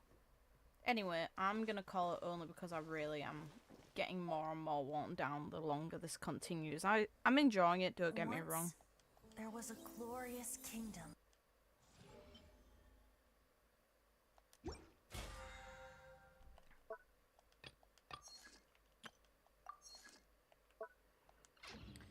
God, I'm tired. So, thank you for watching. Have a good night, morning, day, whatever time it is, wherever you guys are in the world. I'll either stream tomorrow or the following day. It really depends. It's like, depending on how well I feel tomorrow, I'll do it tomorrow. If not, then it'll be the day after. Take care.